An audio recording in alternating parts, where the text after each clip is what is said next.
Hey, it's been such a long time. Come Mello, it's your tech visitors girl Melody Tensei. It's been such a long time. Have you seen the devlog video? Let me know if you have, if you haven't. It's been such a goddamn long time. Hello. Hey, those who are new, those who are returning, welcome back. It's been like what, 4 months? That's crazy, honestly. 4 months is crazy, honestly, I gotta be honest. I've been out for that long? Damn, that's a lot of unfinished business, I guess. And funny enough, the unfinished business is still unfinished. Right. Just want to make sure you guys are sitting down comfy, getting all, I don't know, prepared for a good long chat and yap, I guess. So have a good seat and grab yourself a nice comfy drink. Mostly cold drink, I guess. Yeah, there we go. I got one for myself. Hey! Ooh, I got a little bit on myself. Ay. There's no sugar, right? Who am I kidding? Of course there's sugars in a carbonated drink. What the heck? Except for club sodas. And, I don't know. What do you call that? Tonic water?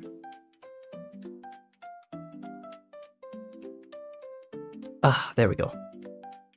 Much refreshing.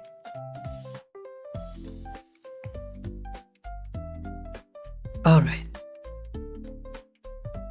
First up, I'm pretty new, so I haven't seen the devlog video yet. It might be a long story, but the devlog video is pretty much explaining what changed since the last devlog video. Think of it like how changelog is in programs that you use. Like if you install a program on GitHub, you see the changelogs. It's almost that, but with videos, as you can see. I like calling it a devlog instead of an announcement or something like a direct of some sort, because I feel like the terminology direct is a little bit overused to an extent. So I thought calling it devlog is simple, pretty universal.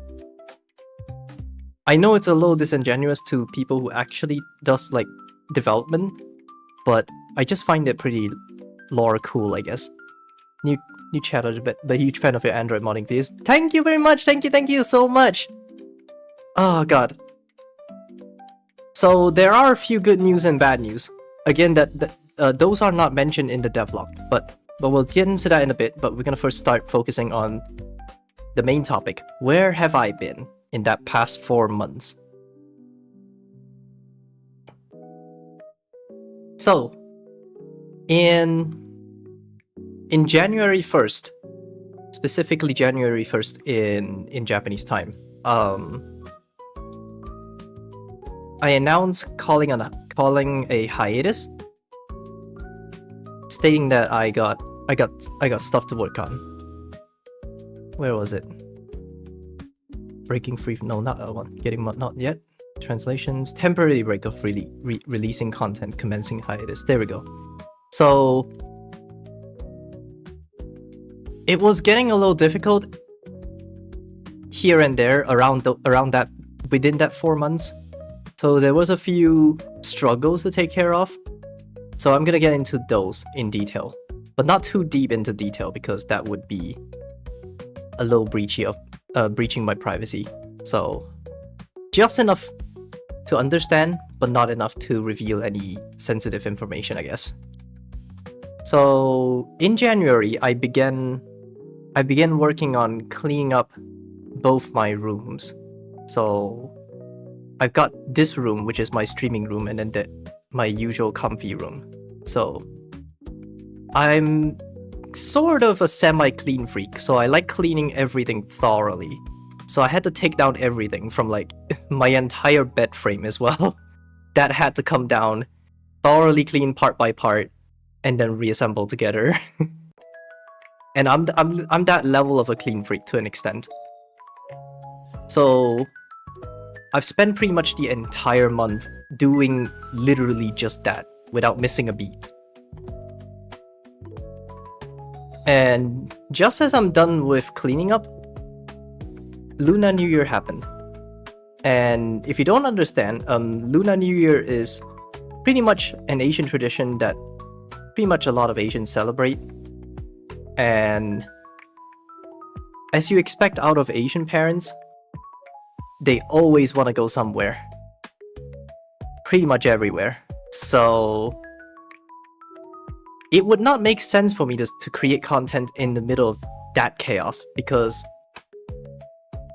Asian families are gonna go contacting you left and right, like out of nowhere, asking you out, and it's just the level of unpredictability is insane. So I reserved the entire February to that, specifically handling that chaos. Then as I returned from all the chaos, for March, I was working on fixing up the small things on my channel, on my... As you can see, the profile picture did change for those returning. So for the new chatters, if you don't know what my previous profile picture is, it's pretty much just a very simple, like, I'm just making that face. And then I zoomed in on myself. So if you happen to see any form of like an aggregated archive of that on Google Images, you might be able to see that. So, but now I've kind of changed to something a little goofy. It's kind of hilarious. It's just me with a thumbs up, because I thought to myself, I was searching through tech YouTube as per usual. I like watching a lot of tech videos and just taking it in as like an extra information, even though I don't really need it. And I kind of I was observing some of the, like, wouldn't call them smaller channels. They are pretty big pretty big YouTubers, like Jeff Geerling and Craft Computing and a few others, Bitwit, Pulse Hardware. And I kind of thought to myself, how do I put myself on the profile picture but look goofy as hell? And I don't quite remember where I got this inspiration from, but someone got their face on it, and they look pretty funny. And I thought, you know what? I got an idea. Let me just have a goofy ass pose for the profile picture, and that's what I did with my profile picture. And as for my banner, I've thought to myself, it's about time I stop using the virtual room, because it's a little too barren and empty. There was literally nothing, not even tech on the scene. So I thought, let's just... My table has become like the signature and the signature of this channel for a while now. So I thought, let me just use the table as the background instead. So yeah, barely any thought put onto that. Yeah. Okay. So aside from changing profile pictures and stuff, I've decided to do major updates to small stuff like moving to card from my own hosted servers, because I figured I can't really upkeep the 100% uptime, and it was a little disappointing for me. And I don't think it's anyone's fault. I would say it's partially my fault, but at the same time, there's also the PC dying out of nowhere on its own. So I had to move out and move back to card, but I'll have to be confined with the 50 element limit, which means I can't really put much in there. So there are some things that did not survive in the card page. Like, let me just have a good look real quick.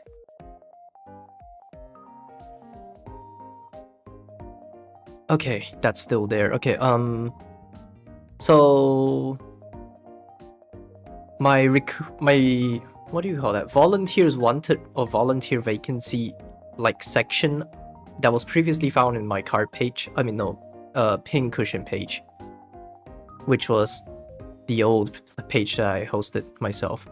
In that page, we used to have a little section to outline for people to understand what they should do if they wish to volunteer for me. But it's no longer there because I've been confined with the element count limit. So I figured it would be fine if we keep it businessy through the business email, I guess. So I hope to put it out in public again at some point, but I need an elegant way to put it out, because it would not be justifiable to put in such an ugly place for people to not notice at all. So for now, it's not even there. Just 404 at the moment. Been watching your content for a while. Thank you very much. Thank you. Right. Right, I'm trying to remember. I do not have a script or a flashcard or a notes to remind myself on what I've been working on. In the span of March, I was also working on my GitHub profile. Not exactly thoroughly, just a very simple work of my GitHub profile to self-advertise to an extent. And then most of the time I'm putting the into opening up the GitHub to my what do you call that? To my subtitle translation. Sorry, I'm struggling to remember things for a second. Oh shoot! I just realized something. Oh no, this is what happens when you rely too much on automations. I forgot to publish the one subtitle. The subtitle for the video yesterday. You know, the Vive controller video. Oh shoot. Dang it. Saw your Samsung modding video and loved it. Thank you very much. Thank you all for your support. I joined this Discord and I'm stuck at the immigration office. Yeah, please read through the rules thoroughly. And make sure you obey by the rules. Don't break rules. Simple as that. Right, what video was yesterday? It was the Vive controller video, correct? Where is it? I just want to double check. Yes it is. Right, let me grab that subtitle files and quickly ship that subtitle right now to GitHub. Scuff all the way, baby. There is nothing scripted. I don't like scripting, and we are running off of scuff, pure scuff. So here we go, I guess. Just gonna type the date to the subtitle video and the video title.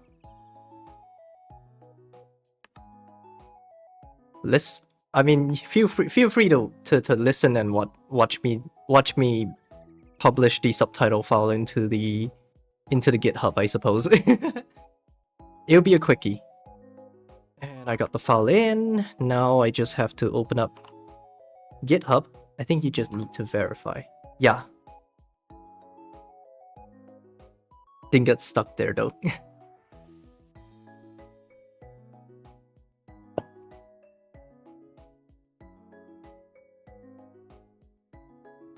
Right. And the commit name shall be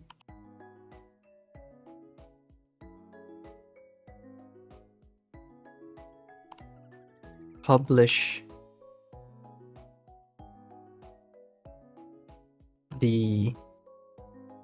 a new video. I did check the box and everything, but it's not prompting me again. I apologize for the... Oh! You must have not read thoroughly to on the rules channel. There is something very particular that you might have missed in the rule section.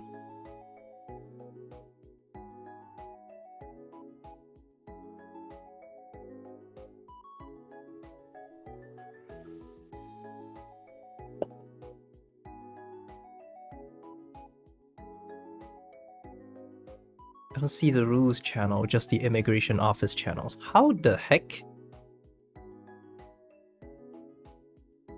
Are you on the limbo or something? Alright, let me do a quick check right now. Browse chat. No wait, members. Okay, I do see you. Oh my god, you are in a limbo. What the heck? What is wrong with the bot? Okay, okay. I'm gonna put you back to unconfirmed for a second. Just to see if you're able to go through the process real quick.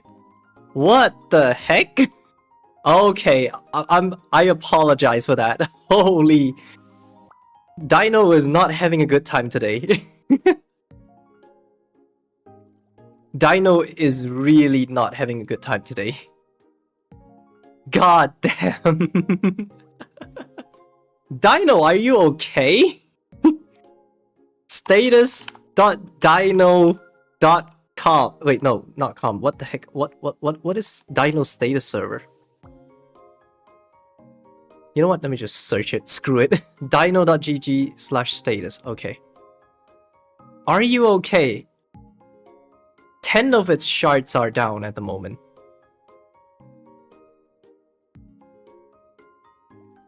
One cluster have problems. Cluster offline, please try again later. But I'm turning my head to see that Dino still has the online indication. Oh, the second cluster is gone. What is going on with Dino right now? What timing is Okay. I'm terribly sorry. Dino usually is a reliable bot, but they do go down a lot these days for some reason. I don't know what's up with them at the moment. All right. Right, with that out of the way, I'm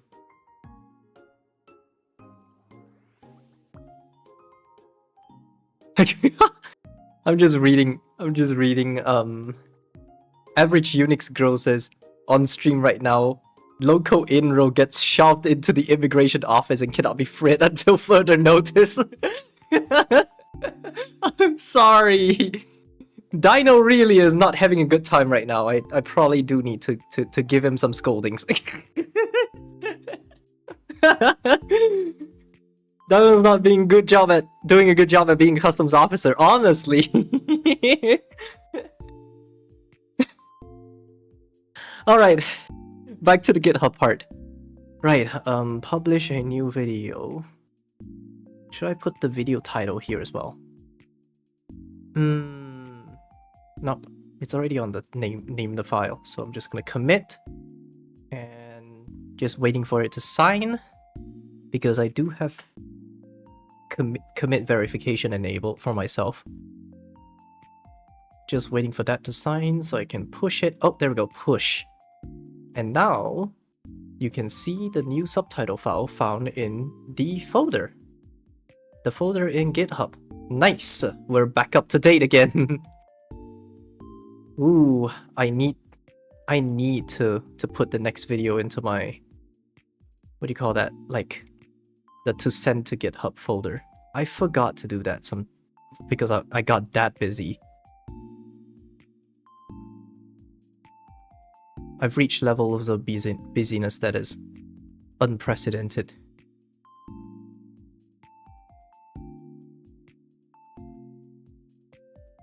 Okay, let's put out that one for now. Right. While I wait for that to extract from my already archived zip file, which is how I usually keep my archives because some of the source files are a little too bulky, so we gotta compress them. Like bulky in the sense that some are like upwards of 10 gigs, so it's a little too bulky. Gotta compress it slimmer. Gotta bring it down. because storage is limited. And not everyone can afford the storage. Hey! Oh, what?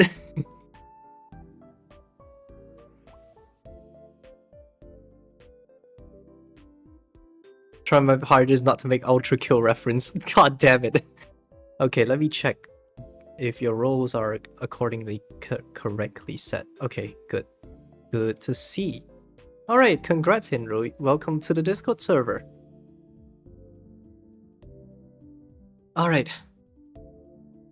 I'm gonna not look at Discord for the time being. This is all about the stream, not the Discord.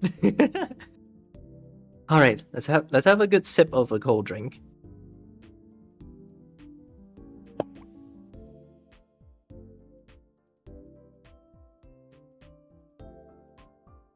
Ah, much better. Okay. And I have to send the other video archive to the folder. Oh, that's taking a while to copy. Okay. Well, while that's happening, let's continue talking about where I've been. So I've done GitHub, and I've done some changes. Very minor changes. So I've created an organization. So the initial idea was to be hosted on my own personal repo, but I realized that that GitHub doesn't really give you that much control over like access and stuff. When the repo is in a personal account. So I had to create an organization to and move the repo in there to give me finer control over what can be done and what cannot be done with the repo. And I guess that's pretty much what the detail, I guess. Self-hosting the repo sounds more fun. True, but the file hosting part, it's going to be hell, you know. It's going to be living hell if you ask me to self-host the file. What if someone wants it in the middle of the night where my server PC is just dead? That's not fun. And that's also the whole reason why I moved to Card. Because I can't trust myself self-hosting anything at this point.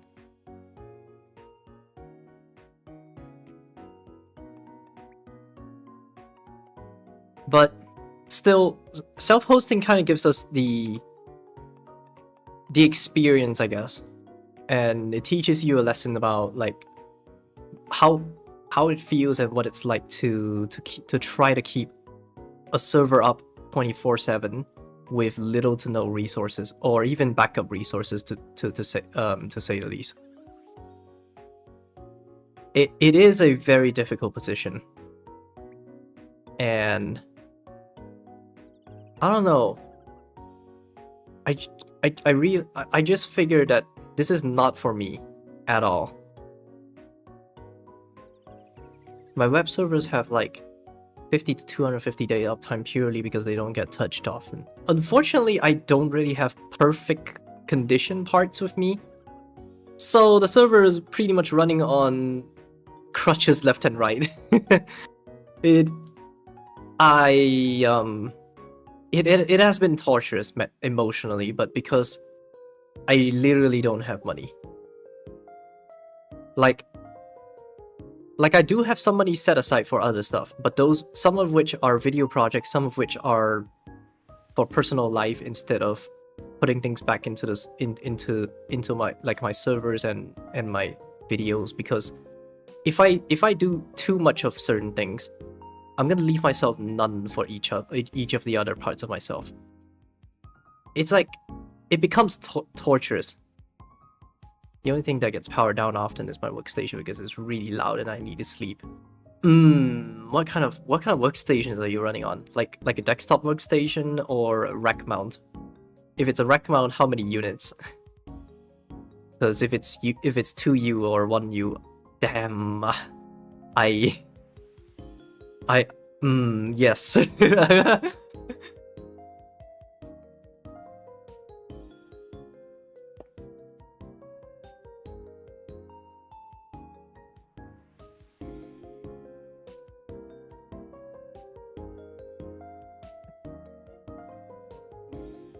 Oh yeah, I've also updated my throne a little bit. So there's like things taken off the listing and put back on as well. I've added something hilarious into my throne wishlist. So yeah, I do have an RM850E as a wishlist, and I wonder how musicians with the Apple Rec Mount Mac Pro sleep in the same room. I don't think.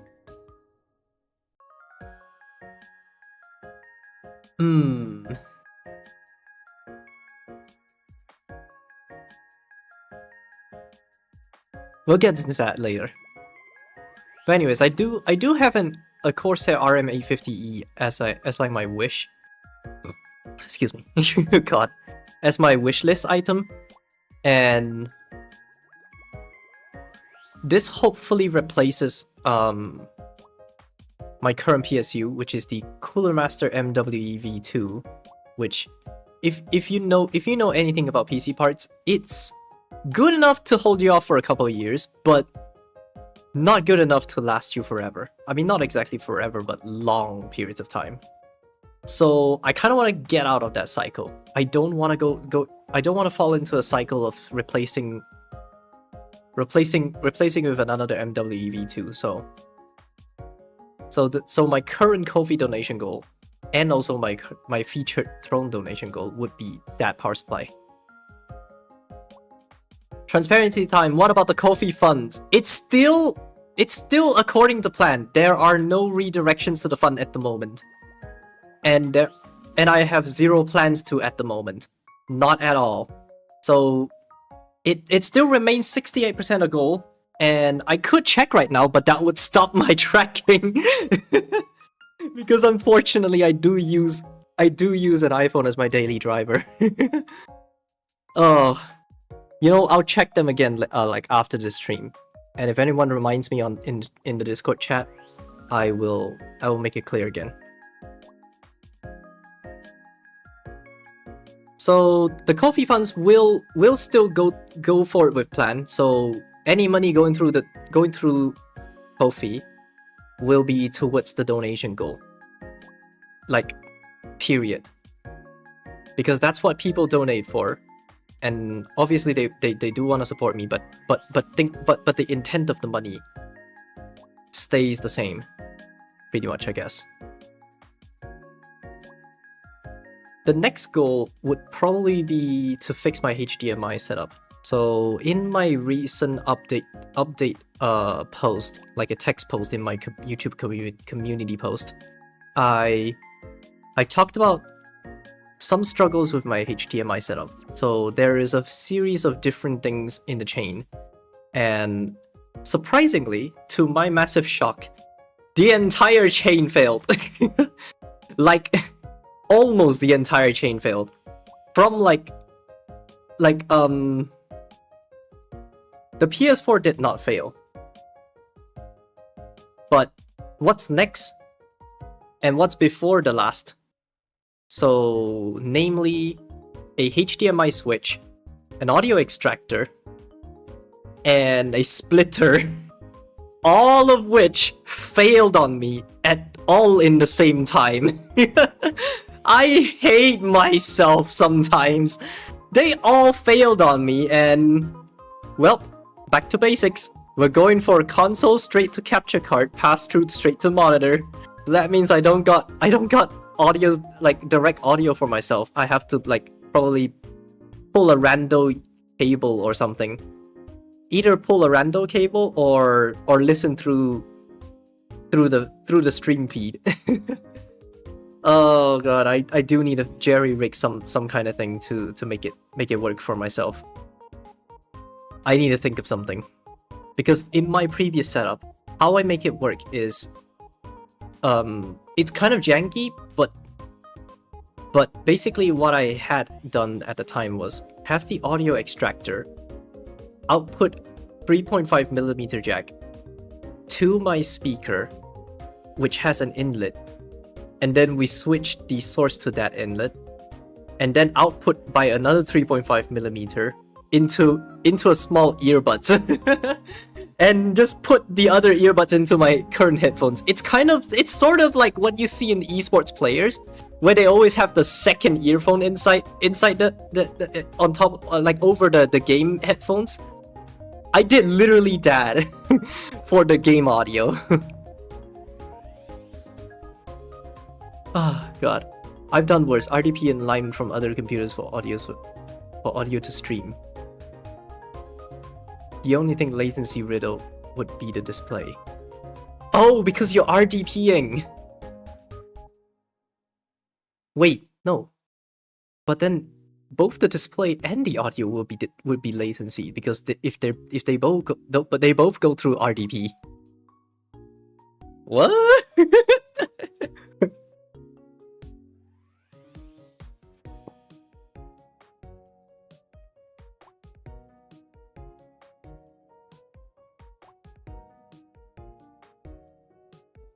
No, the audio goes into my audio interface direct. Oh, that's why. Okay. Wow, that is interesting. I had to buy a capture card, so my like I'm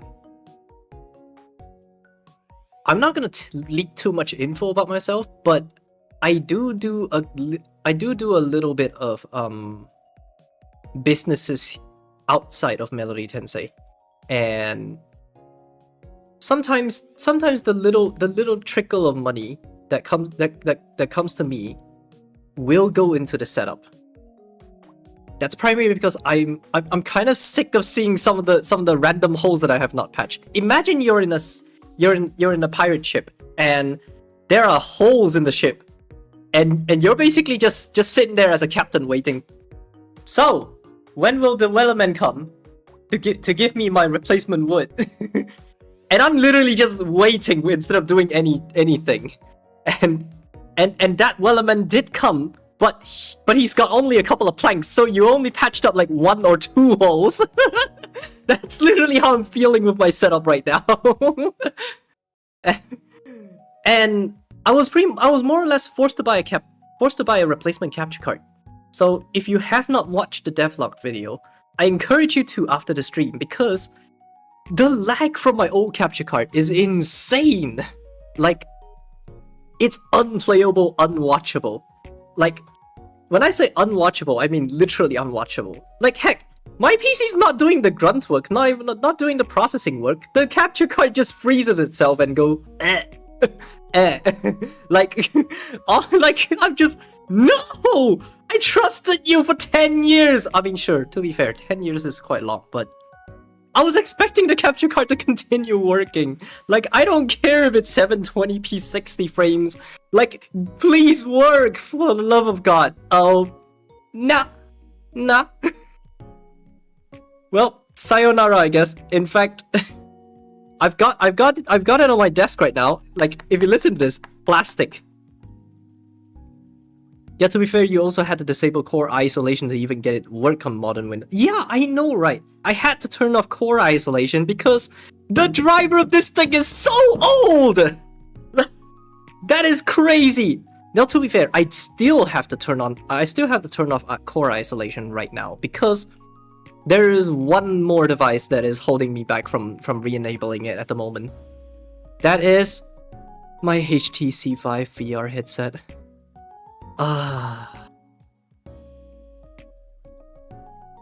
You know, just thinking about how old that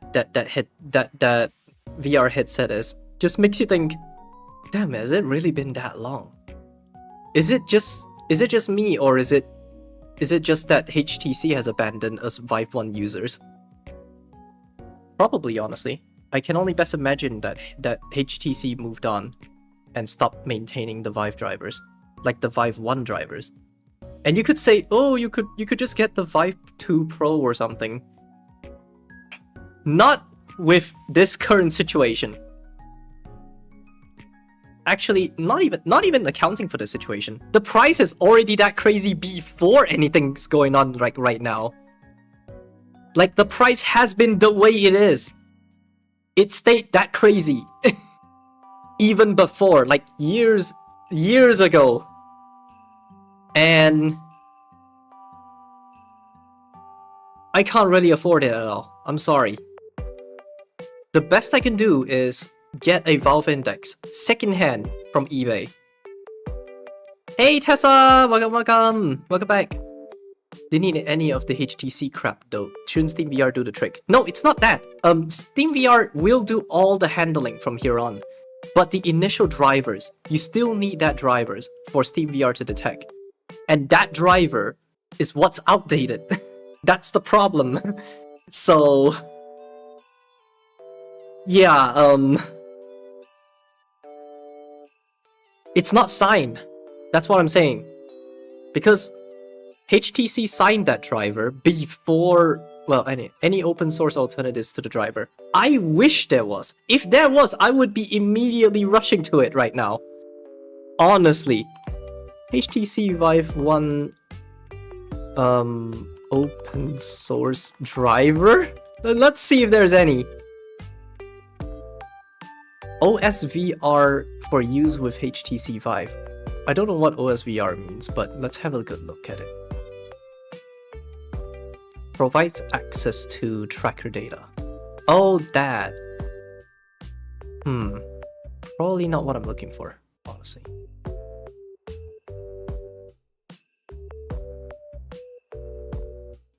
LibSurvive, open source lighthouse tracking system. Oh, that sounds interesting.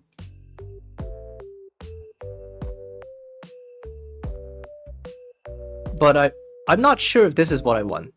Because what I'm looking for is literally to replace that driver. I don't care about anything else. I'm looking for literally... Oh, hold on. OpenHMD. That sounds interesting. Is this still in development?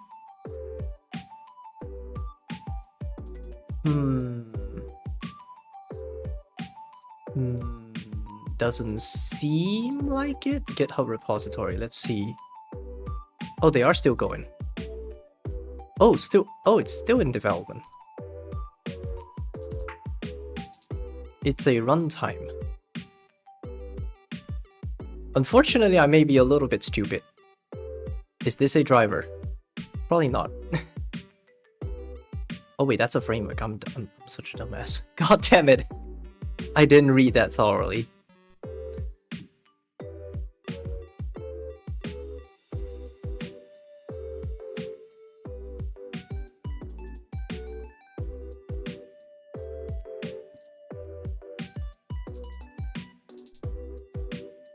Yeah, it's probably not it.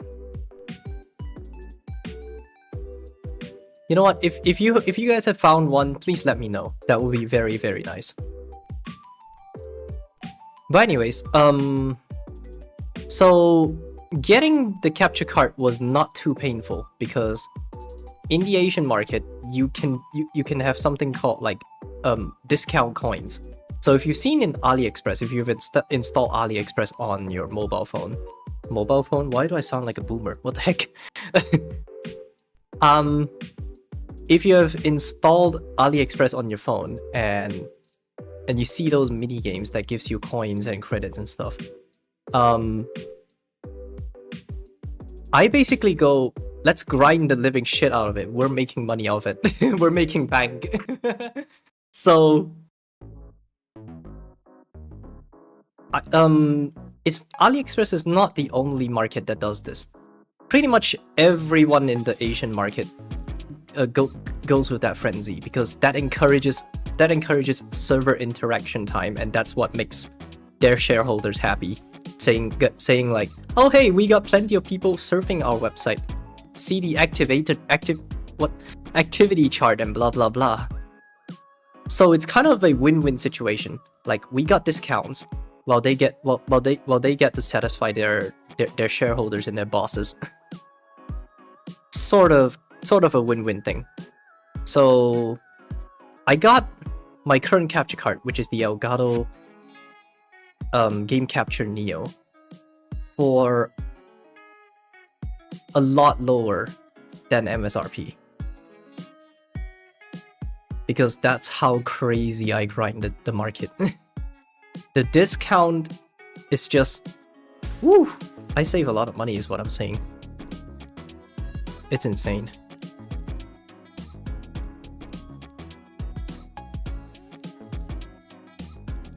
Right, let's write that down real quick. Because the file has finally went through. Okay. Resume synchronizing with sync thing.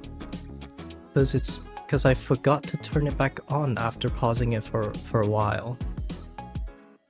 Dang it. Well, I'm about to get my barrage of synchronization. Maybe a couple of conflicts as well. Okay. Continuing down the story, right, GitHub, capture card, what else? I got something new. And that something new will be revealed in the next public video. Well, to be fair, you can literally see the title if you go to my Ko-fi page. The title was called "A New Controller to Play With." So I guess it'll be up to non-members to guess what the new controller is. But yes, I got a new controller, and I gotta be honest, it's really satisfying and really fun to play with. And I can't wait to release this video, but you know, I can't really release 2 videos in a short span of time because YouTube's not gonna be happy when I have not any other videos ready to push out. Yeah, we're gonna be staggering some releases here. And I have not really gone back to filming videos yet, but I hope to film a very quick video after that one, because there's something I'm still working on, and on the text announcement I made in my community post, I said I got files to take care of. Where was it? There we go, sorting out my files and mess. So I got, well, think of it like once you've used an office for like a whole year and you've never really taken care of it, it's like a huge mess. So think of that, but with your files in your drive. It's sort of just it's a huge mess is what I'm saying.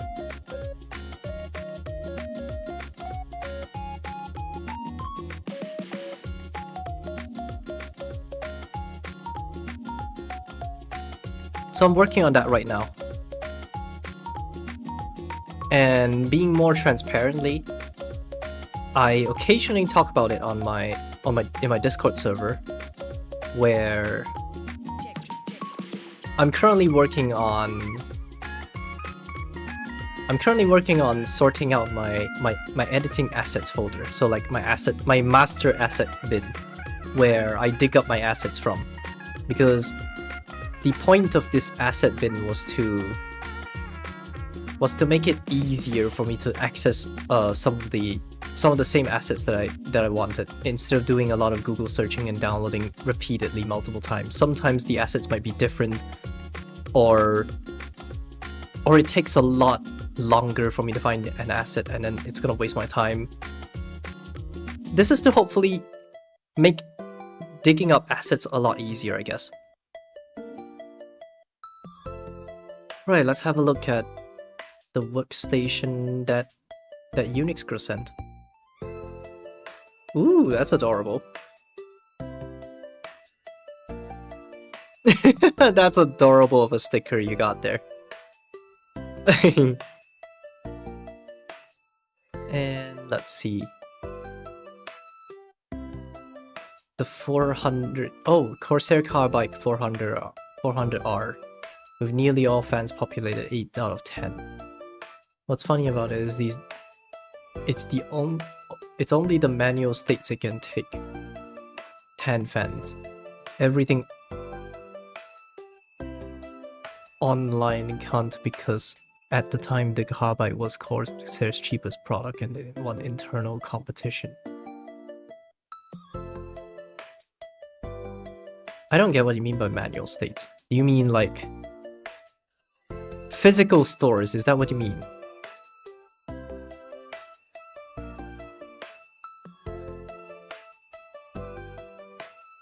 can't relate. All my drive space is somehow taken up by games.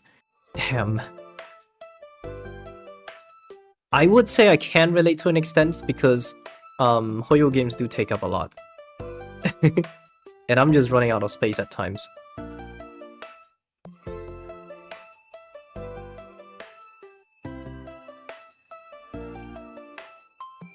Yeah, basically, Corsair kinda want people to notice their cheapest case had about the same feature as the rest. Yeah. They do be like that at times. Goddamn. Okay. But yeah.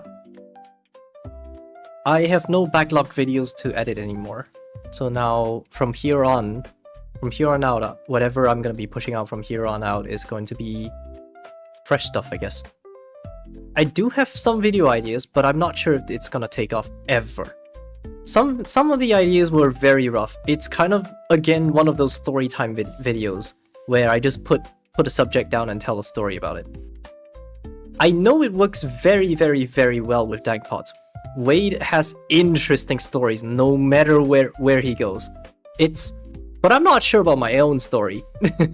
I don't know if my story is any worth anything, not like, let alone a video.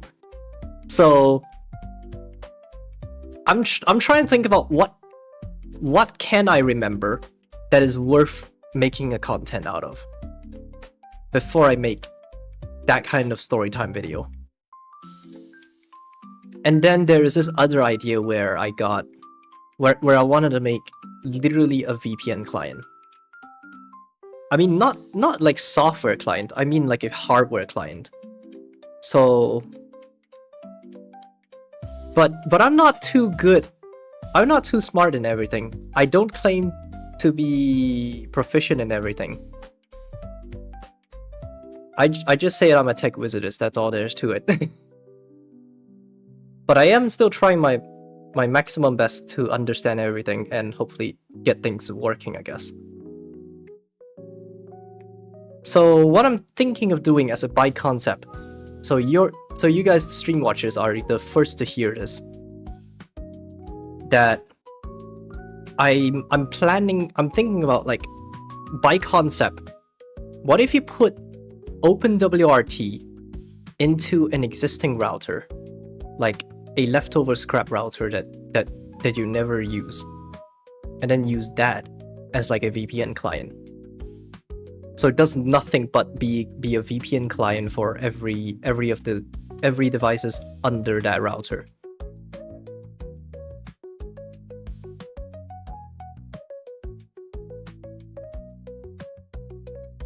Because I want that to be like a prequel to something bigger in terms of video projects. So like, I really want to make videos relating to probably Linux newbie, I guess. Linux newbie tries distros and rates them or something like that. I think that would be a pretty cool of an idea, honestly.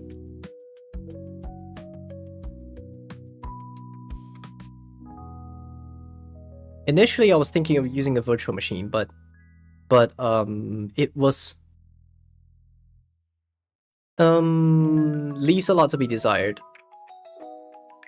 There was a few setups that didn't work or didn't sit well with me, and I wanted a VPN behind in that VM, not like in the OS of the VM, but rather just in the network interface of the VM.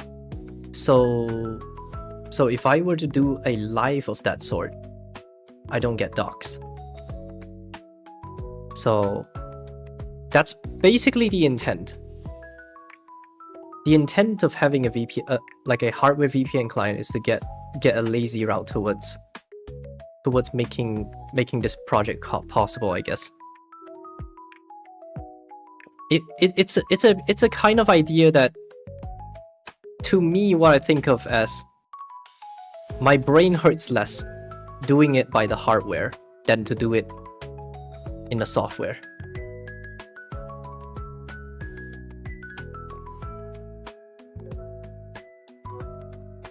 No.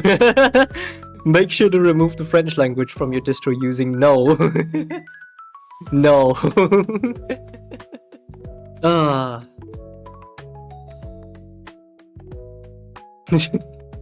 No.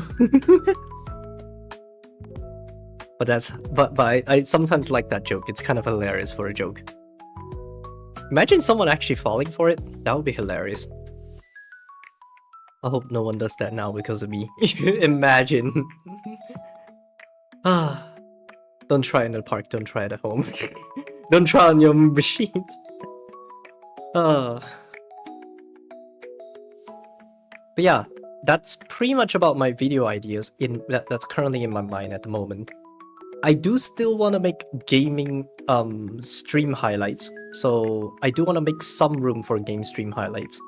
So like imagine how Onigiri, she does occasionally do like IRL walking around places content on top of her main content, which is the cooking content. I kind of want to have that kind of half-half, I guess. Not exactly half-half, but like there will be more tech videos, but there are some stream highlights videos, I guess. I still do want to do stream highlights, but it will be up for the content to be entertaining to be worth a highlight. And I don't quite have many of the games. So with that, because I bought a new capture card, I decided I should probably plug in my PS4 and start playing games that I own there. Because who knows one day if Sony shuts down the PS4 servers and then I'm gonna lose the license to all of that. Oh, that would be catastrophic. So let's make streams and let's make memories out of all the licenses I own in the PS4 before it goes down, I guess. So there will be one game. In fact, I'm gonna make it. Actually, no, I can't really make it public yet because I'm not sure if the date lines up at all. It looks quite like it lined up, except for one stream. I will probably have this one here instead. Oh, stream highlights, wouldn't you be kind of shooting yourself in the foot? You made algorithm like tech videos more than gaming. Yeah, honestly, it is difficult as hell. Like in its status quo at the moment, in its status quo at the moment is that the streams can be games, and then the videos will stay tech videos. And that's kind of what allowed my channel to grow on the tech side. And then people watching. Oh, this is hurting my head a little teeny tiny bit. Okay. Okay. Ay. Okay. Someone could just suggest have a gaming channel, but the problem with that is that there will be another channel for me to maintain, and that will be a lot of account changing to do. Woo! I'm not a big fan of doing that. Like, sure, I could probably one day, if I start making enough money, I could probably hire a manager to do all that job for me.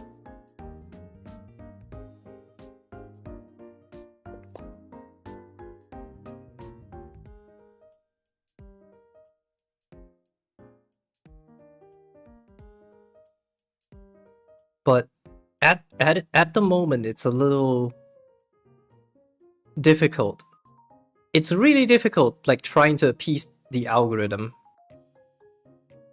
Which is why I'm currently keeping the status quo of games in live, tech in videos. But then that would mean it's really hard for me to get myself out there in the gaming side of space. And I've really been wanting to get like a bit of gaming in.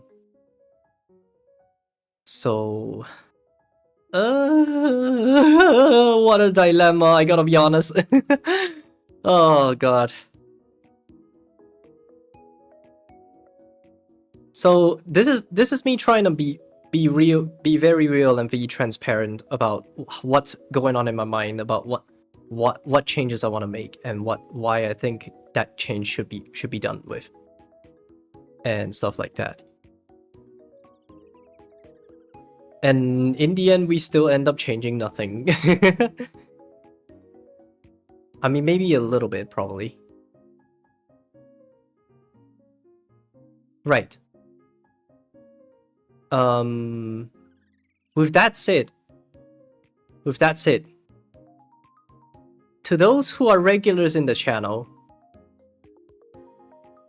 you would notice that whenever I come back from a hiatus, they always tend to be very oddly specific, if you know what I mean.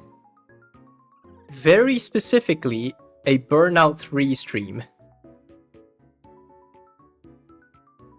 This time, I think I'm breaking that tradition by having this stream, this membership stream, and the free chatting stream. However, the next stream is going to be the Burnout stream. So, we are not breaking traditions. We are breaking the norm, however. The next stream, in fact, I've made it public right now, is going to be another rerun of Burnout. Hopefully we complete the game Burnout 3 for real. Like, for realsies. Like, finish every crash, finish every race. Done with everything. So we're gonna be 100%ing it, except for trophies and takedowns. Takedown trophies. I don't think it would be possible for me to get takedown trophies without losing my mind or getting bored. So I'm just gonna aim for gold every race, every crash.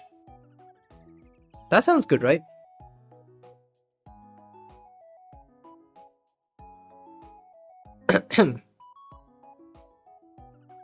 And aside from that, I'm also going to well, like I said, I had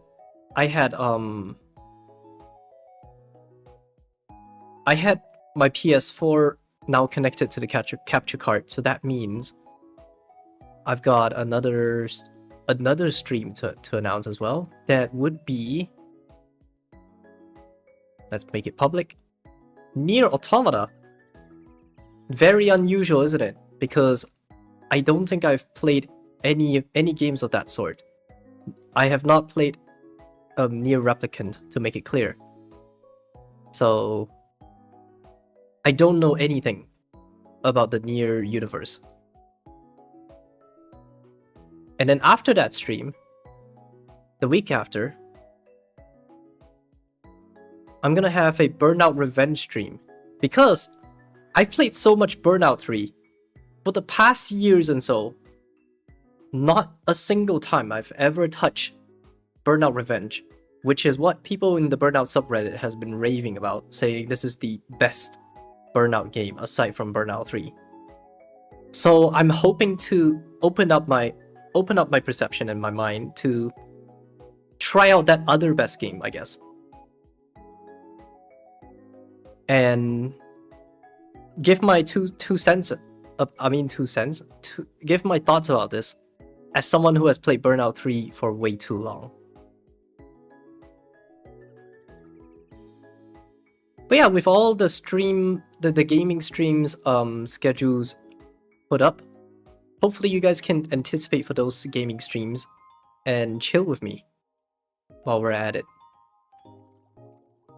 But for now, right, what's going to happen from here on out?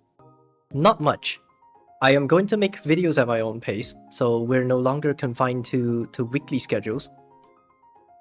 And hopefully this should give me a lot of breathing room to like creative freedom, and hopefully less stressful environment, I guess. And this should give me more flexibility for spontaneous stuff that might happen at some point.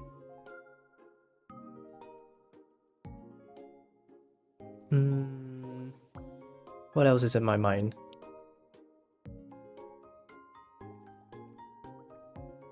I do want to make a Zelda Zone Zero stream for the 2.0 update.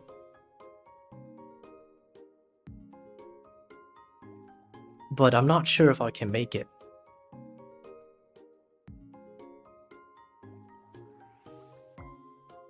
There is one stream that I can guarantee you that I might be attending if I spot it on time. It would be me commentating on the Apple WWDC for 2025. So I'm not sure if you've checked out the other live streams I had in the past. What I usually do with Apple commentary streams is I usually live commentate on it and give my take in real time on it, and probably criticize some of the L's that Apple's going to take. Of course, we gotta acknowledge some of the W's as well, so it'll be fair. But yeah, feel free to watch the old commentary streams and put that side by side with the original video, and you'll see what I mean by my commentary and how I'm criticizing it.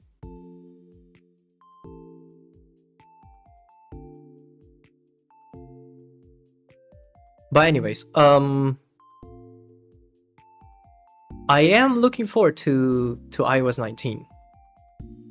As dreadful as it sounds, because of the state of iOS 18 though. For those iPhone users, you know how it feels. It feels clunky as hell. But that aside, putting that aside though,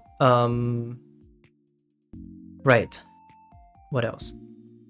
I want to play Dynasty Warriors again. But every time I do have a Dynasty Warriors stream, no one really watches it. It's almost like the hype for the game is dead.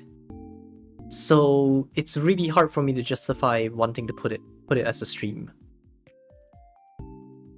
So if there's a demand for it, I will probably provide it, I guess.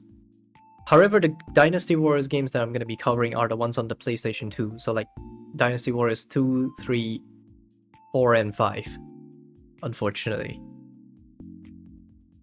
I don't like the visuals of 8 and 9. They both feel like clunky, to say the least.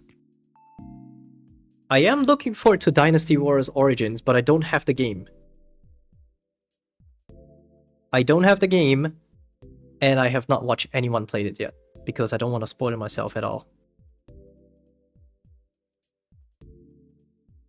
Right, what other games do I have in mind that I feel like playing? Truth be told, I don't really play much games these days. So it's a little bit hard for me to think about games.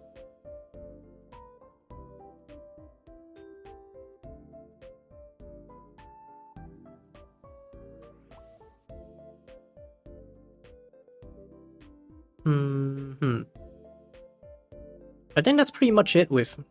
I got a fun one, GeoGuessr. That would be cool, actually. But...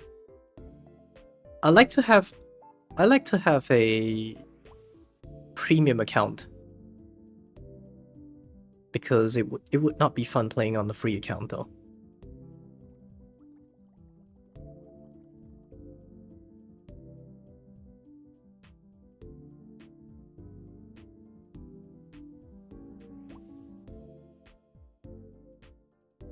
Steam Edition? What? Some free stuff from some free stuff there. Wait, what? Steam? There's a Steam edition of GeoGuessr? What? Are you sure? Hold on, let me go check right now. What the heck? I'm serious, look on Steam.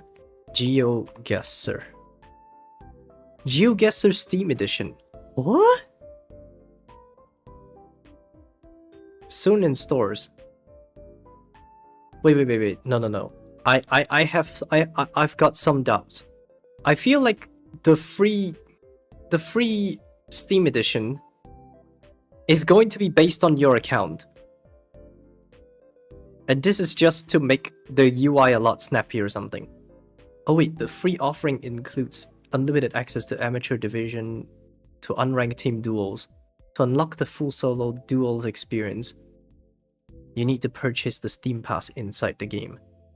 Having the browser subscription does not grant you full access to the Steam edition, unless you have Elite Yearly. The Steam edition has no connection to the website edition. Nor does the Steam Pass grant you access to the browser edition. Huh.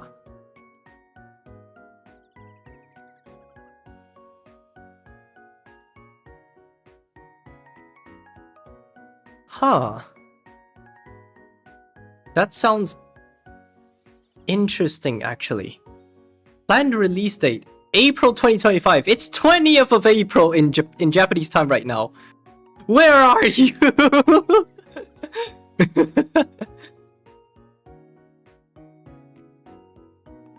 They say soon. Like what? 25 days ago? Goddamn.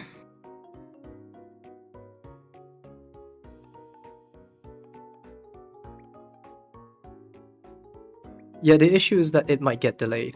Oh, don't worry about that. We got plenty of time. I mean, look at my scheduled streams and you know why. We got plenty of time. We got plenty of time to buy them.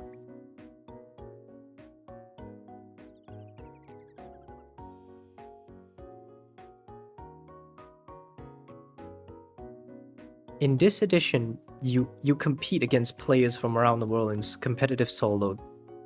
Oh, you have to actually compete. You can't solo the game in the Steam edition, right?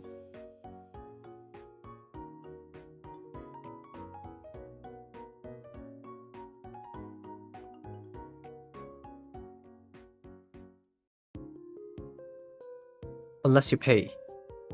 I wonder how much it would be though.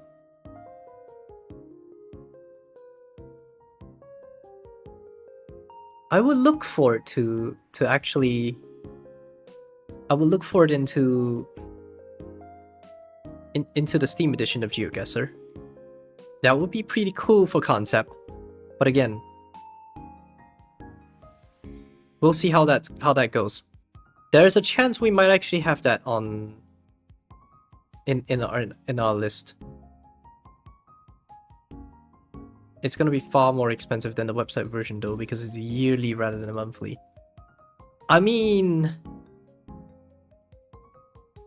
I don't really like the idea of paying things monthly, because my income is volatile. So there is any point that there will be any point of time where I'll actually lose access to things, and I don't like that kind of thought. It's hard to get used to that. I'm more of a yearly kind of person over monthly.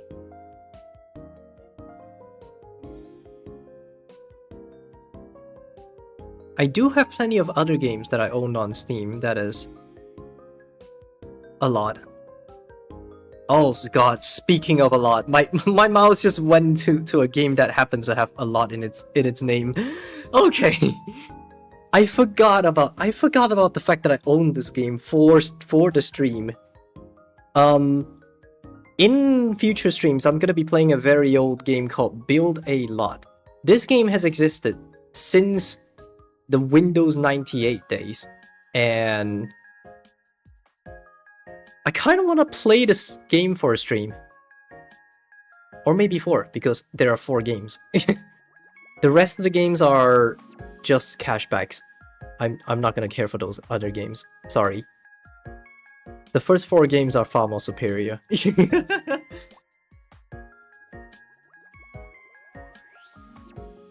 So if you know about Build a Lot, which I'm sure many of you don't, because this is a very old and niche game. Like by then it has lost in obscurity. So I don't blame you guys for not knowing it, but feel free to search for it. Build a Lot is a really it's kind of like a time management building on the lot, building each lot game kind of thing. Like you're the real estate agent and you build different kinds of houses to fulfill the goal, I guess. There is another game that I'm looking forward to try out, which is Idol Showdown. It's far delayed now. Like there's a lot of players that have been grinding the game to living hell, Coefficient being one of them. I mean, not really grind, but he is very much of a fighter game player, so there's him, and then there's plenty of others. I'm coming into the party way too late. I don't really play fighter games a lot at all, if anything at all. Not even Street Fighter. So Idol Showdown is probably gonna be the first ever fighter game that I play.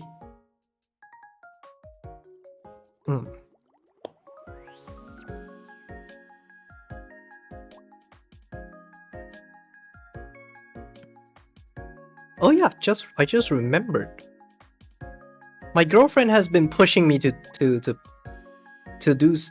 play a very certain game while she is available, and sometime around, I don't know, like it can be any week after all these public streams that I currently have. We're gonna play It Takes Two. So if you guys look forward into a very shaky relationship on stream, check that out, I guess, when the schedule comes out.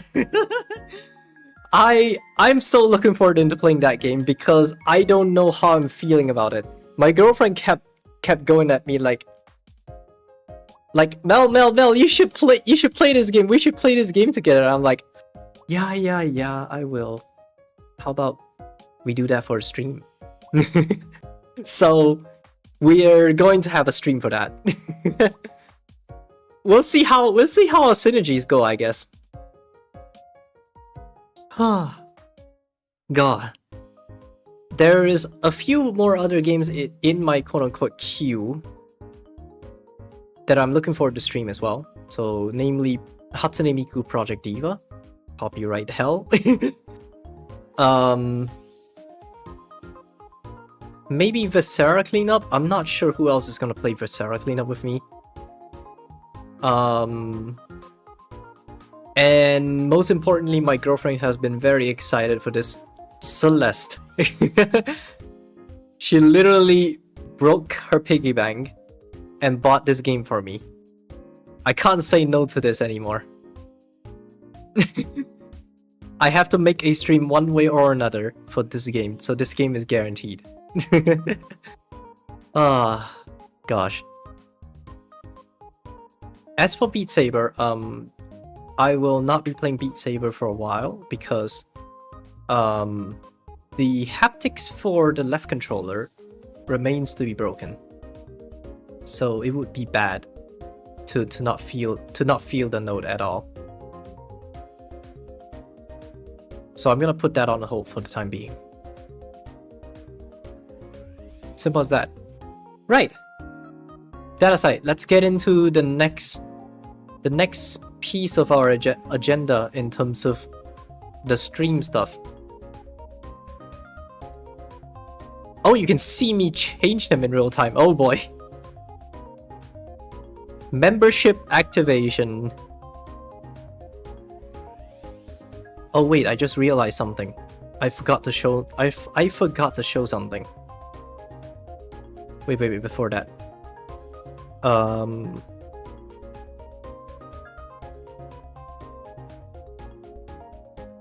There. Well, not thin. Thing. There we go. Okay, so this may be a little bit worrying for some people. So I'm gonna assure you this is good. This is fine. Ease your heart a little bit because what I'm about to tell you might shock you a little bit. That sounds like a clickbait title, but for real, trust me. So lately, the building I've been living in has been doing a lot of tests surrounding their fire alarm system, and despite all these tests, the tests were fine. Despite all these tests, there are still occasional false positives and false activation. So this eventually has led to me not feeling a thing for the alarm anymore. So what I'm hoping to do is at least help myself a little. Like the moment I hear the alarm, at least do something that can explain to the public while I'm away when the fire alarm is sounding. So what I'm about to do is something very inspired by the Japanese emergency earthquake warning system. If you have seen Japanese early warning systems, then you would know how it's kind of going to feel like, to an extent. But if you haven't, feel free to do a quick Google search and look at a few examples from the TV on YouTube. And so basically, I'm just gonna explain it while you're at it. So for Japan, they have these sensors that detects two different kind of vibration waves. One's called the S wave and one's the P wave. I don't quite remember which one comes first. Let me check real quick.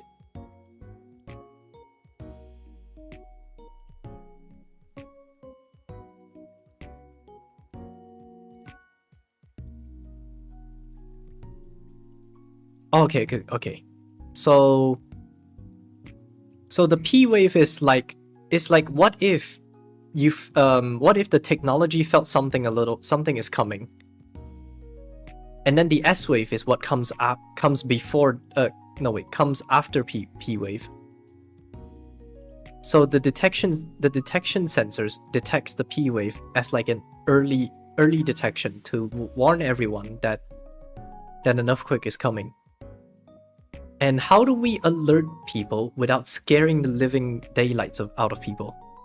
So one of the first things that they do, their national television NHK, what they do is they created a jingle that is both alerting, yet doesn't sound scary to the point that it makes children cry. So I've took a piece of that inspiration and implemented similar of a system, except manually activated here on my Stream Deck, my Elgato Stream Deck. So I hope you can watch this procedure go through for a short 1 minute, or maybe even 2 minutes actually. Hopefully you stick around while this alert screen comes up. And it's gonna come in very, very softly, unlike the Japanese one that just snaps right in. And let me know what you guys think. So what's going to happen is that when I press the activation button, it's going to activate a series of commands on my Stream Deck that shows everything it needs, while meanwhile it also mutes my microphone. And I think it would also mute the BGM as well, to try to seek attention for the viewer to understand that something is going on. And this would also sends a message to the Discord channel in the streams tab, the streams channel. Oh, I just realized the bot is not notifying that a stream is ongoing. What is wrong with you, bot? Okay, screw it. We'll get to that later. So I'm gonna activate it right now. And I'm gonna count down so you guys can brace for it. Right. 5, 4, 3, 2, 1.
There we go.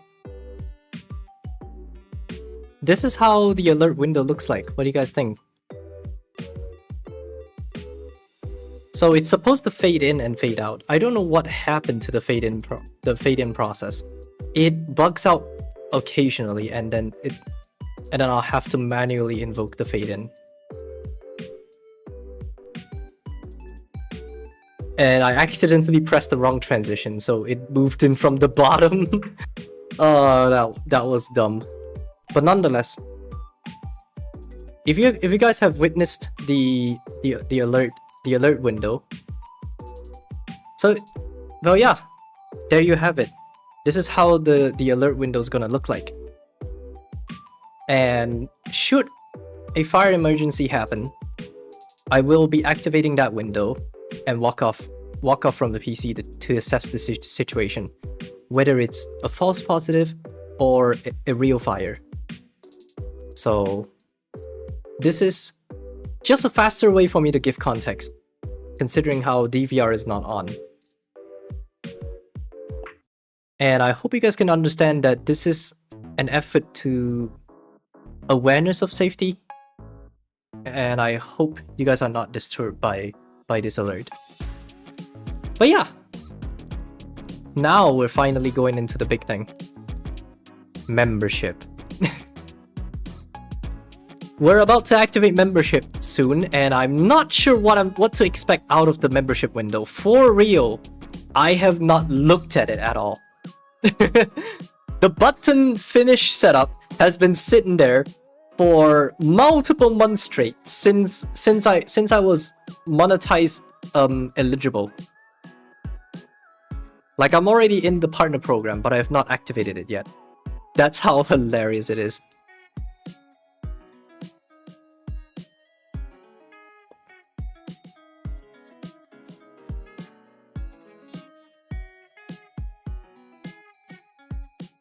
Okay. Right. So I'm gonna go through the whole process, and I'm gonna explain. I'm gonna commentate what I see. So right now I'm on the Earn on YouTube page, and there is a Finish Setup button for membership. So I'm gonna click onto it. Grow your community and earn monthly. Turn your engaged subscribers into paying members and earn 70% of net revenue when you offer perks. Explore next step. Choose a template to work with.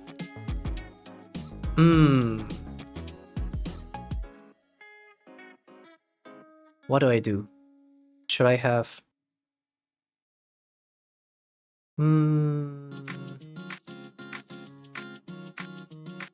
I can probably have 3 levels at the moment, and then I'm gonna add more to that if there's a demand for it. What do you guys think? Do you guys think I should have 3 levels of membership or just 1? Or should we just have 1 single level, which is the base price? And then the rest would be donated through super thanks and super chats. Like, if you want to donate more than that for the month. What do you guys think?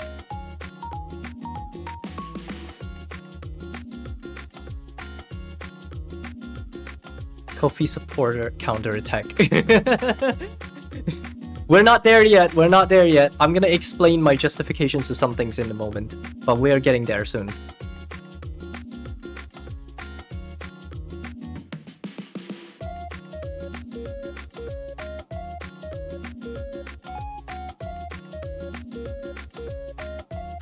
You know what? We should have one level for now.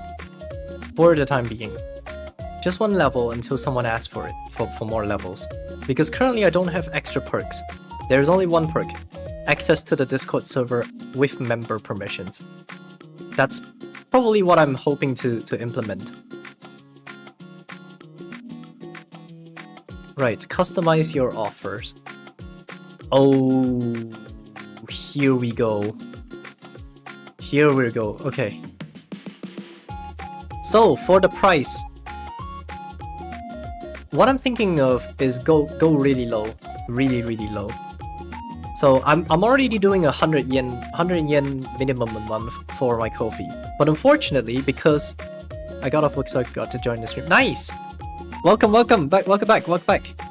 So what I'm thinking of doing is, because I'm only earning 70% of the revenue, it's not exactly 100%. I might want to raise the price a teeny tiny bit, so members from the YouTube side will be forking the 30%, the missing 30%. Boo! Oh, I'm sorry. I really can't do any lower than that. If I do that, it would be a dead loss for me. So here's what's screwed up. I can't do exactly 30%. I can't do exactly 30% hike, which is stupid. You know what YouTube gave me an option for? So I get that there's a lot of currencies and all that stuff, but they gave me an option of 90 yen, 190 yen, 290 yen, 390 yens, and it just keeps going until there is no 1,000. There's no 1,090 yen. There is 1,190 yen, and then 1,790 yen. Like what? God damn it. So back to the whole 100 yen part. As much as I want to make it 90 yen, if you think about it, after you account for 70% off, I mean, after you account for like the 70% revenue split, it doesn't feel anywhere closer to 100 yen anymore. It feels so far away. So what I'm hoping to do is, I'm just gonna take the next best option, 190 yen instead. I'm terribly sorry, guys, but the YouTube membership is going to be a little teeny tiny bit costlier than everywhere else, like Ko-fi and direct Stripe support. But access to Discord server is still remains to be what do you call that? It still remains to be a thing, I guess. It will be a thing, is what I'm saying. I'm so dumb. I can't make up words at all. God damn it. Access to new videos. Yes, it will be. Photos and status updates. I do make status updates publicly, so I'm gonna remove that perk. That's public. Priority reply to comments. I don't really do that. I'm not that level of popularity yet. Members only live chats. That sounds really funny, but during public stream you can turn on members only chat mode. Oh, those kinds of things. Seems good in my opinion, considering that a singular Twitch sub costs 5 euros. Yeah, it usually is $5 as well. I'm trying to make it as affordable as possible.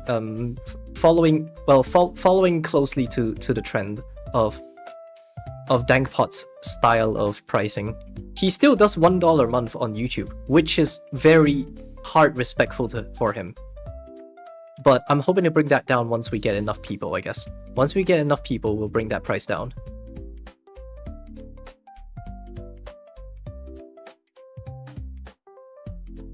Members only live chat, that's...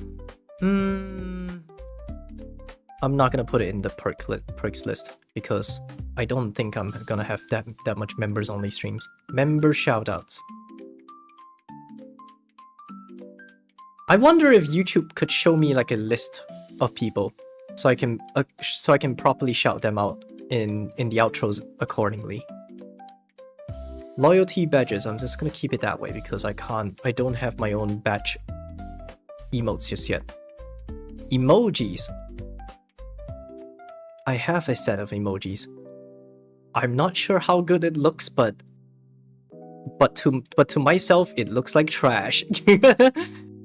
I'm gonna upload them right now as we speak to the, where the hell is it? Oh, right there. I believe it shows the list. Seen some channels post screenshot of recent people who joined in videos. Oh, that's cool. Good to know then. I would look forward to that. As you gain more members, you can upload and share even more emojis. Oh, you can only have 4 emojis at the moment? 2 more members needed to unlock 5 more. Oh, dang. I made like what? Hold on. How many did I make? I made 14 emotes. Shoot. Oh no. Oh no. Oh no. You know what? I'm gonna put it on Discord. If you guys are on Discord, you be the judge on which one should come first on as a stream emote, as a YouTube emote. So let's get it up on Discord real quick.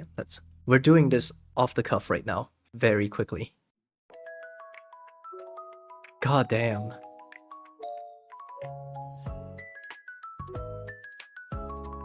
Your files are being prepared. Please wait.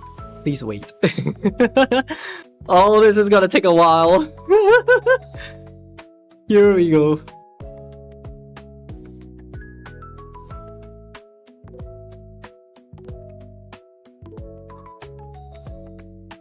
They're all going up right now. Something went wrong to 1, 2, 3, 4. Oh shoot, they're all too large. What are your limits? They say we'll compress it for you, 200 something megabytes. What? It's a whole megabyte is too much for you? Are you serious?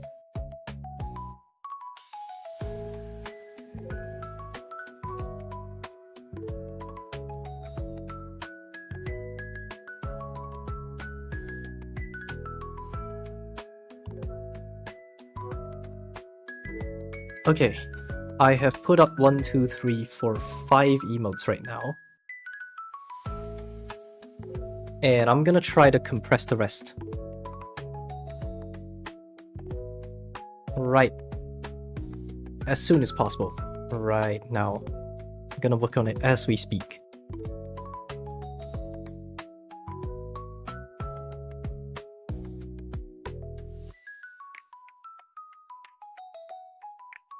Okay. This one is already out. This one's already out. This one's already out. This one's already out. This one's already out.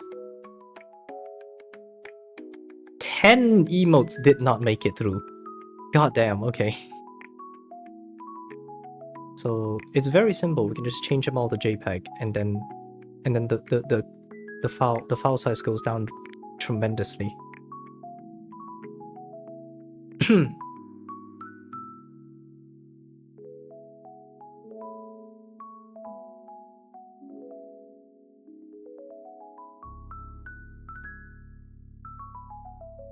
Have we gotten all?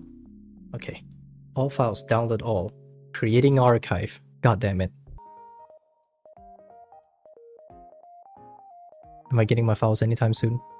There we go.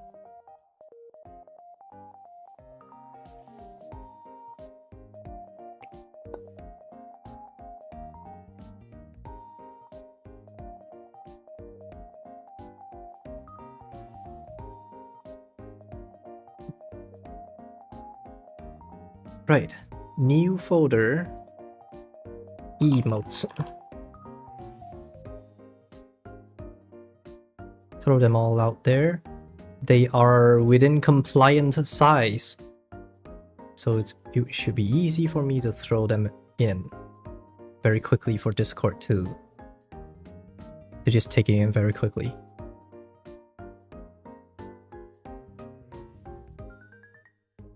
File too large. Really? Really? Are you fucking serious? Come on. Okay. Recommended dimensions 128 by 128. Fine. We'll work on it. Let's clear up our... Let's cut down the size. Whatever the size I was using, we're gonna chop that in half, I guess. What was your size?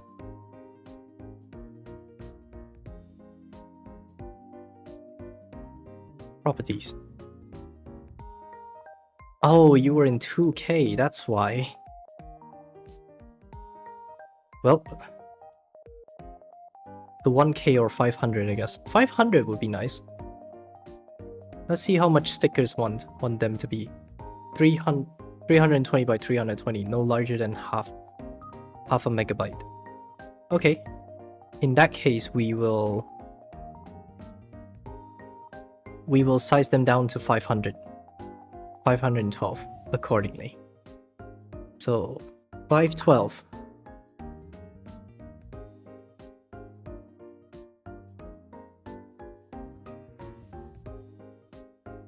And send them all to convert. Ah, shoot. Your account has run out of conversion credits. Dang it. Dang it, Cloud Convert. Ah, dang it.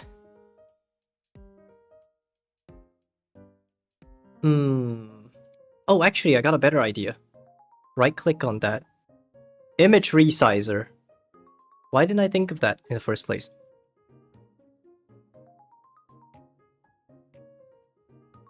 I have power tools installed. I'm such a dumbass. God damn it.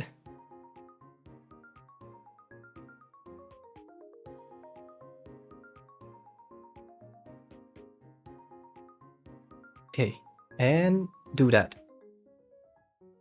Ooh, they are a hell lot smaller. Okay. These should be easy then. Oh wait, these are JPEGs. I'm so stupid, my brain is not functioning. I didn't think that through, okay. Okay, we're removing all these emotes. And we're gonna redo that. You're being rate limited. Nope. Nope. You will not control... Oh, fuck. Okay. Everything's holding me back. Everything is holding me back right now. There we go, we're good. Thanks! Thanks, Self! I am such a dumbass for forgetting about the fact that JPEG does not hold alpha data. So now I have to redo that again. But that's fine, I still got those selected in, and I don't need to go through that mental gymnastics again. Okay, we've sized them down. They are 100 something kilobytes. Now we send them back into Discord. Alright, those that are on Discord server right now, feel free to drop into the mail-only Discord channel for which one you think should come first. For like the first 4 emotes in the Discord, in the YouTube chat membership.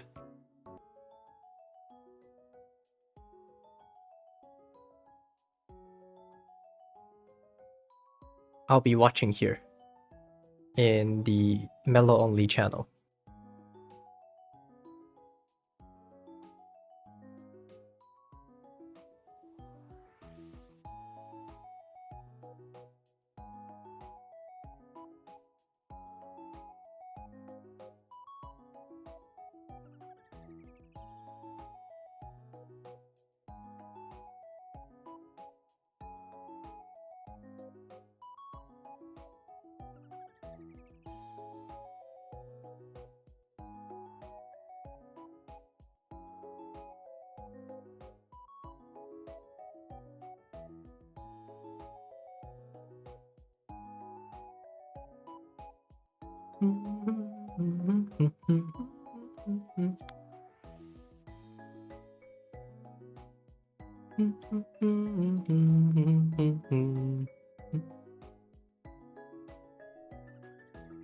Okay, Aero has submitted their submissions in no particular order.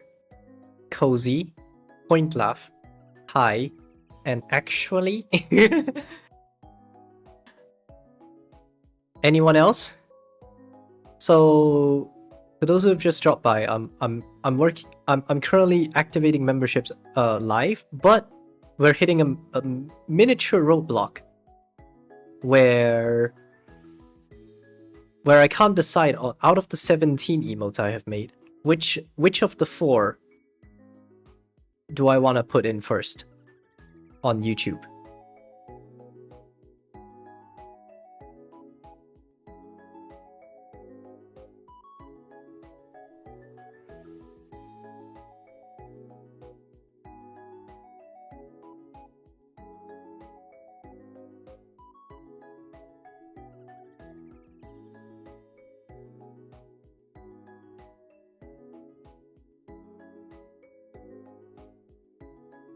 Robbie says he'll be choosing the same of the 4. So to submit your submissions, check out on the Discord server. There will be new emotes currently posted right now on, and you can choose 4 emotes to be the first emotes to be available on YouTube memberships. I'm gonna start opening up more once YouTube allows me to. Kino as well.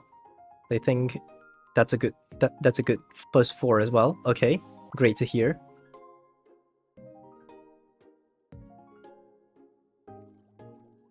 Right. Well, in that case, I'm gonna add those 4 then. In no particular order: Cozy, Point Laugh, Hi, and Actually. Okay. Let's upload the Hi first because I'm not sure if the order matters. Excuse me. I'm not sure if the order matters because this is my first time activating memberships. I have not tried this before, so this is my first time.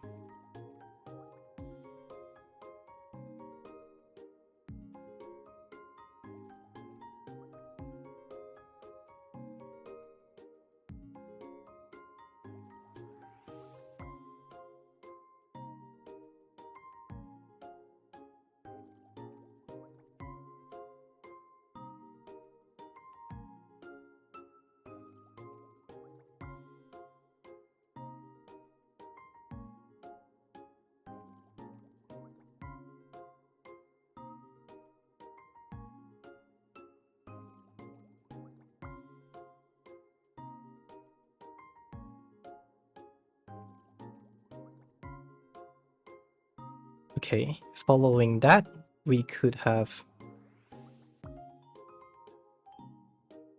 Cozy.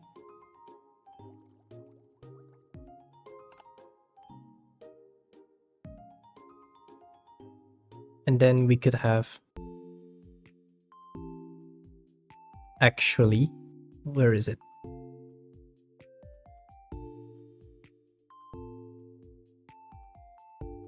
I need to copy paste the spelling of it. That emote is hilarious. I don't know what went in my mind.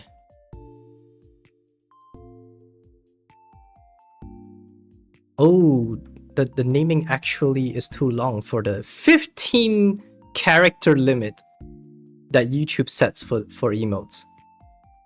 Well, I guess I'll have to type.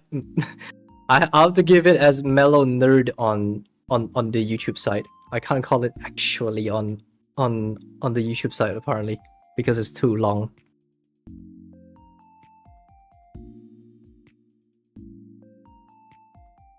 Right, and then Point Laugh.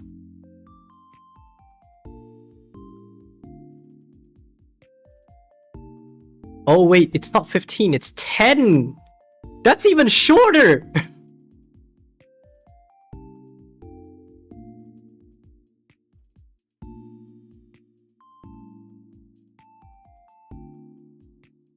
I'm just gonna put .l instead for the name. Don't look again, otherwise it might be 5. That would be hilarious, honestly.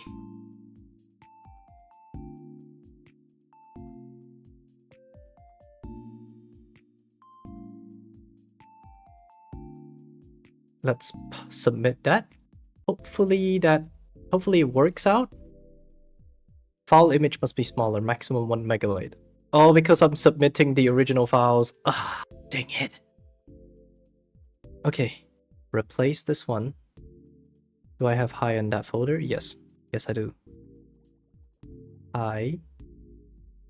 Cozy, do I have that there? No. I'll have to shrink Cozy down as well.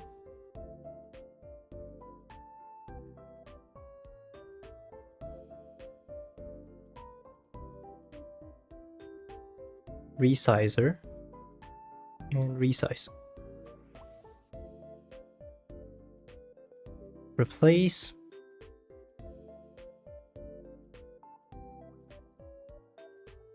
Okay, actually is here. Point left, do we have him here? Yes, yes we do. Okay. Okay, hopefully this works.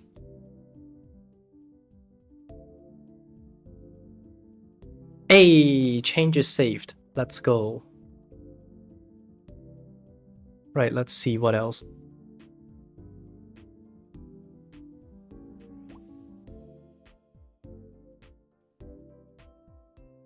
Okay, so I can write my own description to this to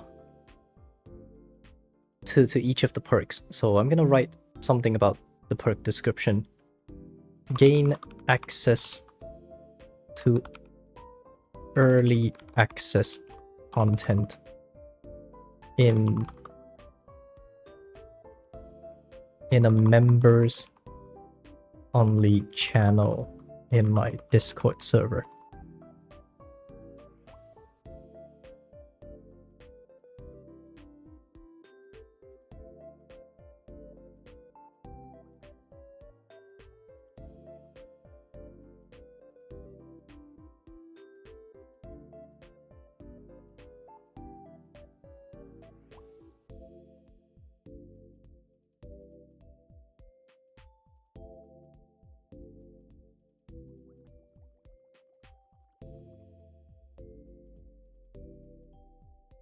There we go. In theory, that should do.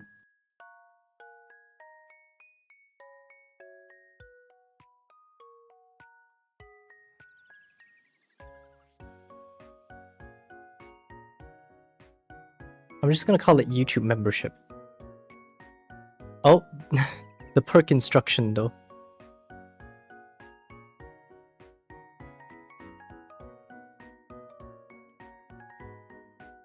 There we go. Exactly 90 characters. What the heck? There is character limits left and right, and that is such a pain. Okay, now I click done. Oh, okay, we're still on the steps, like the offer steps. So currently there's going to be only one tier, and that is the single tier of 190 yen. And there will be loyalty badges, emoji, early access to new videos, member shoutouts. That's probably it at the moment. Now let me press the next step. Highlight members. If you have 8+ members, show their profile pictures on your profile on your channel page. Thank members. If you have 8+ members, show their profile pictures in the section under the video. Give members special chats. Let members send a highlighted message during live chat each month. Hell yeah, I'll have that. I'll have those on. Let's go.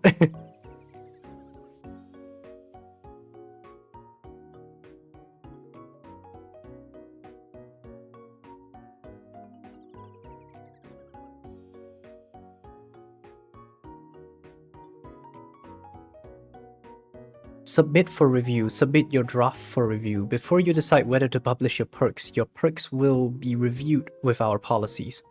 We'll email you with the results. We usually within 24 hours. When everything looks good, you'll be able to launch. Oh, so there's a review process. I didn't know that. I understand that once my offer is reviewed and approved, that check mark, I am unable to change prices. To introduce a new price, I can create a new level and or delete any existing level. Deleting a level will cancel existing memberships at that level. I'm less worried about the whole canceling memberships part. I'm more worried about how do I let people know that there is going to be a lower price when we reach that point? How do we notify everyone about it? I guess we'll keep it this way for now. Submit for review. Agree to terms and submit perks for review. Commerce product module. Oh my god, there's so much white paper stuff. Okay, hold on, let me just read this real quick.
Okay.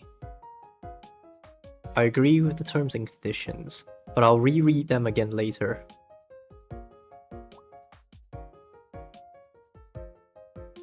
My membership offering, including my perks, does not and will not promote hate or violence, is not dangerous or illegal, and fully complies with the channel memberships policy, TOS, and community guidelines that I have already read.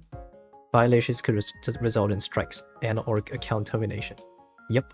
Submit for review. Is that it? Your levels are in review.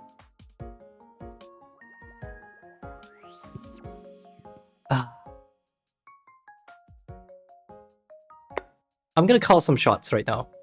By the time we end the stream, the memberships would have already been activated. What do you guys think?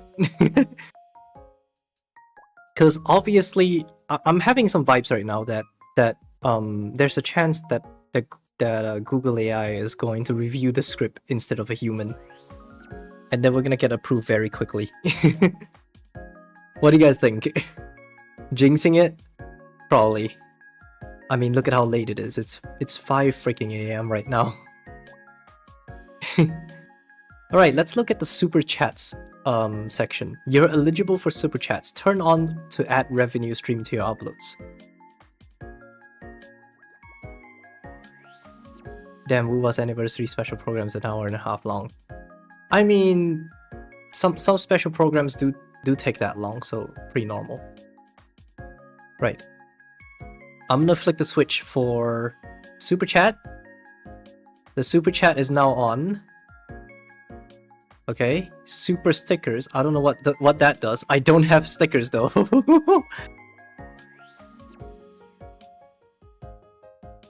And super thanks. That should be on now.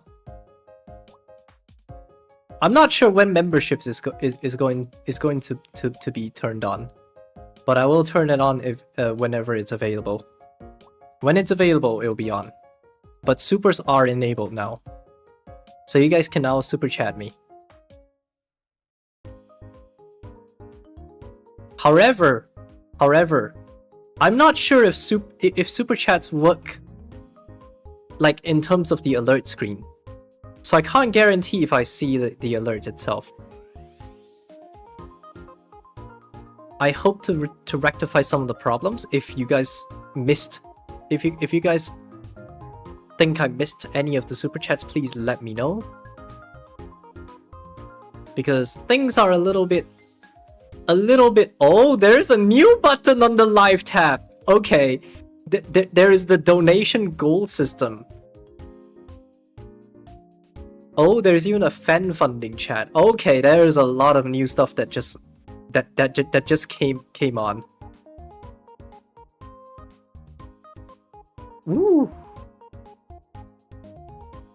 You can. Oh, we can start a poll. Very nice. Okay, that's a lot of new stuff. I probably have to press the refresh button on my OBS. Yep, there's that new button. Woo! That is fresh. Yes, thank you for the super chat. Like, hey, the alert is working. Let's go. Thank you for the super chat, Robbie. Thank you. I'm sorry if you're wondering where in the living world this super chat, this me thanking twice came from. The inspiration is definitely coming from Doki Bird. I don't know. I just like the way it goes. The way Doki Bird says thank you. And eventually it kind of just clicked in for me. So it's now kind of like my thing, but at the same time I feel bad for doing the Doki Bird thing to an extent. I don't know. It's just a thank you, but you know, there's a little bit of internal guilt at times. But yeah, thanks for the super chat, Robbie. Thanks for testing. I am. Oh, hold on. There's an email. Your perks have been approved. I knew it. I fucking knew it. I freaking knew it. Okay, memberships are going up soon. In 3, 2, 1. Clicking on launch button. Please be it. And congratulations, you have launched memberships. A join button will appear on your videos and channel page so viewers can access your memberships offer.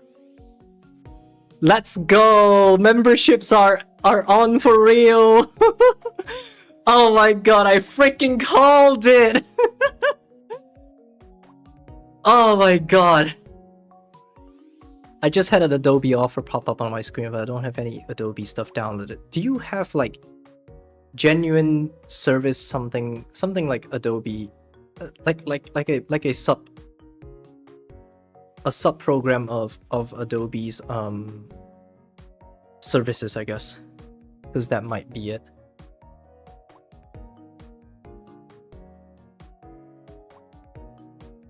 But hey, monetization is on for real. Wow. Honestly, this is surreal. Like the whole getting monetized is surreal. I have no idea how things are gonna go. I'm not sure how Google will process payouts, aside from the threshold that I know of. They do have this usual threshold that you have to meet before you can cash out all the money. And I guess I'll have to meet that threshold before I can collect the money. But that's perfectly fine.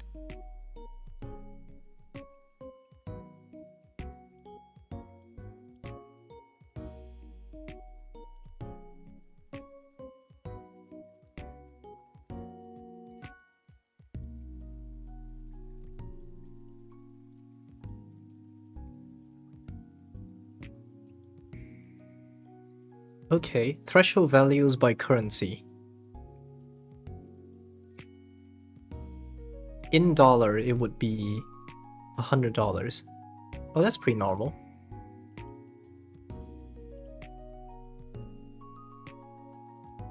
What about in yen?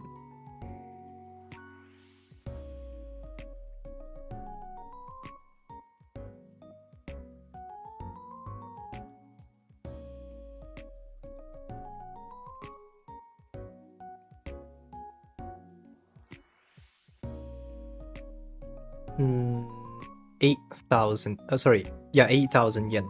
So that's like $80. No, not $80. Like 70 something dollars. Meh. It's gonna stop mattering to me at some point. I still need to keep earning money, so there's that. All that matters is that memberships and super chats are now on. Now, as for the ads, because I'm only half monetized, the ads are not mine.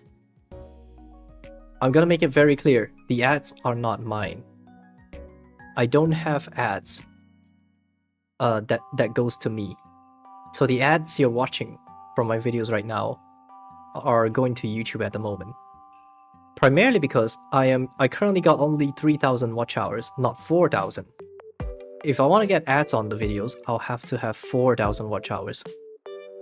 So we're not there yet, but that's perfectly fine because memberships and super chats to me matter more than the ads. Honestly, as a resident of YouTube that has been sitting here for way too long, I feel you guys. Sure, ads might be activated at some point, but I'm not going to go greedy ape shit to this. I'm probably gonna put like one pre-roll and that's it. One pre-roll and one at the end. Mid-rolls, unlikely. But YouTube might force themselves into the mid-rolls as well. So be mentally prepared for that, I guess. But aside from that, we're finally monetized, so that means this leads to the next bit, which is us just chilling and free chatting.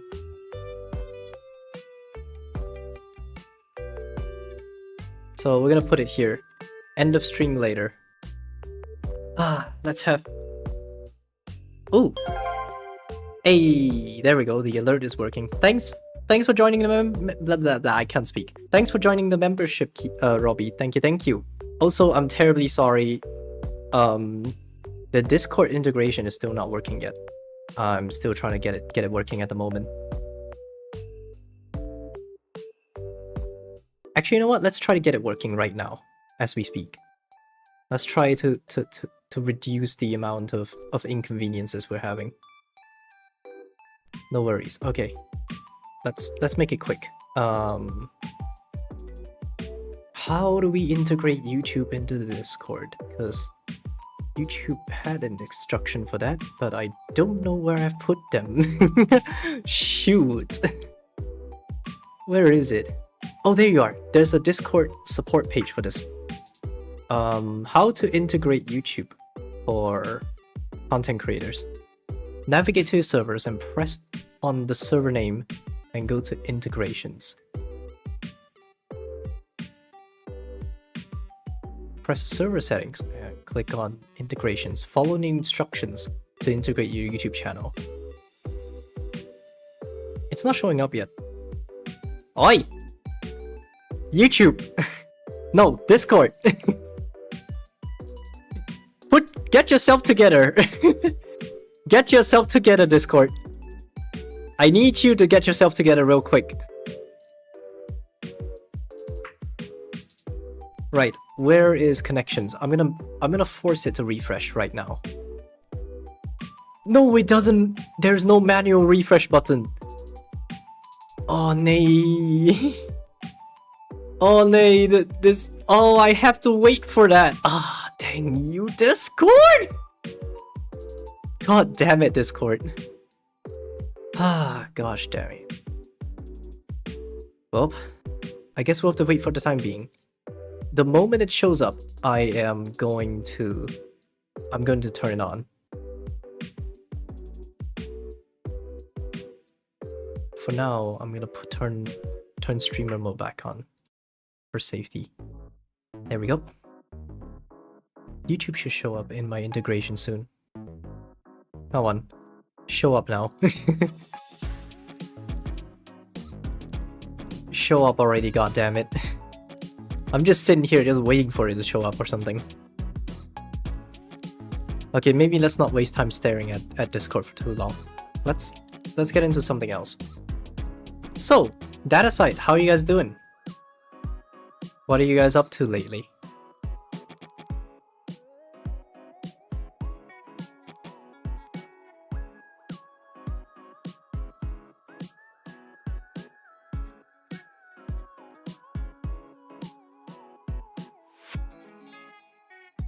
Been playing lots of Strinova. Oh, Strinova? That's pretty cool. Balatro, of course Balatro. Are you addicted yet? I mean, you know, I'm not gonna ask that question. I can clearly see you're addicted. I am. Oh, damn. Rest in peace. I'm sorry.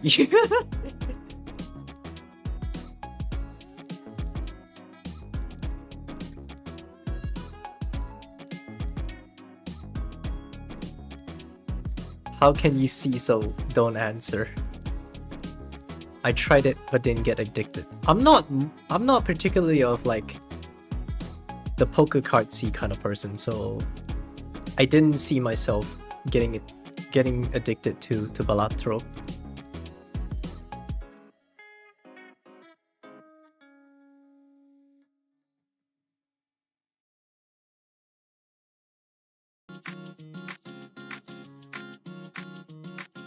It has been a very... I mean, you don't need to say when you've started getting addicted.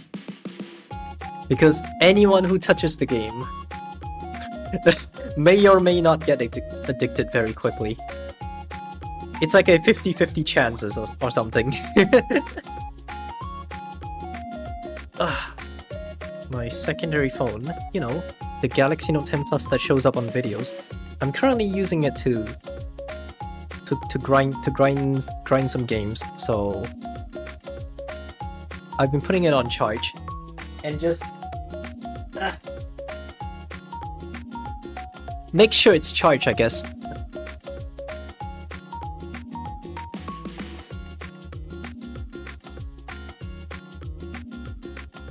Plus I discovered the multiplayer mod. Oh dang. Flip a coin. I honestly don't see myself playing Balatro anytime soon, but yeah. But pretty cool actually. Honestly, after watching like 1 or 2 RT games gameplay of Balatro, I did get bored of it. Because I don't really play cards as much, so it kind of didn't... Like, it's no longer my interest in the core level. Like, it's not even about the fact that it's a roguelike. Any thoughts on the Nothing Phone series? The Nothing Phone 3A and 3A Pro. I would say nice looking design, but the flash module in the 3A Pro. I am just freaking losing it. Like, if just look at the flash module on the 3A Pro. Like, look at how non-centered the flash is. I mean, not non-centered. It is centered. It's just that it's not like lined up against where the main. I mean, not the main shooter. I think that's the telescope shooter. Like, it's so close yet so far kind of vibes, you know? It feels so frustrating. It's like it's centered but not feeling like it kind of thing. As for the glass back, pretty cool.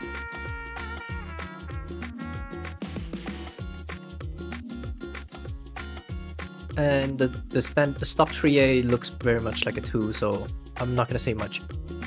Can relate kinda.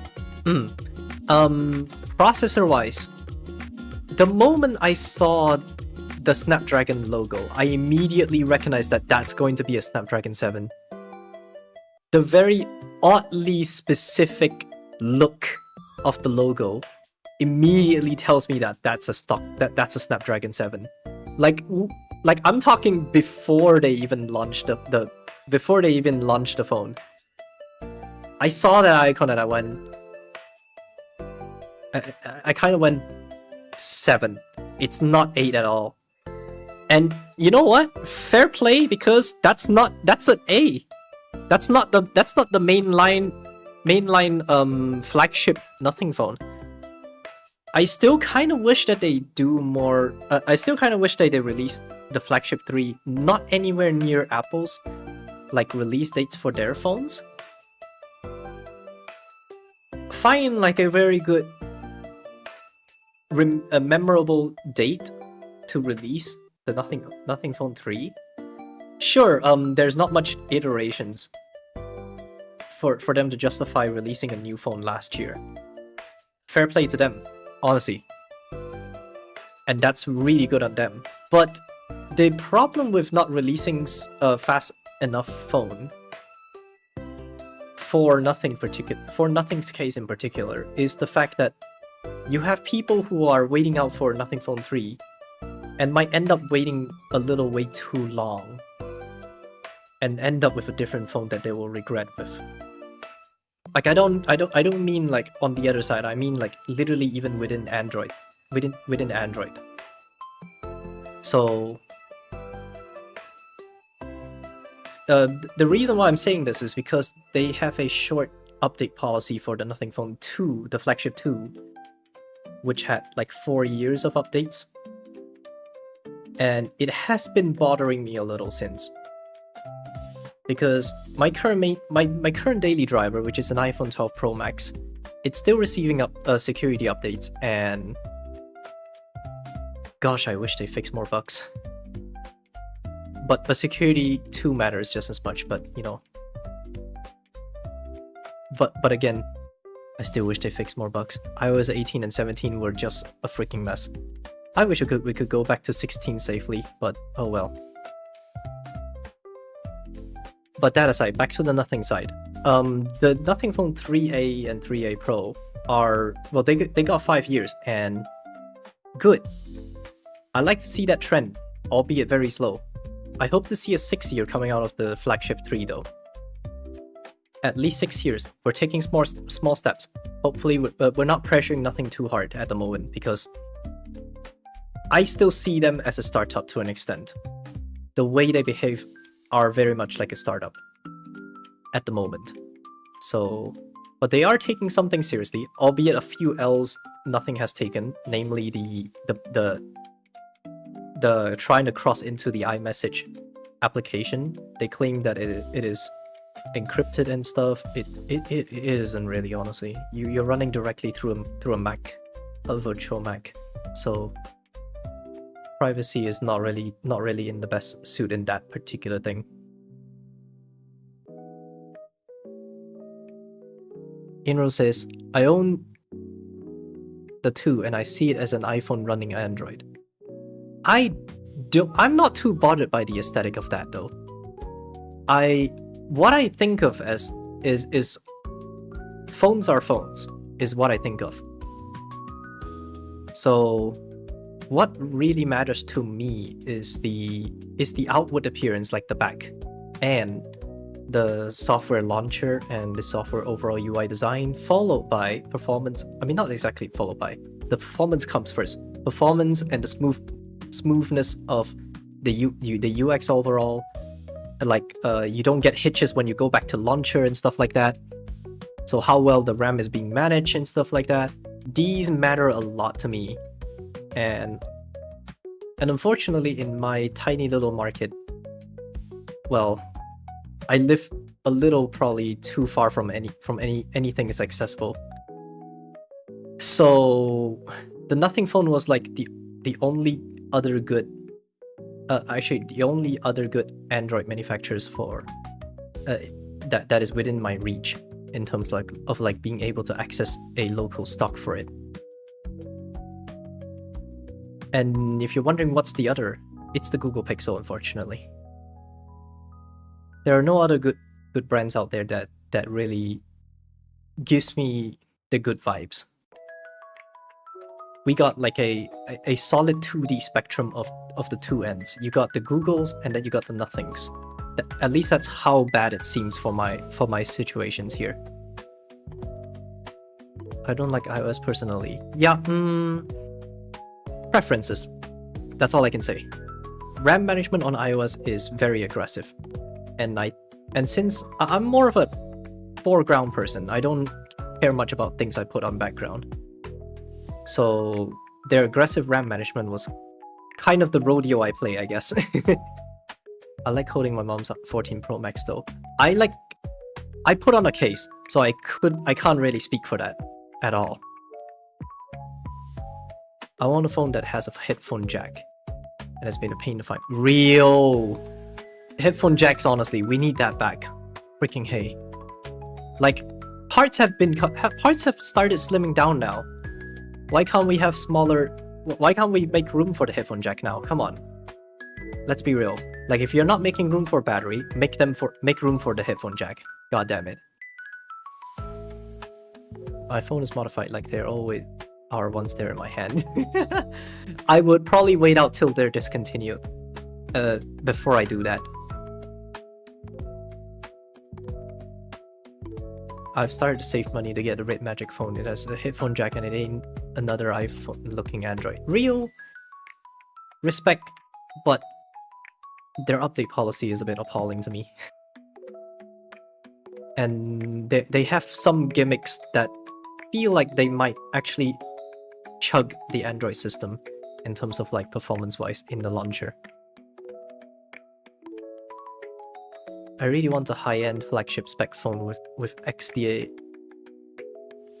third-party ROM or root support, but it's been super difficult. Yeah, these days people have been putting on like freaking, what do you call that? Samsungs in particular are eFusers. eFusers in the Exynos processors. I'm not sure if there's eFuse in the Qualcomm processors, but it's such a deal breaker for me to but like 50% of a deal breaker, because it makes, for one, routing less of an option and more of a whether you want to take a leap of faith that you won't be able to turn back to, which sucks. It truly sucks. Samsungs do have Knox eFuses 100% of the time, even with MediaTek. God damn it. Pretty sure it's built into the bootloader ATP. Dang it. I got an S10, so any new phone would make a good upgrade. Good enough. Unfortunately, ASUS killed bootloader unlocking. Not just ASUS. Huawei and Oppo. Two of these guys. They too are culprits in this, contributing to this mess. This mess of locking up the bootloader. Gosh. A lot of Chinese manufacturers, they have this stupid thing where you need to have an account in their servers to like get permissions to unlock the bootloader, which in my opinion, it kind of sucks. I'm gonna keep it open. I'm not locking it anytime soon. I'm hella not locking it anytime soon. I'm gonna keep it open. I'ma leave the door open. Sorry, that it's a really good Bruno Mars song. I'ma leave the door open. Motorola also has that since the G4. Dang. Man, manufacturers these days are becoming not just unoriginal, but uncool altogether. Seriously.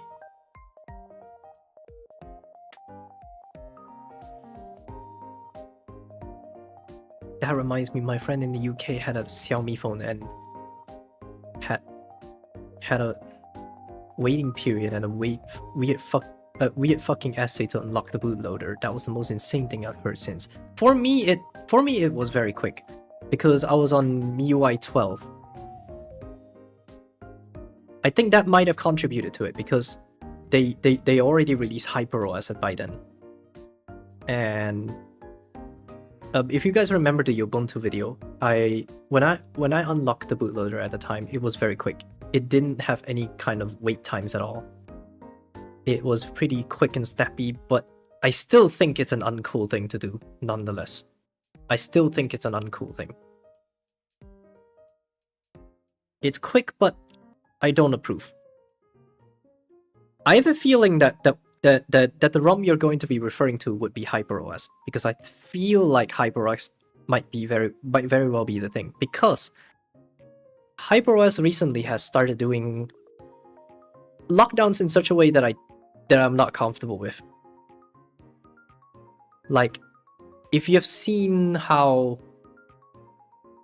if you have observed in the Estimate server or the Darken server, which is where I usually volunteer for my good friend Darken.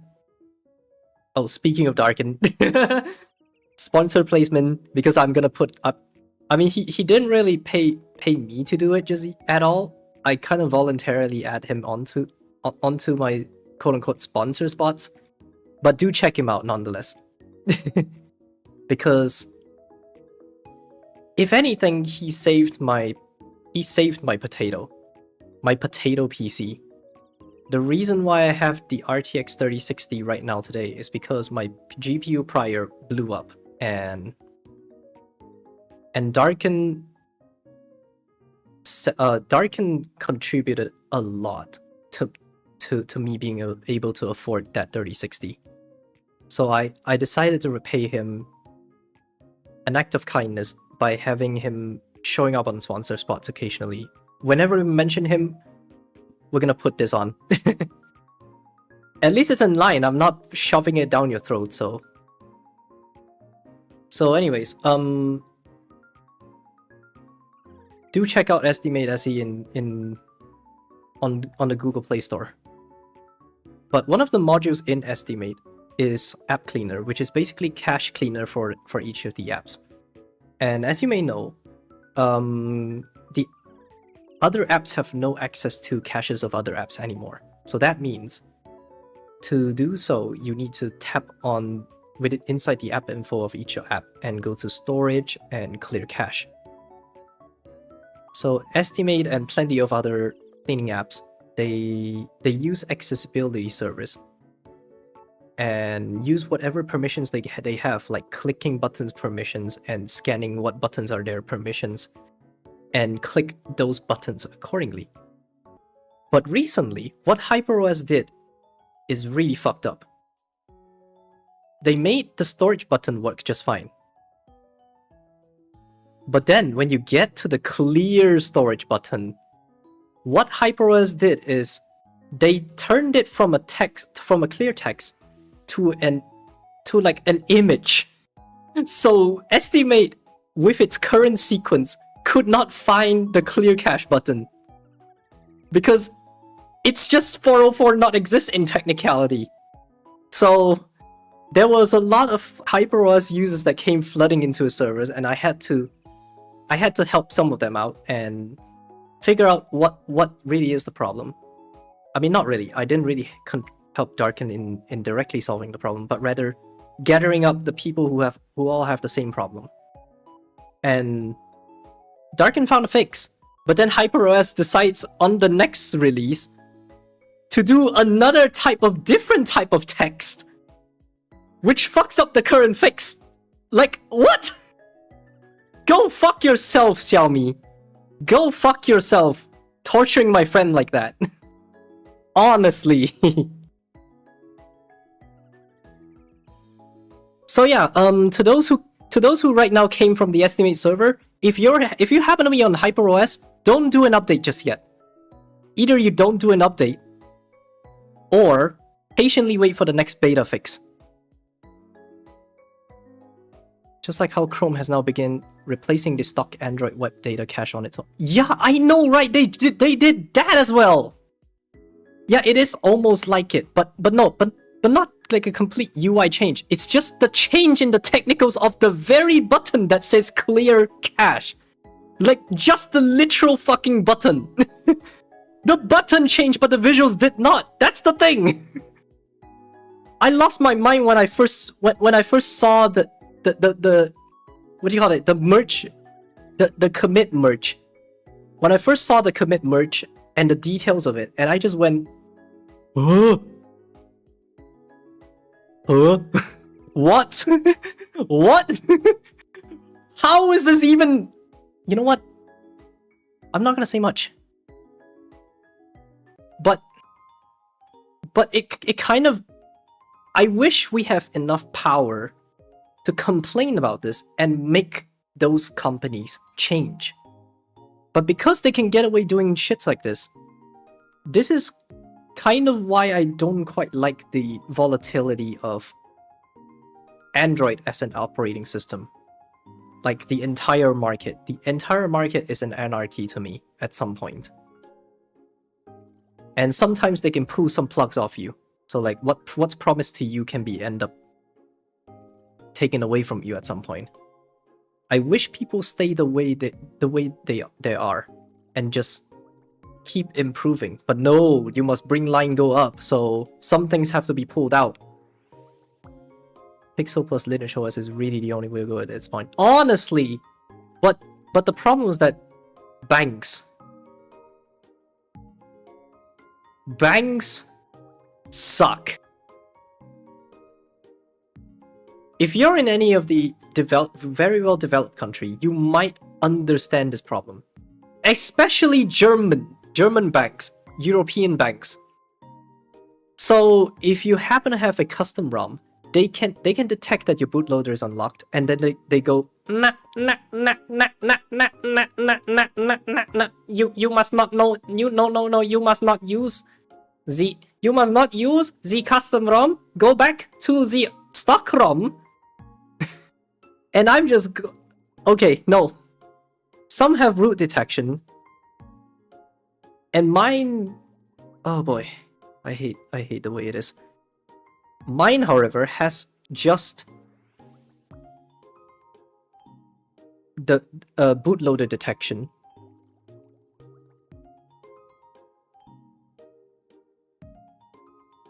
And my government app has minimum of Android 6, complains about developer mode, doesn't seem to have a problem with bootloader unlocked. Well, that's hilarious. If you have seen my Razer phone video, you would realize how fucked up my bank is. To which I'm gonna call Ominous Bank A. Just to protect their identity for now. So I'm gonna call them Ominous Bank A. And for those who are new to this channel, if you don't know what happened, Ominous Bank A gave me a call when I was using the Razer phone and told me, please update your Android system. Your system patch will no longer be supported on the next version of the app. And I'm going like, what? Huh? What? So, yeah. You may be wondering, how the hell did I ended up back in the iPhone 6? That's because Apple was still maintaining updates to that phone. To be fair, it is my fault. Someone did go through a very constructive criticism about the way I went with storytelling on that video. Fair play to them.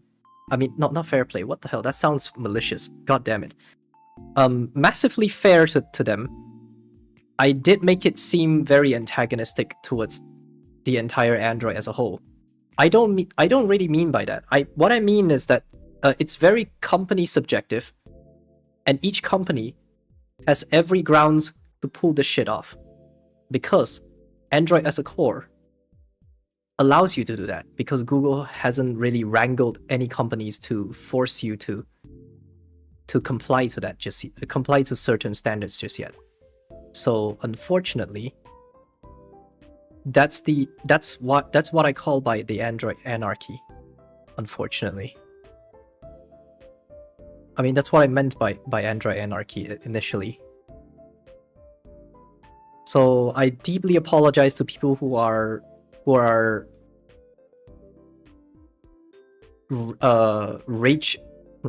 enraged by that very video. I sincerely apologize by that, and I hope to do more checks to the way I present things in the future.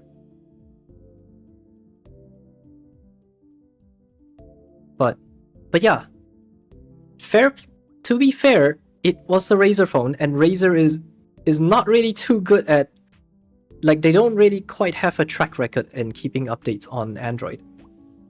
But think about this. I had the Razer phone very early on, so you won't know the update policy of the Razer phone. Because back then it wasn't a thing to report your update policy. It's all about the gimmicks and gimmicks and gimmicks. It's just, I don't know, I bought into the gimmick, I guess. So I went to the Nexus 6P after that. Actually, wait, no. No. The Nexus came first. Then I went to the Razer phone. But then I was like, no, I'm spending way too much money. This is fucked up. Like, I'm spending way too much money on a Razer phone. That's done. I'm done with the volatile companies. I'm going straight to someone stable. But unfortunately, at the time I really was looking forward to a Google Pixel, but the Pixels weren't available here. Like, weren't officially, and import suppliers won't give you a warranty. So I was really unnerved by how uneasy it's gonna be. So I had no choice but to pick up the Galaxy S10. And at a random point of time, Mama Mel dropped her phone, which was a Galaxy S8, and the screen was so cracked you can't use them anymore. I had to sell her my S10 and buy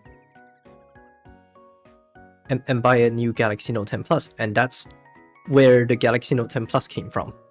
It's kind of a hilarious story. I didn't intend to be on the Note 10 Plus, but I thought I have some extra pocket money, so let's just do an upgrade instead of sucking up to the same model. So, well, whatever happened, I guess. I kind of wish the Pixel did arrive on time, because I would have picked up the Pixel. Because there was already multiple Pixels by then, and the cleanliness of the stock ROM felt really nice at the time. I really enjoyed the clean stock ROM that they had. But, welp, I guess that ain't happening. Because Google started doing their own thing now with the Pixel. The pixelization of Android, I guess. Goddamn. Oh, I should take down the banner now. Yeet. There we go. We're going too far off topic for this banner to be here.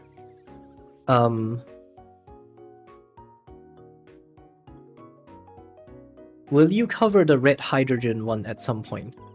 If you could send me one, that would be nice. Red hydrogen one. I don't know what are the justifications to cover the red hydrogen one, because the software feels barren. Like, it looks barren, honestly. And the only good thing about it is being a camera, which, if you compare to cameras these days, I like to contest against that.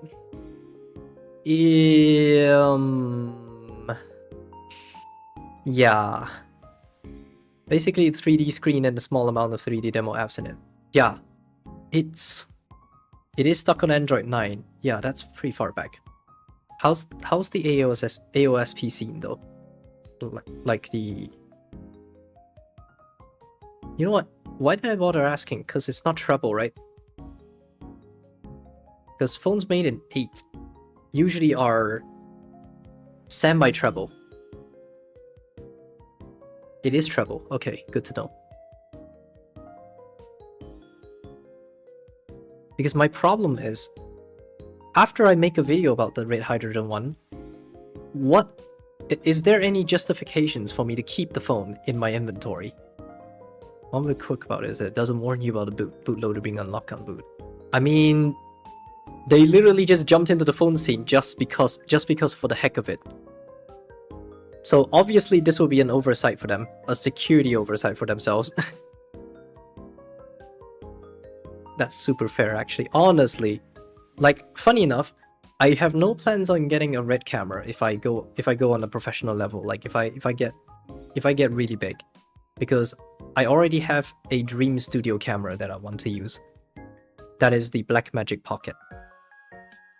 Sure, it's overkill and stuff, but it's smaller than the Ursa, which makes it more portable and still studio friendly to an extent. That's kind of what I was very fascinated by the Blackmagic Pocket though. But we're gonna take small steps, okay? Very, very small steps. At the moment, I'm currently using the Fujifilm X10 Mini. Sorry, XT... Sorry, not 10 Mini. What the hell? That's my Sony phone. Stupid. Okay. The XT100. There we go. The Fujifilm XT100 is my camera, my filming camera for videos.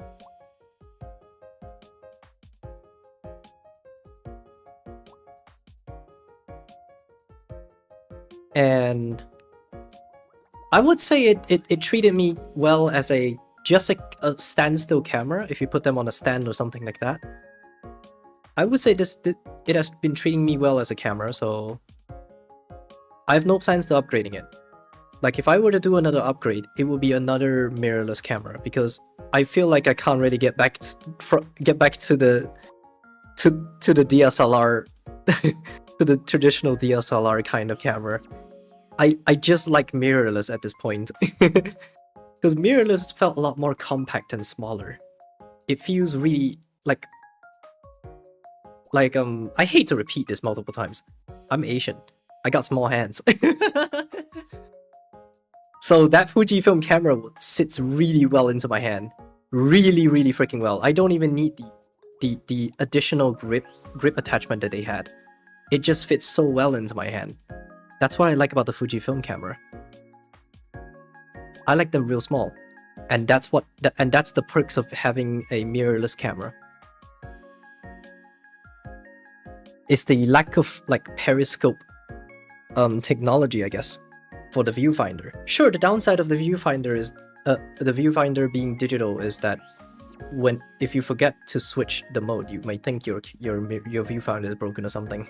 But I don't use the viewfinder as much, so I guess the pros outweigh the cons for my own case.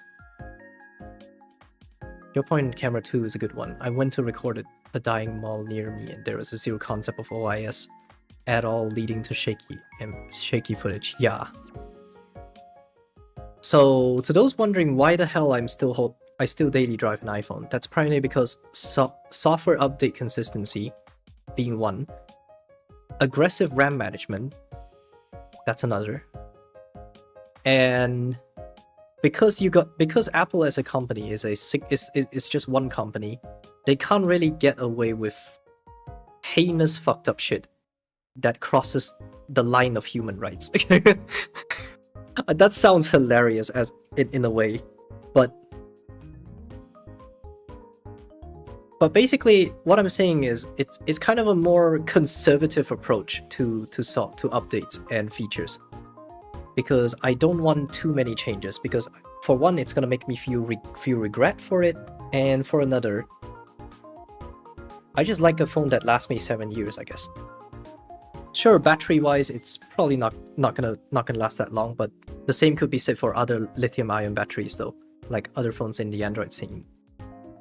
In the end, you're still gonna have to change it in like sometime around the 5th year if you are a heavy user like me that plays a lot of heavy games like Genshin Impact, Zenless Zone Zero, Honkai Star Rail. These are such heavy hitters because for one, the heat is gonna hurt the battery. For another, the power usage is gonna hurt the battery as well. So you can tell where my justifications are on that front.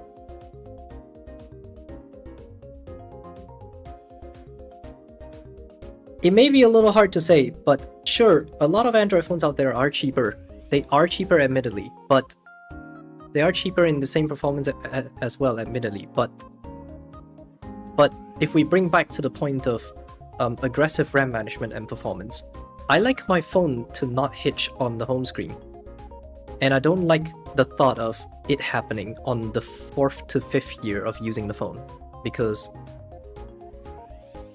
like I said, as a small creator, my income is very volatile. So if I'm going all out, I'm going all out to secure my usability of a phone for as long as possible. I mean, think about it. If you think about it, I'm using my iPhone for pretty much more than just what people see Apple's only Pro as. A lot of people saw Apple's Pro being a phone camera that you can quickly run and gun with.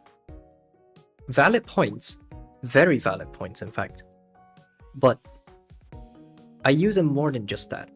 I wanted to use it as a daily driver. I don't want like a paper, not a paperweight. What I'm talking about. Basically, whenever I own a device, I want it to be as multifunctional as possible. Which means, right now as we speak, my daily driver is also my tracking face, like my tracking camera. So I'm trying to make the maximum use of a phone. If you catch my drift. But I am still open to having any Android phone as my secondary daily driver. In fact, speaking of that, I'm looking forward to a Nothing Phone 3, but I'm currently broke, as usual. So if you would like to support me financially, feel free to super chat or just directly donate on Throne. I have a donation goal for Nothing Phone 3. The reason why there's a question mark at the end of the listing is because we don't know how much the Nothing Phone 3 is going to cost. We don't know just yet. There's no info about it, and it's there just because it's there. So I'm looking forward to a Nothing Phone 3, nonetheless. I kind of want to make it a daily driver and hopefully make a video out of it. And maybe, by a slim chance, I might end up making kind of Marques Brownlee-esque review, but with my presentation style on it. So like we can have like B-roll shots on places and stuff like that. That would be pretty cool, honestly, in my opinion. But that aside,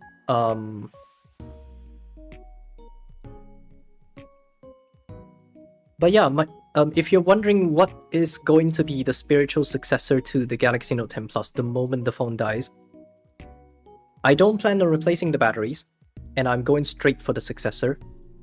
And I'm calling shots for the Nothing Phone 3.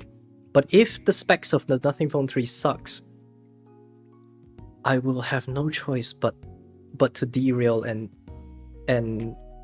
switch to the Google Pixel instead. Maybe the Pixel 10 or something like that. Avoid MediaTek. Yup. MediaTek is just mediocre! Sorry, I gotta let it out for once. Like, Dimensity 7, Dimensity, the flagship Dimensity is like, But then when you compare against the Qualcomm, it's just, well, dead. Dead. I'm sorry. I'm so sorry. Qualcomm is like the Nvidia of ARM processors. Sorry, not exactly all ARM processors. Apple Silicon still has some ground, some footing on that. I died inside when nothing began siding with MediaTek for a while. Clearly that was a bad choice. Clearly that was a really bad choice. Like, the Dimensity is not meant to last long. It's like short-term thingy-majigs. Like their drivers for chipsets for like flashing is just as bad. Like it's almost like no one's there to take care of it, kind of vibes. It's like abandoned child or something. I have experienced some phones with MediaTek processors, but not Dimensities. Their drivers really are ass, I gotta be honest. They feel terrible. It's like the program says, oh yeah, you're connected. And then when you click flash, it's like, oh no, you're not connected. Wait, what? Okay. Well, shit, I guess. But yeah, I'm glad to see, yeah, Qualcomm Snapdragon 7 is still better than Dimensity 7 series, honestly. No matter how, it's still better. Like, if MediaTek can get good, legit get freaking good, then I can think twice about them for a second. Like, it's not even profiling and blind hatred to Dimensity. It's straight up littered with bugs that is left unfixed. It's, how does it feel like?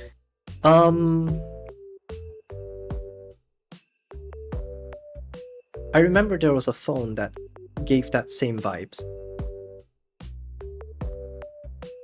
where they keep releasing updates, but they don't listen at all. Oh, it's not a phone. It's Nvidia! I'm sorry. For real though. Oh boy. I had the 3060 before they acted like this. Like, I mean the fucked up line of it. You know, the whole 50 series debacle. So, sorry. I might move out of the Nvidia GPUs if the AMD drivers are good. My future card may or may not be a 9070 XT. Oh, speaking of that, if you're interested in funding my 9070 XT, feel free to check out my throne as well. It's up there. I know it's a joke card, it's a Yeston Sakura Atlantis, but if it runs on stock speeds, including its boost clocks, what stops me? What stops me? I'm enjoying the heck of my time with this.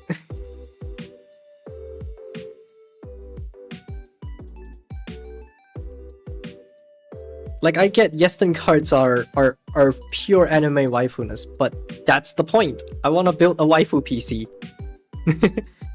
I wanna build a pretty waifu PC, and just, I don't know. It's been so bland these days. Like, you know, my current case is the NZXT H510i, and it's really bland. I don't have decals, I don't have stickers yet, but I'm hoping to upgrade to a different case. A case where it gives me more spaces, I guess. Namely the Fractal Design North. I like the wooden aesthetics on the front. It kind of gives out the palm vibes, I guess. It gives me more reasons to probably put a plant in my room for some reason.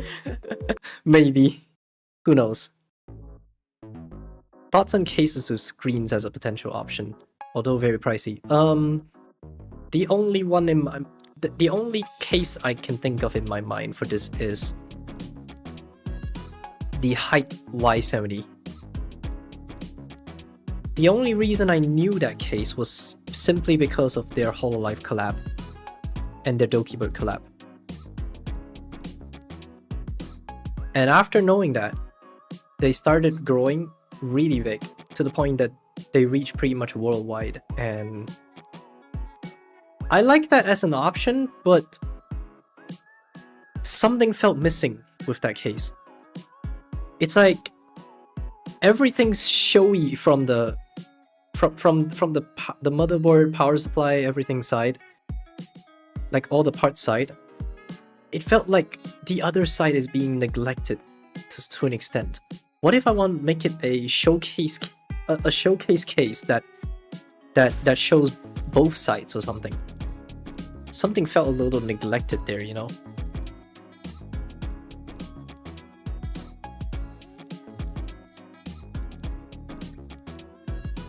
Sure, a lot of other cases don't really have anything on the back, but when you have a case this show-offy, I think all sides deserve some degree of attention.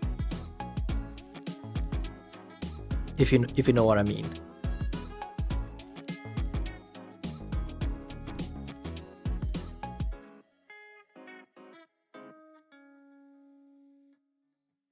Ooh, I've been streaming for 3 hours. Okay. That's fine. I can keep it. I can sort of keep it going for a little bit, or just a little bit more.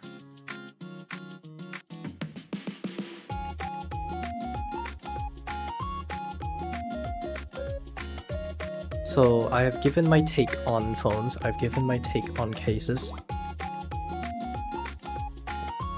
What else are you guys interested in? Specifically, no politics.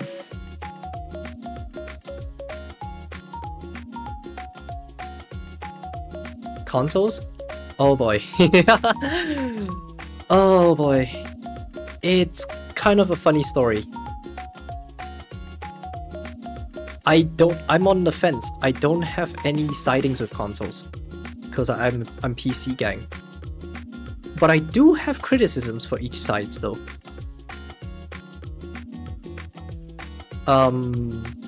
So let's talk about PlayStation versus Xbox first. So my POV comes from very far old era, like very old era, like PS4 fat versus the Xbox One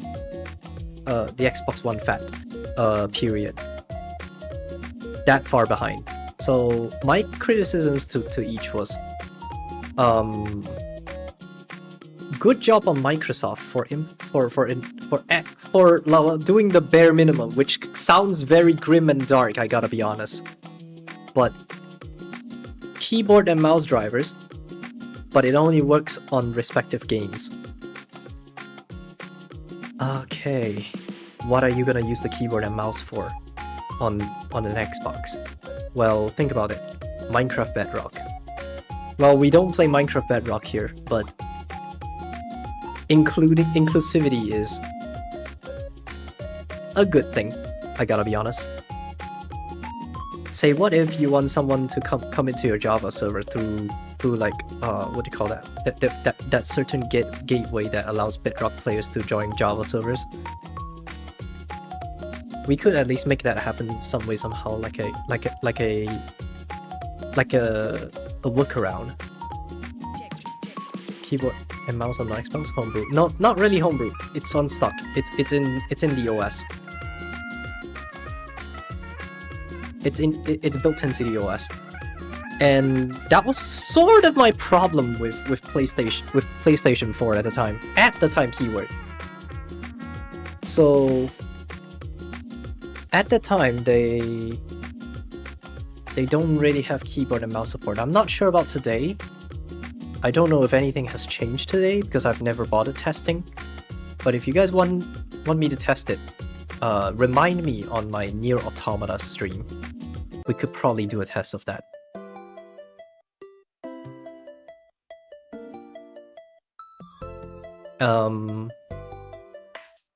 Right, what else? Xbox 360 allows keyboard because of chat pad, but mouse is only on dev kit. That sounds interesting actually.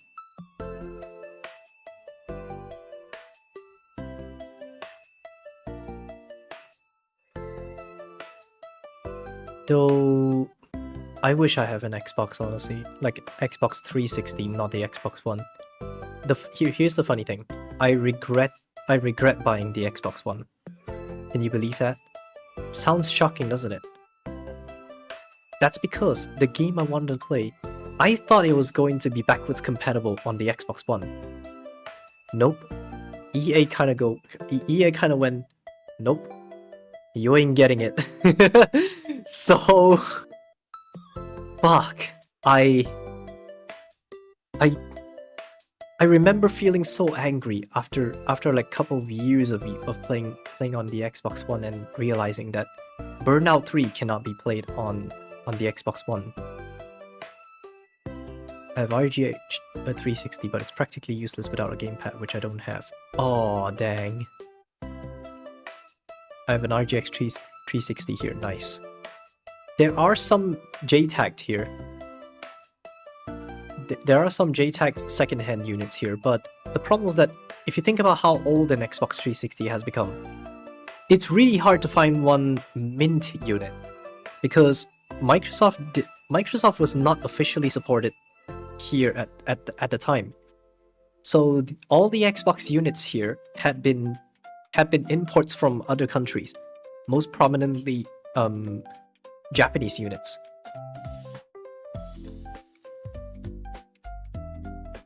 If shipping prices are okay, I might get into contact with giving you mine since it's kind of useless for me. I'll think about it. I got it at a swap meet here in the US and it was basically mint. Well, that would be cool. But again, we'll see how things goes because privacy, addresses, you know, a lot of things to consider here. I do have a 360 controller, fortunately. I don't know if it's the same connector. It has this this proprietary connector to USB adapter connected with it.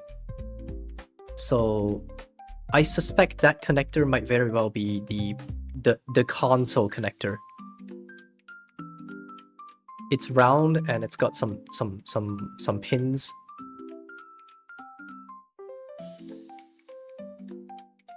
Dashboard 360 can be controlled by the keyboard, the play and charge kit. Ooh, okay. But again, the only goal to have the USB port before the USB port. Yeah, I guess kind of. Even if I do have an RGH 360, I might have a slight risk of accidentally banning it because I have zero prior experience with modern consoles that have been RGH'd, so I don't know what precautions I should be taking and stuff like that, and how do I prevent myself from pulling accidental shits like that. I keep mine completely offline. PVC Ubuntu for it is just so outdated and useless. Though if I receive the Xbox, I might end up seeing you can block the Xbox server so you don't get banned, or have a stealth server. Stealth server? You mean like a redirections of some sort? But we'll have a But then this comes a new problem. I like to keep my internet as uncensored as possible, so that means I can't really do it on my Pi-hole. Not until I figured out a way to specifically block that for specific clients. Because here's the problem, okay? The problem was that I've done plenty of prior research, so I've got plenty of dilemmas in my head right now. And for one, I really want to connect the Xbox to my local network so I can FTP things around. Because just like the iPhone, I've stopped using USB cables to transfer files. So if anything, I prefer sending stuff over FTP and anything over network. So this is sort of a problem for me, I guess. How do we keep an Xbox within the intranet and without connecting to LAN at all? Is there a way?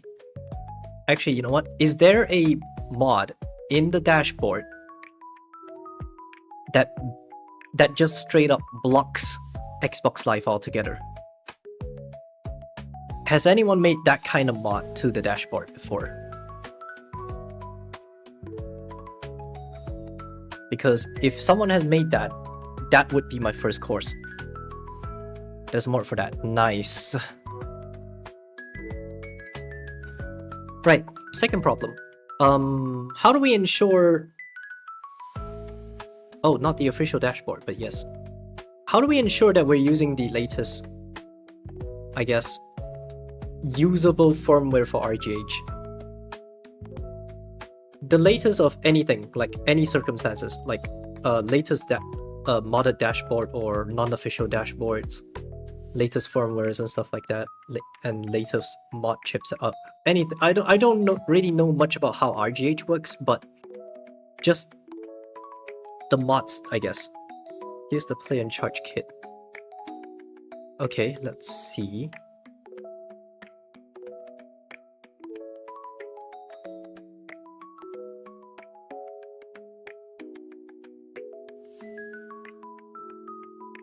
Oh, it's like a connector to the Xbox. Oh, mine's like with the cable built in. So the one behind the other one. But, I mean the one behind your the one in the front. So the second one.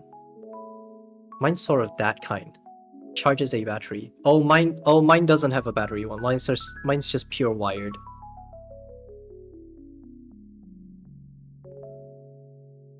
But I'm not too bothered by that. The cables are the controller is in perfect condition. They work just fine.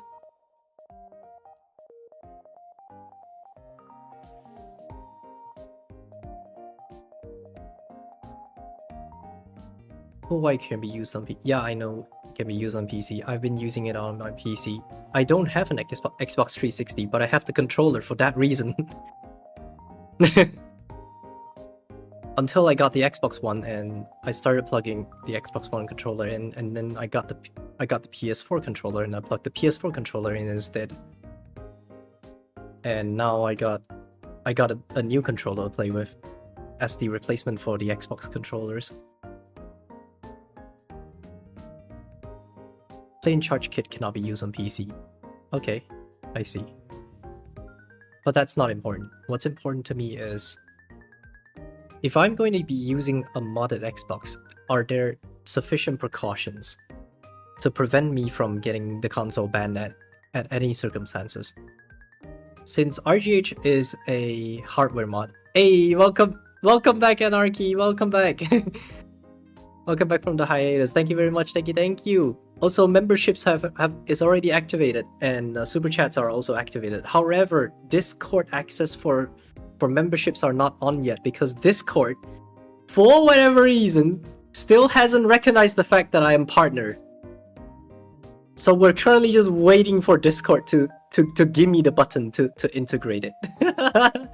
I'm so sorry, all soon to be members on the YouTube side. Your access will come eventually. And I'm sorry the clock is ticking down if you sign up for memberships right now.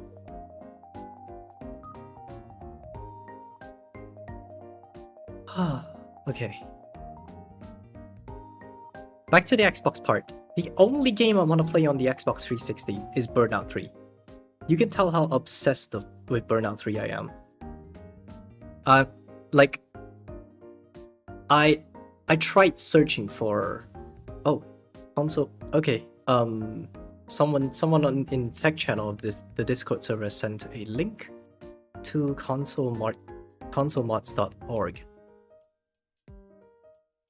The only way to prevent your console from being banned from Xbox Live is to disable live access. Remove your console's access to the internet is one way of doing things, but you lose network connectivities and functions like FTP. Oh no, hold on, wait. Live block when enabled, known Xbox Live services are blocked. Xbox Marketplace data can still be accessed, whereas strong would be, this may block stock dashboard from getting games hypnosis, blah blah blah. Enabling strong isn't necessary, but you can enable it if you just want to be sure. Okay. Optional, you can set that in parental settings. Okay. Can you use Xenia to emulate it? Unfortunately, Burnout 3 is not a 360 game. It's actually a backwards compatible OG Xbox game. The reason why I didn't want an OG Xbox is because there is none in the Asian market. It's impossible to find a unit here. So that's why I wanted a 360. Simu currently, well, it doesn't play well with my processor at the moment. We got 50 frames out of it. So there's still plenty of, I don't know, we need to do a CPU upgrade straight up. Deadass. Xbox flopped on Asia, PlayStation prevailed. Yeah, true. That's kind of what sucks, because it's hilarious that it's kind of ironic that I discovered Burnout 3 on PlayStation 2, and I thought, wow, the Xbox version looks so cool. Like watching people do precise drifting because their accelerator is set to the triggers from the early days. And we PlayStation people still stuck on the cross and square combination back then. So I wanted an Xbox at the time for that very reason. And well, that was my dream crush right there. If you have an already banned console, if you have a console that is already banned, then feel free, I guess. Get a Trinity motherboard 360S and do the 2-wire mod on it. I'm not confident in doing mods. I don't have a soldering kit just yet, but I'm hoping that the soldering kit would be one of the donation goals on Coffee eventually. Xbox parts were generally better on graphics. It's less about that for me. It's more about the I don't know, it just feels smooth. That's it. It's on 720p 60 frames. The PC port was usually a port from the PS2 version. Yeah, Burnout 3 is popular on PCSX2. And even with that stream that we're gonna have, the stream that we're gonna have next week is going to be on PCSX2 as well. I have put on some texture packs to replace the textures for higher resolution, so it feels more current day modern. So we have 1080p 60 frames and very high resolutions and stuff. Or you can get a Winchester motherboard 500 gigs 360 Elite and do the bad update mod on it. I hate I mean, not that I hate. I like the concept and the technical advancements of the bad update mod. I just hate the challenges it has. It's long. Yeah, it's long. I saw Modern Vintage Gamer do it. It was long as hell. Holy! Like, I could make a cup of tea, have my entire dinner, and come back and it's still not done. For sure. Honestly. I'm not looking forward to that kind of console. If anything, I would look forward to an already banned yet mint condition console. Modded preferably. Already banned modded console. But it doesn't require soldering, silly. No. I mean like the 2-wire mod one, the Trinity one. Nothing beats a hardware mod except Nintendo soft mods, which is why it's always the browser. I don't know. I sometimes hate the hardware mods. Do you have a soldering kit you're eyeing on particularly? Let me do a quick check on my wishlist real quick. I got a wishlist in my Asian marketplace, and unfortunately I can't go for a Pineso because shipping is going to be hell here. And getting Heiko or Hako is not really financially feasible because the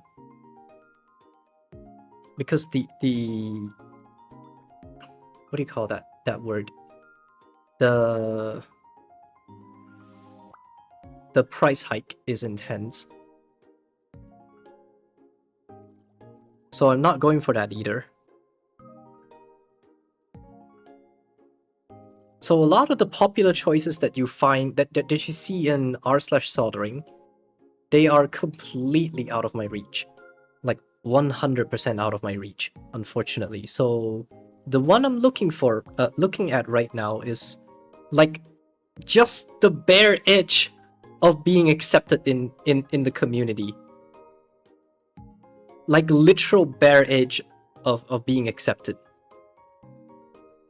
I'm still looking for it. Where the hell is it in my list? Oh, there you are. It's the Kashger, or the KSGER, which is a random Chinese alphabet soup brand. I'm looking particularly at their T12 tips. type, I guess.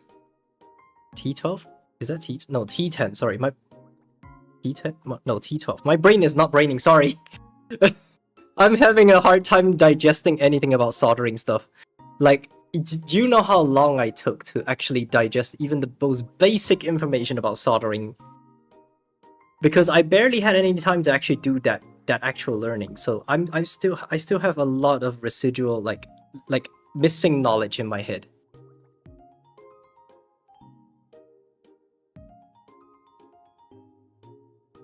So I am looking for a something like a T12 tipped soldering station.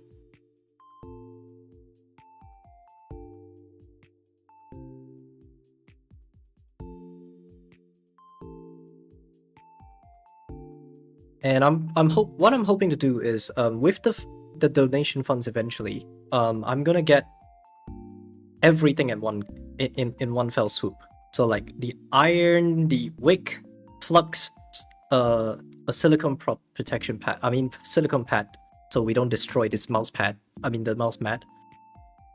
A fume extractor, everything. Solder lead, solder. What the heck is a solder paste? Oh, it's flux, isn't it? And copper wire for cleaning off solders. I'm hoping to get a full set to make sure I can have a environment to learn how to solder at all. Like you could tell me you just get the bare minimum, but I want to try to learn as much as I can before I get into serious jobs, like probably turning my PS4 controller into a Hall effect controller. Who knows? That would be a cool project though, I gotta be honest. Sure, it's like a very basic thing, but again, it would be pretty cool for someone like me, you know? But first, we gotta prioritize fixing my setup before we get into including soldering irons, I guess.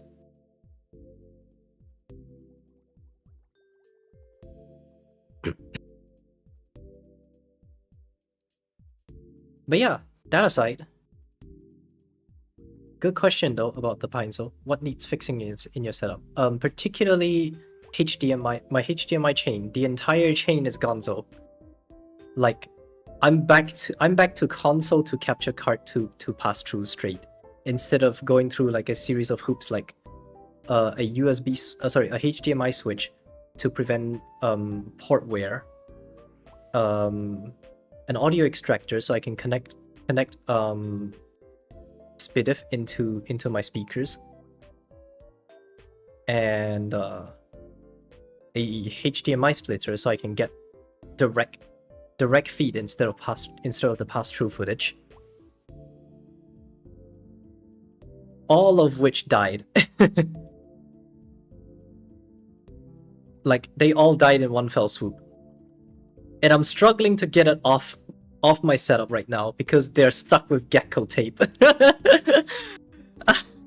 I wish I had not stuck them with gecko tape, because now I need something like a sharp wire to cut those gecko tape off. Whew. And I still haven't gotten my HDMI switch off the table yet. They're currently stuck with gecko tape. To those in the Asian market, if you don't know what gecko tapes are, it's literally nanotape. Just type nanotape in AliExpress and you know what I mean by that. They don't leave a residue, and they don't use adhesive. They stick on to by just pushing air out of the surface, and then they just hold on. But the crazy part about gecko tapes is that they hold on really strong. It's so strong. If you try bouldering on my HDMI switch, there's a chance this thing still holds.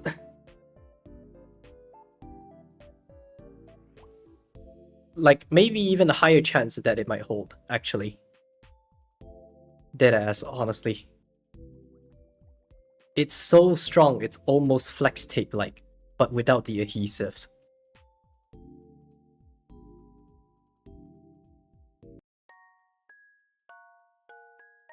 Flex tape competitor, honestly. The craziest part about gecko tapes is that you can get a roll of it, I think 3 meters worth of it, or even 5 meters worth of it, for just $1. A single dollar for a roll of it. Think about how much worth it is compared against the flex tape. That's insane. Bill Swift is gonna come after me.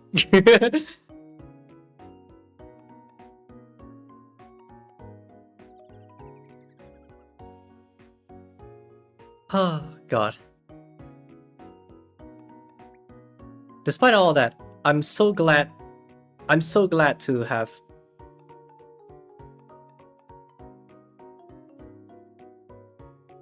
have y'all in on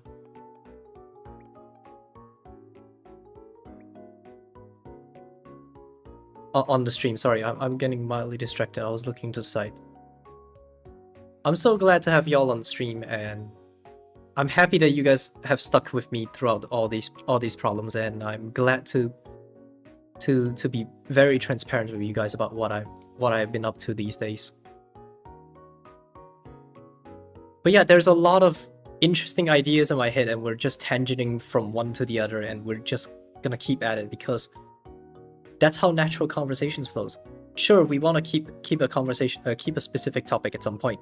That, just read the room and you know when it happens. It's pretty easy.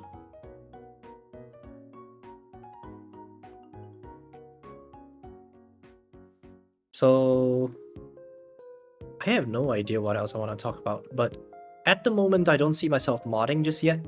I'm hoping to get new parts for everything first, new equipment first. Then if everything's done like everything's done upgrading, I'm hoping to eventually start getting the soldering iron, I guess, and then start modding away. But the important part is, this is the priority queue right now. The priority queue for what I want to replace first is my PSU for my main PC to an even better one that lasts me longer than it should be. And then after that, we have to fix the HDMI loop. Following that, we have to save up for a replacement hard, either replacement hard drives for my server PC, or replacement parts for the HTC Vive controllers. Either Vive controllers, or just go straight for the Valve Index knuckles, I guess. I don't mind picking up the Valve Index knuckles, or just straight to the Valve Index if you guys really want to see me play VR games. We'll just fly straight to the sun, I guess. But we'll talk about this again when that time does come. That time where we choose between the two. For now, let's try not to think too much about it because it's still quite a far-fetched goal at the moment. But I got somewhat of a plan for the HDMI loop. Do you worry about the build quality of Index Knuckles? Not quite. Cause if it's cosmetics, as long as it doesn't cut me, it should be fine. As long as it's not cosmetic or as long as it's not functional damage or damage that cuts me, then it should be fine.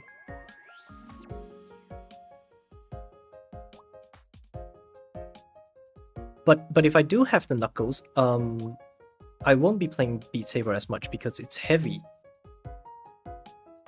Like, I might do 1 or 2 streams in a very long while, but I don't think I'll be seeing myself frequently playing Beat Saber with that, because it's probably gonna hurt my arm than helps it. Than helping it grow at all. A lot of people say the Quest controller is better. I get you. Problem is, I don't want to use the Quest headsets. I still like my lighthouse system. I still call it the lighthouses. That's how much of a boomer I am. I know people these days call it base stations. I still call them lighthouses.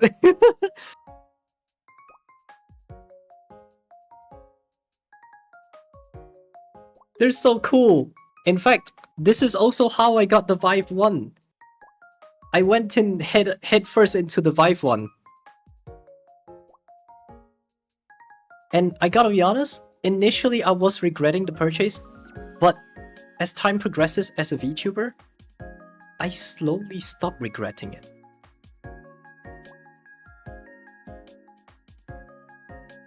The funny thing about the Quest and base stations is that they allow the Quest series to work in the dark. Oh, is it because the camera sees those dots? And then it's just following the dot. Oh my god, that is hilarious. Okay, that's very interesting, I gotta be honest. Oh my god, infrared things, honestly. How fascinating infrareds are.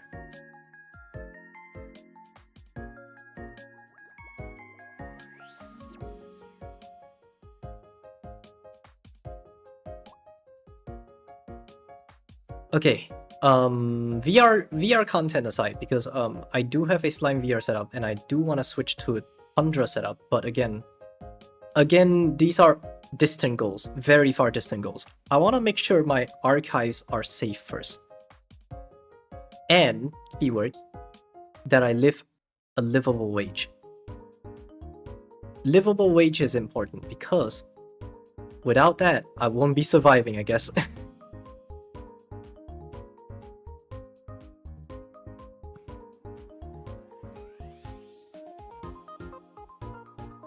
I should probably update my monthly expenses goal on Throne. Let's do a quick update. Imagine buying food. Honestly, deadass.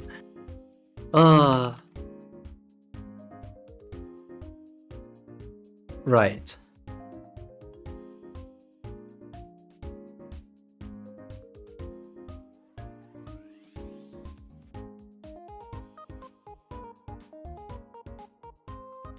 Rio. Rio.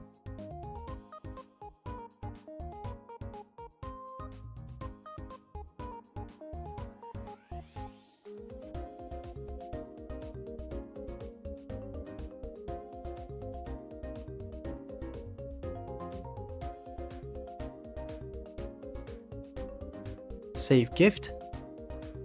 Alright. Monthly expenses has been updated to reflect the actual value, I guess. Not exactly actual value, more like the value that is reflective of the current financial situation, I guess. Valid monthly expenses, HRT, Monster, Internet, Nintendo Online. Other stuff is pointless to buy. For me, I think what would apply is Internet and HRT. But I can't really transition at all here. Where I'm from, which is a secret. Somewhere in Asia, mysteriously. Is well, let's just say I'm in a very poor situation. So at least I'm allowed to be myself here on the internet. And that's what I'm grateful for.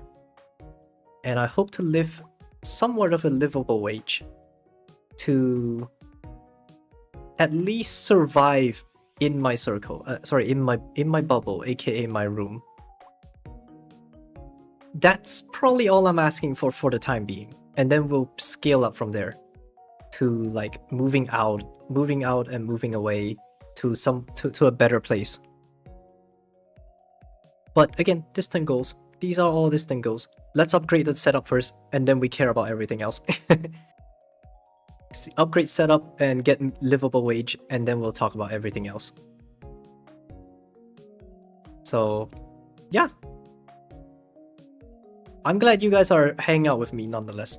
It is great and refreshing to see that my first return stream is pretty strong. Very, very strong. So I'm happy to see that to be a thing. Sure, I get that this number that we're seeing right now is only reflective for just chatting streams, but I hope more people are interested in other gaming streams of mine. Oh right, I forgot to mention this. To those who are new to the channel, we have this very normal thing.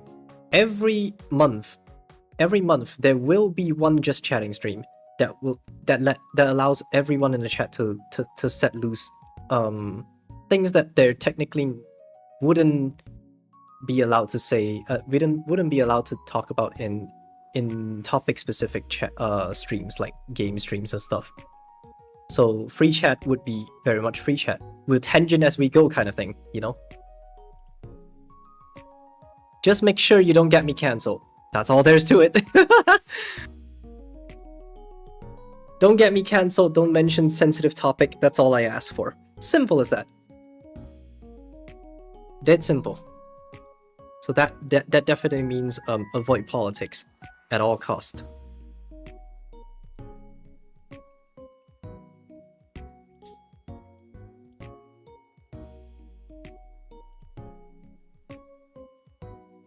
Okay. I don't quite have a long-term goal. My long-term goal is to just create content and keep entertaining people. I don't really have plans to scale up just yet, because if money doesn't go up, I can't really scale up. What sparked your interest for technology? Good question. Little Mel had her first technology, which was a mobile phone. And I don't mean a smartphone, I mean literal dumb phone mobile phone, which was the Nokia 3100C. Unfortunately, not the 3310. Oh, I'm so sorry, everyone. But think about this. The 3100C is still quite an interesting phone, I gotta be honest. And it's also the phone that allowed me to play lots of cool mobile games like Asphalt 4. Oh god, I feel old mentioning these games. And as time progresses, I got my hands on newer phones like Sony Ericsson. So I think I got like a Walkman W810i, I think. And that's when I discovered 3D graphics in a game, which was the tennis multiplayer, or the current, or today as we know of, Super Real Tennis.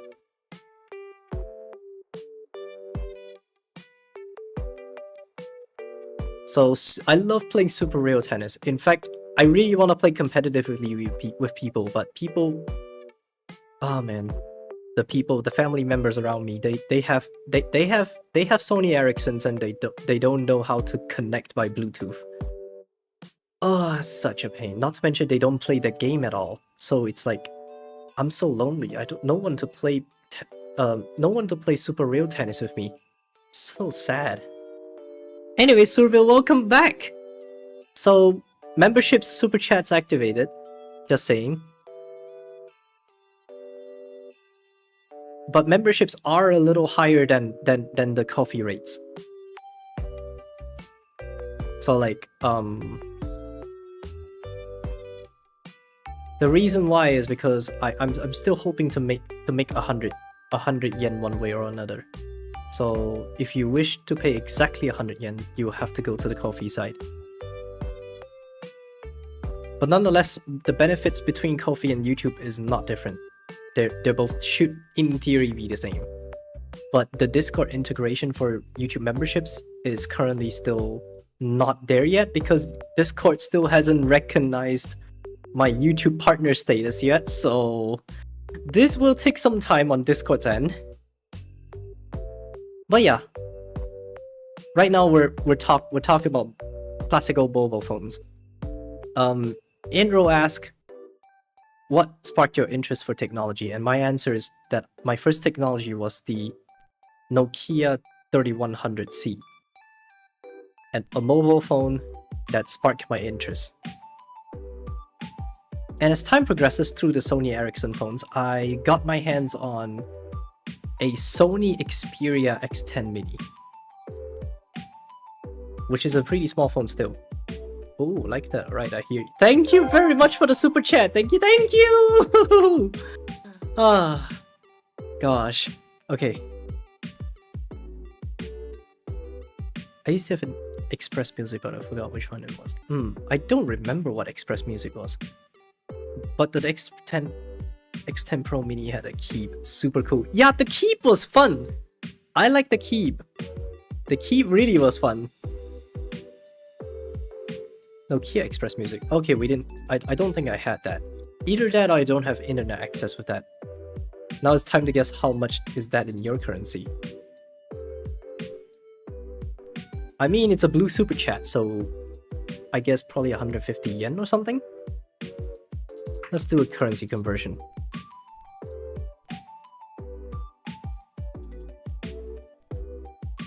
Czech krona. 20 krona to yen would be... Oh, we're very close! 130 yen! Or 29 to be precise, but... Woo! Sheesh! I mean, you kind of asked for it. Let's Google. But still.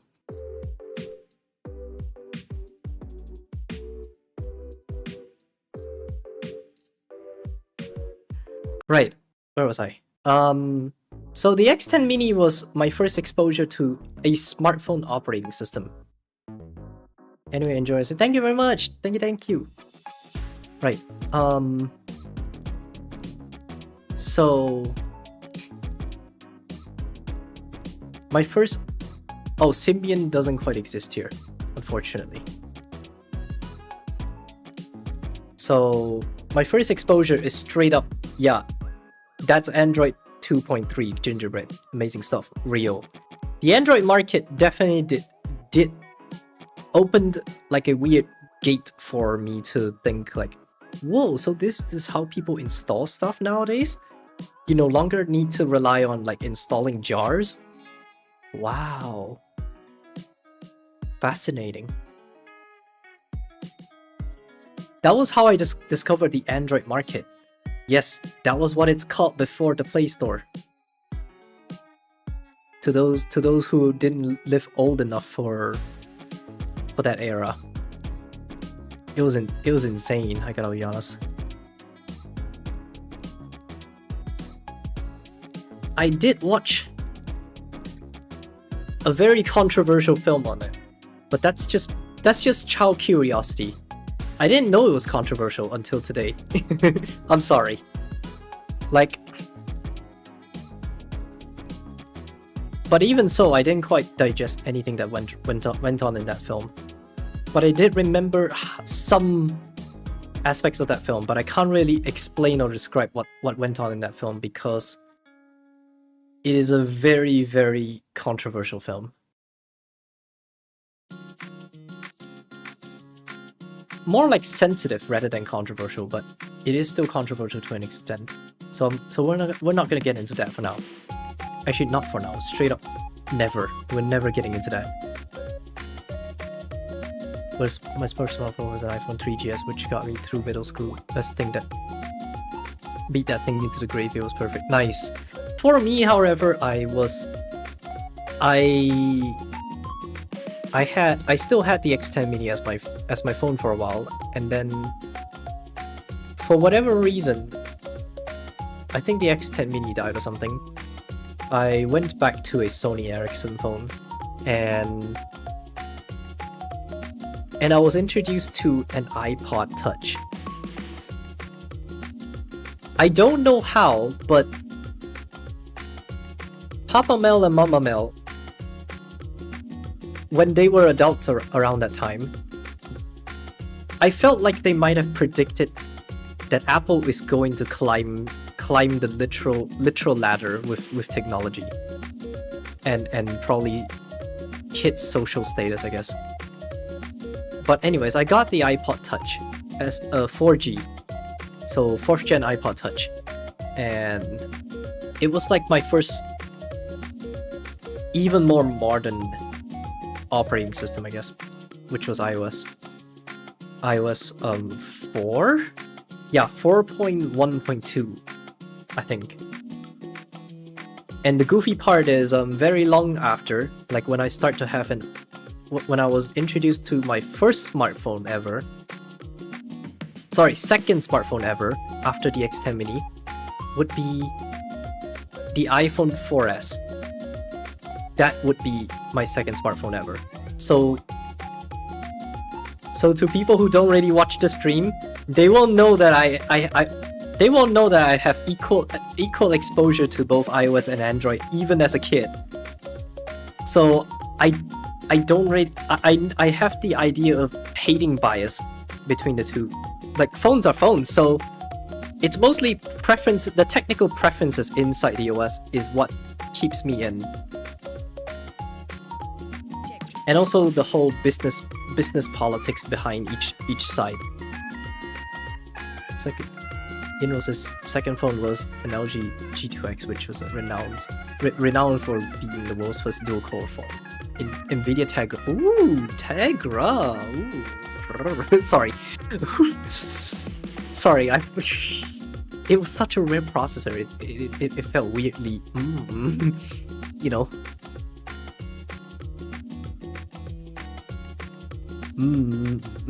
Very fascinating. You know what's more fascinating? I know it's a failed project, but Intel smartphones back then, the Asus Zenfone used to have those,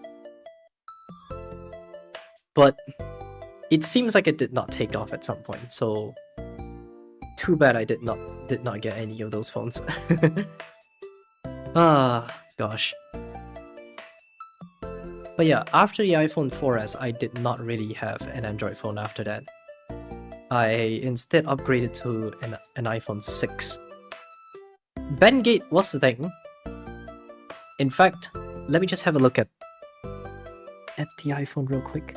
It's still with me. It's on my desk this whole time. Let's see if Bendgate is a thing. Let me see if it's flat at all.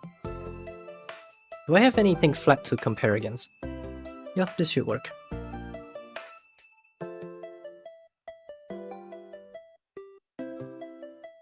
Oh, I see a little teeny tiny, like, nanometer curve there. I see a nanometer bend.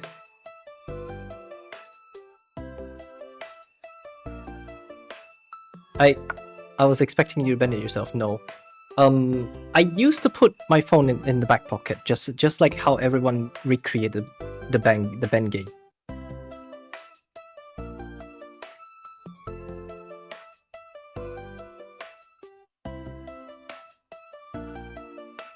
That was well given how it was in a really tough case. For me, however, I got the funniest case ever.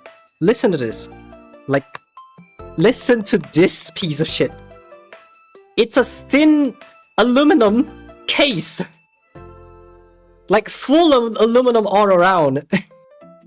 This was the case I've been driving, and this has been what's keeping the phone from Bendgating. God. Excuse me. Oh god. Oh, that was hilarious, honestly. But after the iPhone 6, I wanted some exposures to the Android side. Because I've seen way too many YouTubers. Linus, Lou from Unbox Therapy, who else? Even Bitwit probably. Don't quote me on that. They were all holding on to the Google Nexus 6P. So I decided to make a switch when the iPhone was dying in the battery. I was a little unwilling to replace the battery because the battery back then was very unacceptably expensive. When I say unacceptably expensive, I mean like it's even cheaper than the price today. Literally today. Like, it's cheaper today than it was before. That was how fucked up the price back then was. So I was very unwilling to replace the battery. And I thought, battery dead, so be it. So I switched to the Nexus 6P and well, boo, I guess. The Nexus 6P served me pretty well, though the launcher hitching was something I ended up adapting to it, so I stopped complaining at some point. But honestly, the current me should have told the past me to not adapt to it, and should actually have some rights to complain about it, because how's the battery on a 6P? Catastrophic. In a year and a half later, I was in the car, Mama Mel driving, sending me home from school. I was playing Love Live School Idol Festival.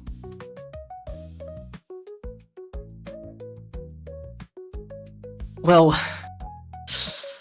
I'm so disappointed. Just playing, like, the phone battery was maxed out, by the way. It was full, okay? And then playing 1-2 songs later, the phone just died, and then I reboot the phone, 5%. And then just as I was opening the settings, bloop, black screen. Like, what? What just happened? And then I did my research and I found that there was an ongoing lawsuit at the time from 2 random Texan people suing Google for this issue. And oh, I'm so disappointed. Can you believe how much how much money I sunk into that phone? God. It's not boot loop, it's just battery death. Like premature death. And that was where I hit the breaking point. There's no way I can afford another Android phone for that price range.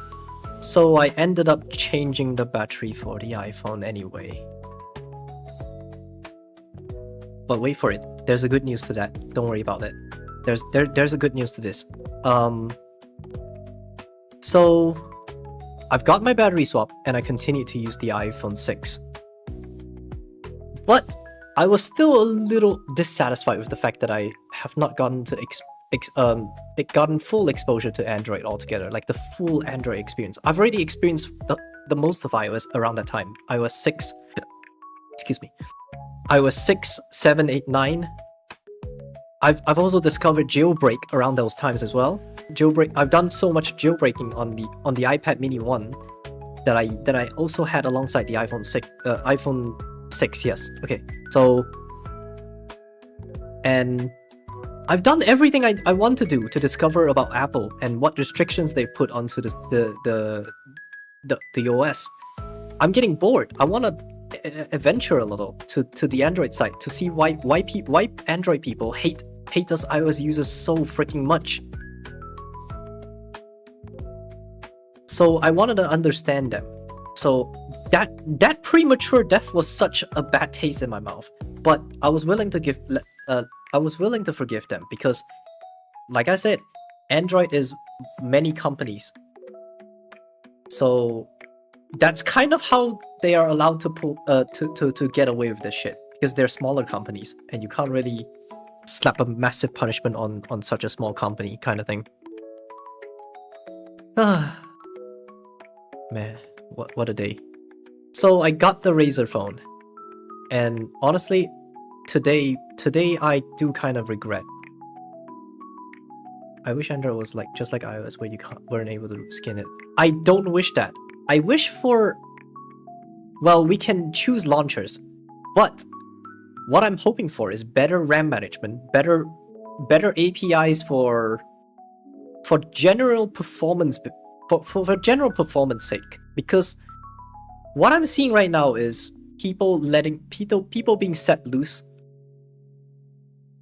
to the point that the launcher could potentially, with potential, take more power than the games you play. And I experienced exactly that when I had a GIF live wallpaper.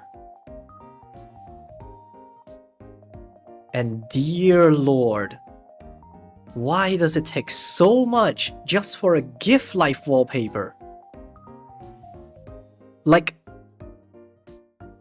my Honkai Impact frame rate suffered to living hell. Android 15 switched from OpenGL as the main renderer to Vulkan. Oh, thank fuck, honestly. I will probably re-evaluate that when I get the Nothing Phone 3, probably.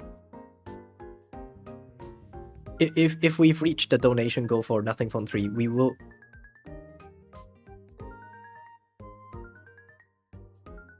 Like, honestly, OpenGL is so...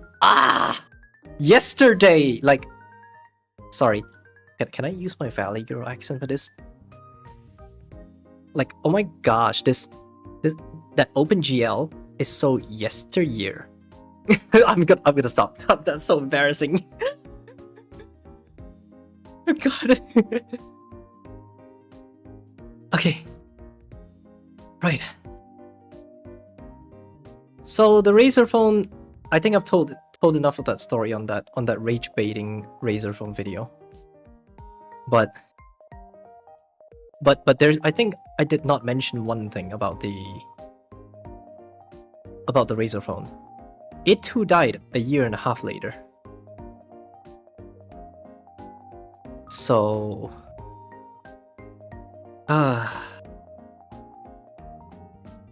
God.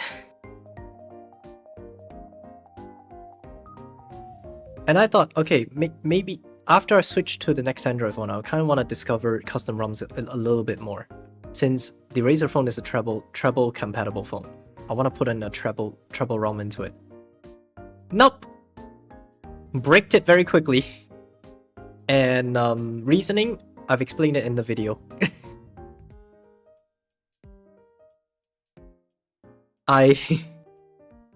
God. I bricked a phone that I wanted to experiment. What a moment.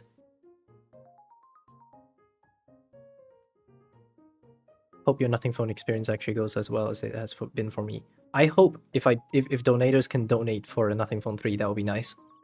Sounds like your history of Android has been quite fickle. Yes, it has been quite fickle. But the only time I do enjoy stable Android was when I first got onto the Redmi Note 7, which was the device that I used right now as the Ubuntu Touch device. You know, codename Lavender, in case you want to know the specific code names, because you're wondering if I'm saying pro or non-pro. So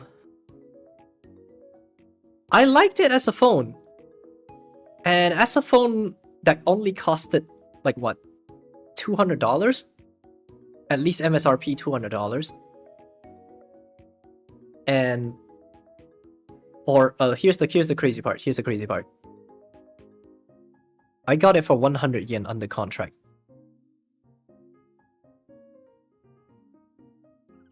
$1. So it's pretty much a contract phone, a carrier lock contract phone, but that's perfectly fine. Despite that price range, I was pretty impressed by how capable the phone is, and the update consistency. Like, they promised nothing in their policy, but their consistency was leaves a lot to be desired. 2 years and an extra year for security. So be it. It was fine at the time, and I got to enjoy Android 12. Was it? No, Android 10, I think. Yeah, I think it was Android 10. And it was a pleasant experience at the time. Cameras were pretty mid, but it was good for its price range. Really good for its price range. And lag, not so much with the stock launcher they have. At first, keyword at first, but then recently they started pushing ads into as a built-in surf system, so it started chugging the phone to the point that it's barely usable. I wish they had not done that. I wish they had not turned customers into products. But whoever the venture capitalists thought this is a good idea, go fuck yourself. Seriously. Ads in the launcher. Yes, ads in the launcher. Literally. The wallpaper carousel being one of them. If you use MIUI, that you know how frustrating it is to not be able to swipe away the wallpaper carousel. Going contractless has been more of a thing lately here in the US. For me, however, the carrier here is not fucked up, is what I'm saying. Like, how do I explain this? Contract here is a whole lot different. You guys have a serious distaste of contract because of how fucked up companies there are. Companies here, like Japan, give you some fucks. So when you're still in your contract, sure they carry a lock the phone because it's not rightfully your phone just yet. But when your contract period is over, they will by IMEI unlock your phone. So the phone is carrier unlocked now. So there is this kind of thing here, which is good, because how else do you think I automatically? Probably, I'm not too sure about how that worked. It probably is automatic because I have never really stepped into I've never stepped into the offices ever. So how else do you think I got Ubuntu Touch on that phone? Exactly.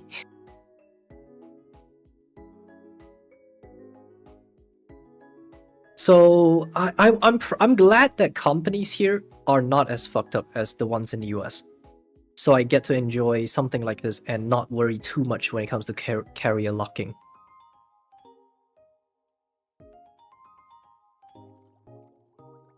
So carrier locking here is really like a pleasant experience.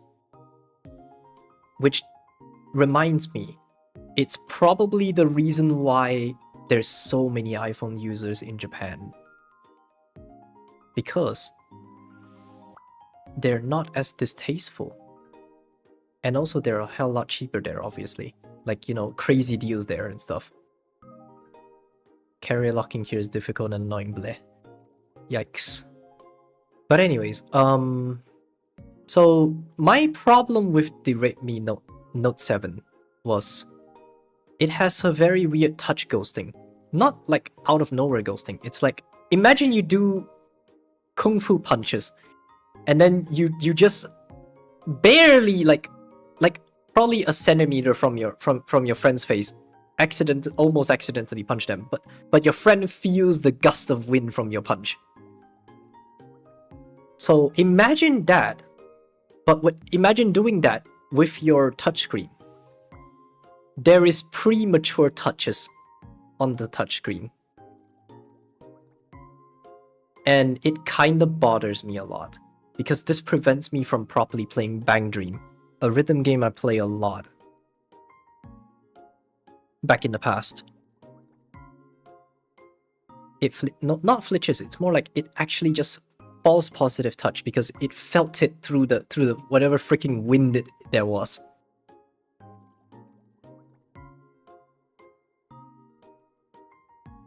It's kind of weird. It makes Bang Dream so unplayable that it makes me go back to the iPhone for the second time just to play the game there.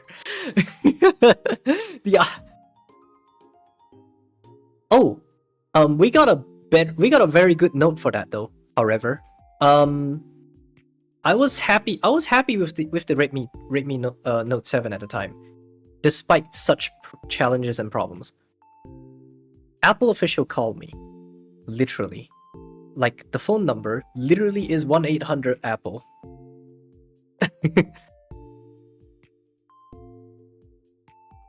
Apple called me, and obviously the support representative answered and stuff. And they say no, they apologize for the overcharging. Obviously, it was because of a court ruling, but I like to think that they are apologizing because, you know, Asia, in Asia, if you don't apologize for what you obviously did wrong, people will remember you. Telltale Games style.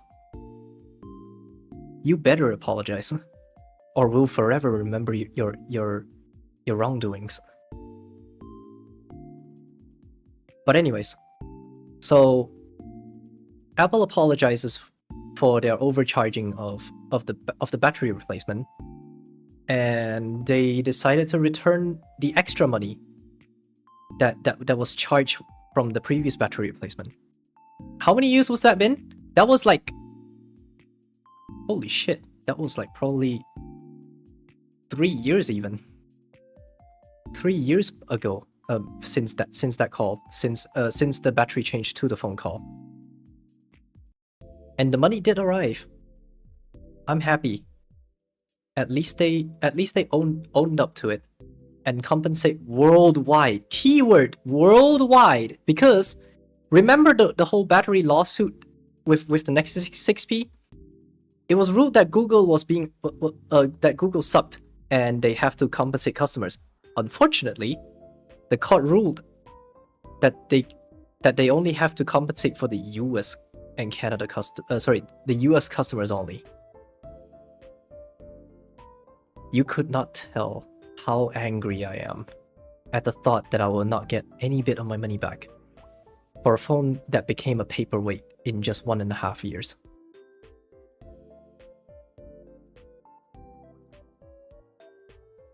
I had such distaste towards Huawei and Google if they're joined. Keyword, if they're joined. The Nexus lineup. I have such distaste with the Nexus lineup for that reason. Sure, Motorola makes the 5X and HTC makes the 5, but still, it left me such a bad taste that I don't want to touch the Nexus series anymore. The Pixels, they sound fine. The Pixel 1 was the Pixel 1 lived a happy life. The Pixel 2 lived another happy life. So my perception for Google phones were slowly easing off, and slowly I can now pin both Pixel phones and iPhones side by side on a battle. The legendary battle of Google versus Apple. 5X was LG. Sorry. Motorola was 5, right? No, wait, 6 was Motorola. 6P is Huawei. Right? Was it? Motorola was 6. Yes! Okay. I had such memory issues, honestly. Okay, so yeah, the 6 was big. I'm aware. The 5X was big as well, but the 6P was what enticed me. Dual speakers. The speakers were phenomenal. Listen to this, and listening to videos in the toilet was such a disco. God, honestly. Like, turn on, like, go to the EQ settings, turn on FX Booster. Woo! Free extra performance, honestly, with the speakers. Woo-hoo-hoo-hoo. Okay. That aside. Oh, God, such memories, honestly. So, I had both the iPhone and the Redmi side by side with me in the same pocket. Hilarious, isn't it? Yeah, because I want a game, god damn it. Don't stop me from gaming in university. So anyways. The Redmi Note slowly slugged so hard. It was very sluggish. But it was acceptable enough that, hey, 2 years has passed. About time I changed to a new phone. Well, to be fair, for that kind of phone, 2 years would be the line. But for flagships, I would say 4 years at the very least. Bare minimum 4 years. Or even 5 years even. So I bought the Galaxy S10. I was more or less happy with the phone, but the launcher hitch is so real and universal with a lot of the Android phones. And I think it's very much of the base Android issue rather than any of the companies. But that aside, I switched to Nova launcher and I think things were fine and dandy for a short extra year, I guess. I was in South Korea at one point, and I thought, ah yes, the home of Samsung. Were you really into like the idea of having truly stock Android experience over the skin one? Real? Yeah, I mean, I really am pure stock Android purist because I don't like the bloatwares in skin ones. I don't like bloatwares. Bloatwares suck. Like, imagine this, okay? Imagine having the Samsung Files app that is above com.documents UI, which is the built-in system files app, which is used as the file picker for when you are uploading files through a browser or something. Imagine not being able to use that app when that app is fully functional, but it's tucked away by your skin manufacturer. Why? It's such a waste of performance. Like, you got two apps running in the background. What kind of psychotic shit is this? I'm so frustrated to that. Design inconsistencies. Honestly, real. Samsung does this. It's the loudest case of it. Honestly. It's the single loudest case of that. Like, I hate Samsung for this reason. Like, I don't hate Samsung just because they're Samsung. I hate them because they act like I have actual facts to back up why I hate them. And that's the reason why. Samsung Pay was fine. They were really good. One UI, well, less painful than TouchWiz. Also, welcome Toph. Welcome. Sorry you jumped in the heat of the moment. One UI definitely is less painful than TouchWiz. TouchWiz was, oh, dear lord. Oh yeah, this reminds me. It's even here's a crazier story. In between the iPhone 4S era, I secondary daily drived a Samsung Galaxy Note 4 Edge. Like secondary drive, literally. So I remained exposed to Android while I was using iOS for like 2 phones straight. Welcome back, Anarchy. One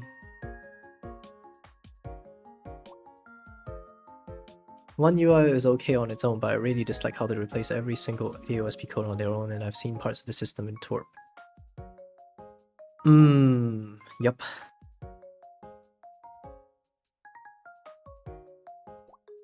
Okay, but in all fairness, One UI is fine. I don't like the bloatware though. Hackintosh video when? When Apple finally gives us a solution to Hackintosh easier, which, why would I do that? Honestly, the funniest part is that I have Hackintosh a lot of times before. I've done one for High Sierra. I've done one for Mojave. Big Sur. OpenCore Simplify exist. Yeah, but I don't have other machines to do that experiment with. I don't know, fund me a full upgrade and then I'll probably be able to hand it down and build a fresh Hackintosh machine. Give me a reason, like buy me hardware and give me reasons to build a Hackintosh PC for the very video. I'm not sure what Apple's gonna do with the legacy x86 Macs. Kill it. There's no reason. Like, the ARM, they really nailed the ARM architecture for Apple. They really nailed it. Like Rosetta 2, think about it. Rosetta 2 versus Windows' own solution of the, what do you call that? The ARM translation unit or something? I don't know what they call it. It was godsend difference. The fact that it could run TF2 on base Rosetta 2 was just nuts. When there's barely, like, when there's bare codes, like, it's not refined yet. The fact that it's rough and it runs TF2, woo! Wild! Honestly, do be wild. Woo! That was when I go, ooh, Apple's cooking something kind of moment.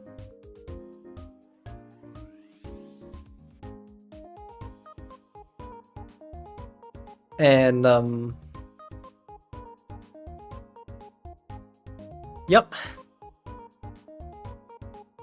It may be hard for me to say, but I might want a Mac Mini at some point in life. It's like my secondary system. So the only reason I would want a Mac Mini is one, discover macOS again. So like, just like how I used to experiment with jailbreaking in iOS. Just discover what's new, what have I missed since High Sierra, and get base storage. It's really cheap, like the Mac Mini, M4 Mac Mini. But the unfortunate part is, again, I don't have an income. So that means I'm gonna rely on you super chatters and coffee donators to support me on that. I'm sorry. So I would like to use this as my secondary editing rig as well, because DaVinci Resolve runs really nice on it. At least according to a lot of people, a lot of Mac users. I have horrible luck with Mac hardware. Every single secondhand Mac I've gotten has hardware issues. Ooh. You know what's my first exposure to the Mac, to macOS? 2011 MacBook Air. Okay, 11-inch. Okay, wait for it. 128 gigs. Okay, wait for it. I think it was like 4 gigs of RAM. I think there was 4 gigs of RAM. I don't think it's 2 gigs, it's 4 gigs probably. Oh, no, 2 by 2, so 4 gigs still. 2 by 2, I remember now. Okay. And 2011's are notorious to having failing GPUs, at least with NVIDIA. Well, lucky for me, Intel built-in graphics. The funniest part, right, is that Little Mel discovered Steam on macOS, and Team Fortress 2 just happened to be Mac compatible right at that moment. And I discovered TF2 that way.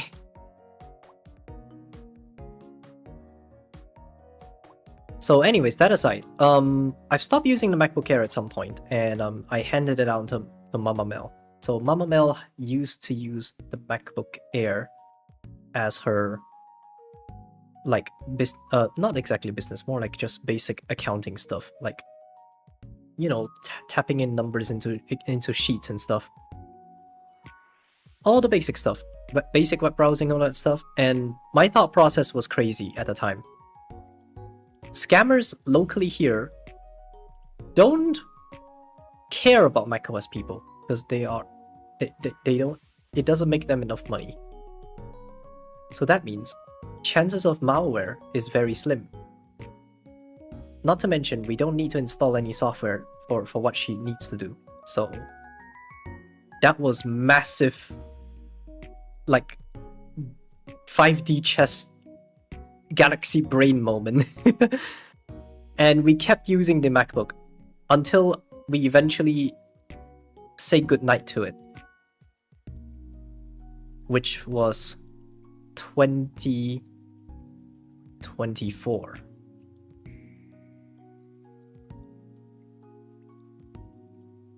Okay, to be fair, in between, I did switch to Ubuntu because High Sierra was discontinuing in security updates, and I don't feel as easy keeping it in High Sierra, so I switched to Ubuntu Linux and continue using it that way.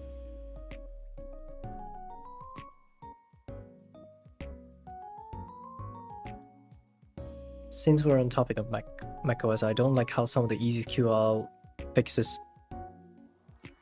required buying an app to fix. Real! Some of which we just, I don't know, go to the high seas, I guess. Yar! I'm sorry. For legal reasons, I can't say the very word.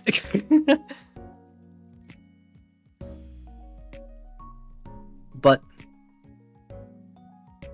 I don't really mind. I kind of just adapted to it, honestly. I sort of just adapted to it. But anyways, we transitioned to using Ubuntu like probably a couple years ago. And we kept using Ubuntu up until up until it has like drive connection issues. So like it's slowly corrupting data and losing data. And that was not good, as you can tell.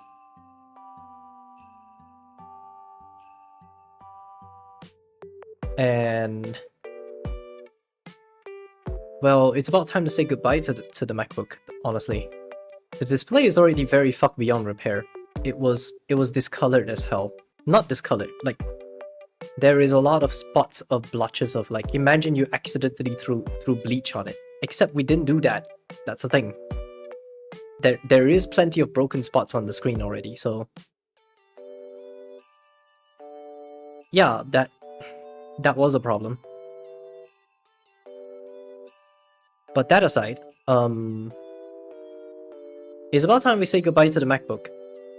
So 2024 officially was when I officially decommissioned the device. And Mama Mel was looking for another solution.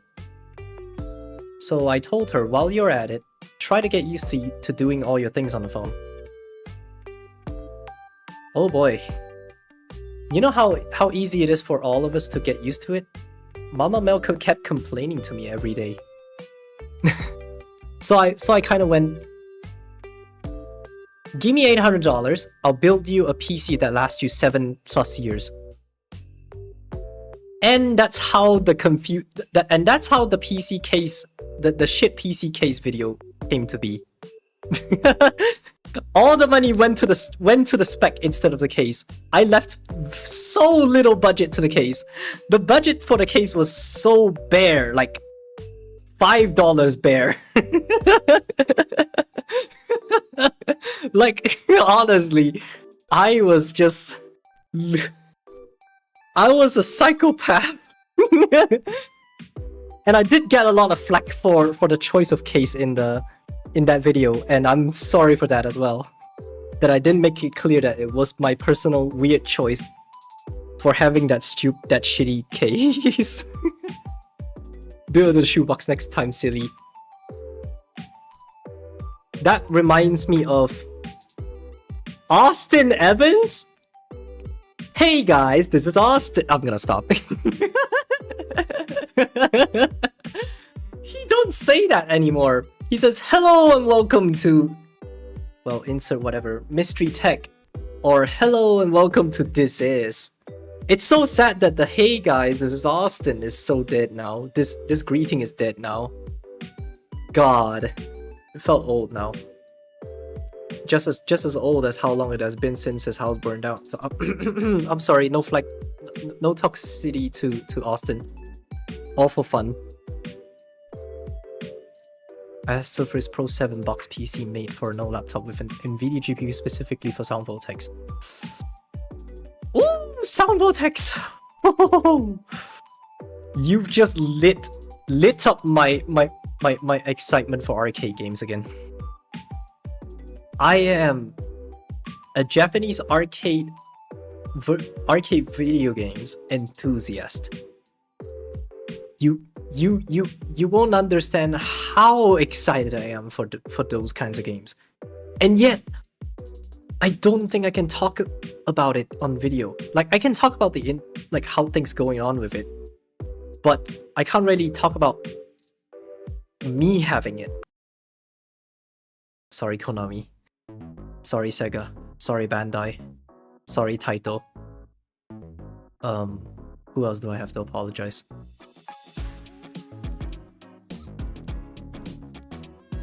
But yeah, I'm gonna confirm this from the get-go. No, I will not make gameplay streams for arcade games because of copyright and a whole host of legal issues. At any point of time, if should they feel like spending extra money, they could send police to get me for alleged theft of software. So, I mean, that's probably like the worst case scenario, even though none of which have been enforced at all. Like, it has never happened to any of us yet. But that doesn't mean they can't do it. You know? I think you're valid for staying on the safe side. Japan is serious about copyright. They also are very serious with anti-defamation, so their conviction rate is 99% or 95%, either of which. So don't fuck with the Japanese, honestly. So while I can say I have them, I can't say where I got them. I can't say, and I can't show myself playing it.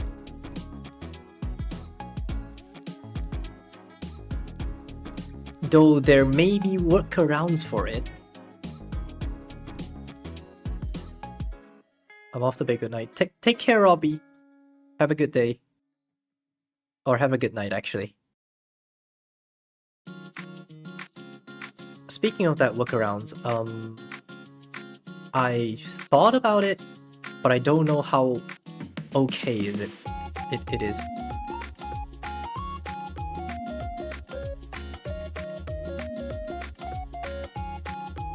So, how are you guys fine with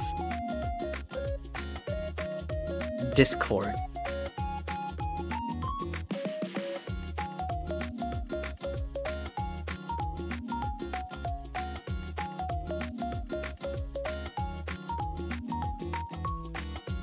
No, I don't mean by that. I mean, like, you know, wink, wink, wink, wink. Just don't get yourself in trouble. Yeah.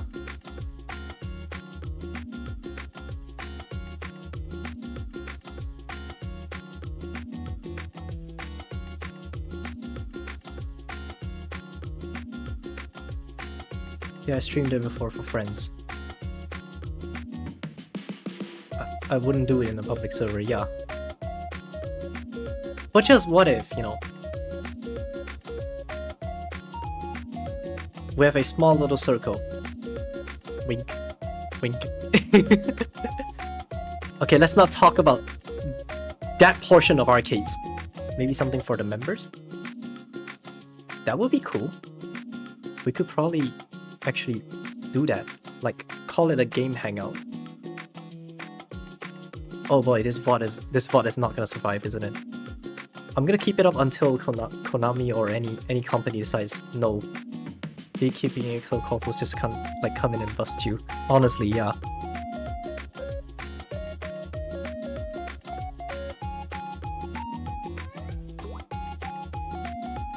But anyways, let's not talk about this part of things first. We could probably talk to an extent to my comfort levels in Discord. We'll lay those lines as we speak in on Discord eventually, so you guys will understand.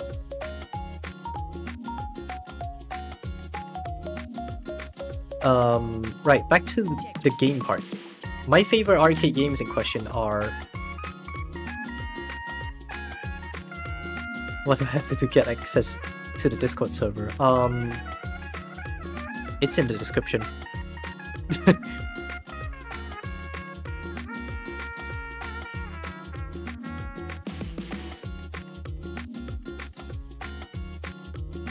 But anyways, my favorite arcade games in question is in following order would be Mai Mai from Sega, Tunism from Sega,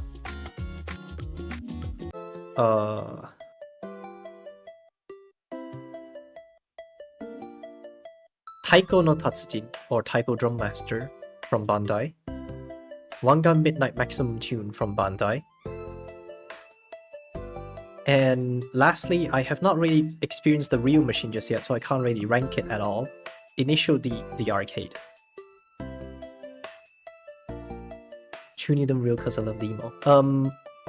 I just like Chunidom. I don't really play. I've not played demo at all. What about nostalgia? Nostalgia. That felt familiar for a game. Give me a second.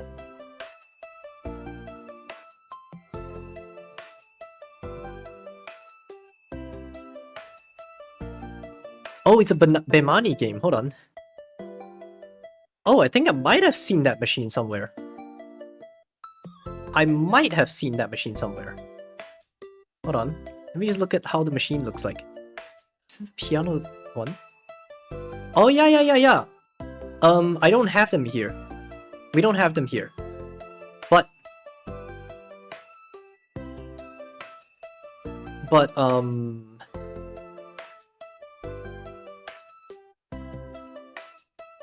I was in a different country and they had them. I did not try playing it because I was broke. This is what happens when you're broke.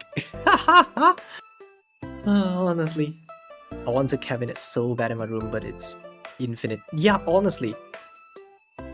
But I gotta work around. Build one yourself. In fact, if I have a constant flow of money, I would be more than happy to build an arcade machine that plays any games even beyond the ones that are released in public. Like, why just play Mai Mai, Tunism, and Wangan Midnight when you can go beyond it and play Love Live School Idol Festival, the Android game, sorry, the mobile game. Make it as universal as possible. Have like a faceplate with the buttons that are connected to a Pi with a USB. Fuck, I'm cooking too hard. I'm gonna stop. Woo! The issue would just be like all the proprietary controls. Oh, just fucking HID. I don't know, like link it or HID or something. I don't know. So there's something called. Can't really speak of that name. But you know. Whatever I found on Discord. Please read the rules.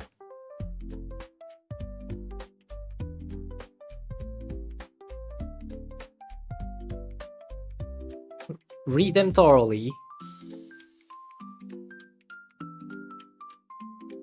Have you?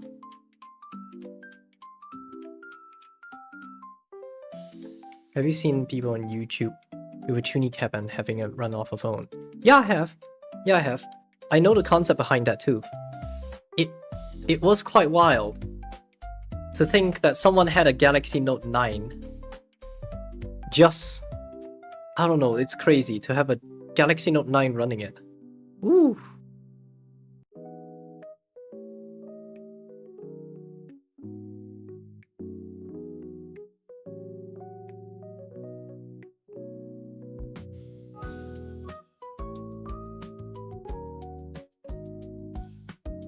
NR might be in limbo like I was. Hold on, let me check what your name is. Oh, you might be in a limbo, yeah, okay. Sorry, give me a second. Oh, what is wrong with Dino today? Yeah, I might need to actually spare some time to find a replacement. What the hell? What the fuck, Dino? Not cool, man. Seriously, not cool. What the fuck? I'll look into what went wrong with that. In theory, it should give that permission from on join, but I don't know why it did not do that.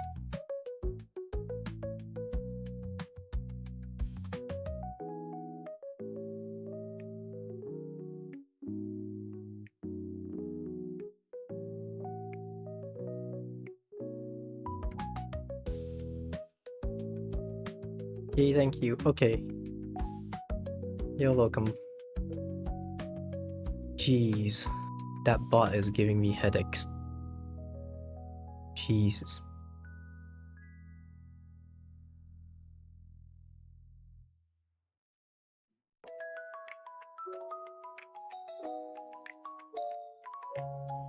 Okay. But anyways, I have plenty of crazy ideas to think about with the with arcade related stuff. So if at any point I've reached like livable wages and I have extra money to spend on, I would love to start funding a self-made universal arcade project, because I've got an idea where it's like because Asian apartments are very tight, as you can tell. So this means there is barely any space to actually fit a real cabinet on it. So what if I make a slimmed down version of a cabinet like that? Something that still stands up the way it is, but can be readjustable at will, and its interface, like the front interface, can be replaced at will as well. With something as simple as probably a plug of a USB, make the Pi Nano to be like a freaking, sorry, Pi Mini or something, or Pi Mini or Pi Nano to be like a HID device or something like that. If I become a member here on YouTube, do I get special stuff on Discord? Should be, but at the moment not.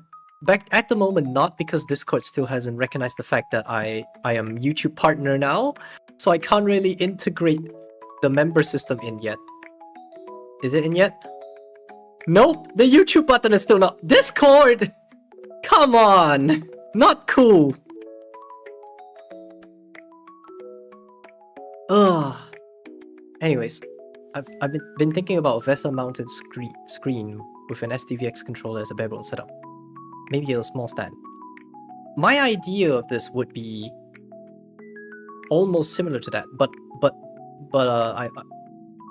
it has to be able to rotate, go up and down, and go in a curve formation, if you know what I mean.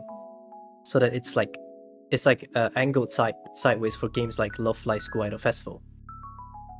But again, I should not allow myself to cook too hard, because that's a lot of time spent. Way too much time spent. Also, JW Game, welcome back.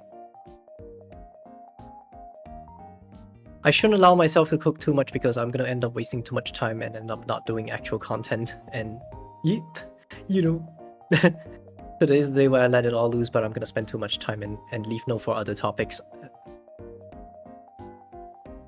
But my favorite game is still My Mind nonetheless. I love playing My Mind a lot. And I don't know why, but the OST, the menu OST for Finale gets me emotional when they were transitioning to DX. Like the way the song goes, the melody goes da da da da da da da da da. Da dun dun da da dun da da dun da da da dun dun da dun dun da da da dun da da dun da dun da dun da da dun da da dun dun da dun dun da dun da dun dun. Da da dun da dun dun da da dun da da da da dun da dun da dun God,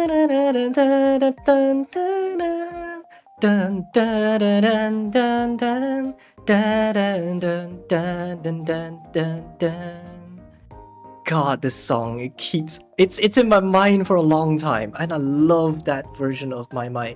Sure, DX is way better in every way. Like, it's smoother, like, updated version of Unity, everything. But there's something unique about my finale. It felt like an end of an era. You know? So, yeah. My finale has a special place in my heart. And in case you're wondering who's my favorite girl in my finale, Milk.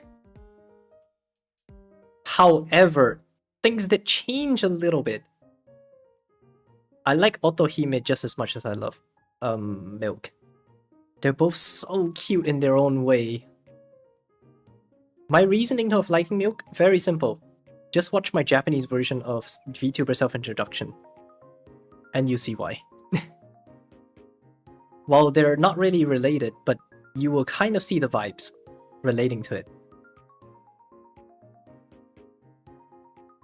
Milk is so cute! So cute, so cute! If anything, transition goals.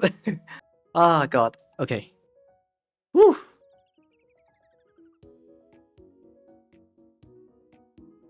I just remembered something. One of the video ideas I wanted to make, on top of those that I've mentioned prior in the stream, to those who have missed it, check the archive later. One of the ideas I have was to bring up my own Love Live School Idol Festival server. But not in a way that it is a tutorial, because not Bushiro, Sunrising still holds IP to it, so there might be some degree of no-no-ness, if you know what I mean. We need to keep the Resurrection project safe. So in one way, I'm gonna make like a documentary kind of thing. So like telling a funny ass story. Tell a funny ass story without telling the actual steps. And then we probably show myself play the game. That would be fun, honestly. I would look forward to doing that, honestly. There is this one video on how to not Adobe products. Make it like that. You know what? Let me check it out.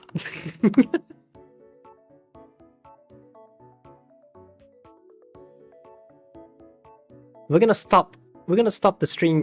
We're gonna end the stream soon, so because it's getting real late. Look at the clock. It's 7:39. The sun's fucking up already.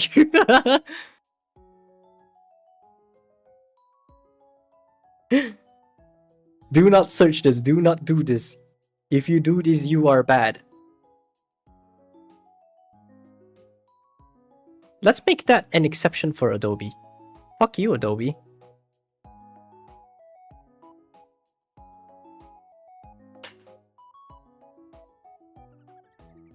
In fact, I'm already doing it. You don't have to tell me twice. I've already done this before Melody Tensei. Oh no, the YouTube page is not loading. My Firefox is lagging. Oh boy. Okay. We'll check it out later, I guess. Whew. It's been such a fun conversation. I hope we can have more talks about arcade games in the dedicated arcade games channel in my Discord server. We can probably talk more about it. And I just need to remind you, read the very oddly specific rule of that channel before you say anything. Because we gotta be on the safe side. So Yep. But anyways, I'm so freaking happy that you guys are here with me. I am looking forward to you guys sticking with me and watch me enjoy Burnout 3 next week. And hopefully you'll be here for me. And with that said, thank you so freaking much for sticking with me, even through the 4 whole months of hiatus. And be sure, if you haven't done so already, be sure to subscribe. Be sure to notification bell, yada yada. Press like, I don't know, all the typical YouTuber things that you've already heard. And this part would be skipped by people with sponsor blocked. And I gotta clean up and actually get some sleep. See you guys next week. Otsumela deshita. Or maybe see you guys on the Discord server. We can have probably fun chats there. Have a good night, y'all. See ya. Otsumela deshita. It's 7:42. Holy. Gotta do the dishes or else Mel kills me. Night. Yeet.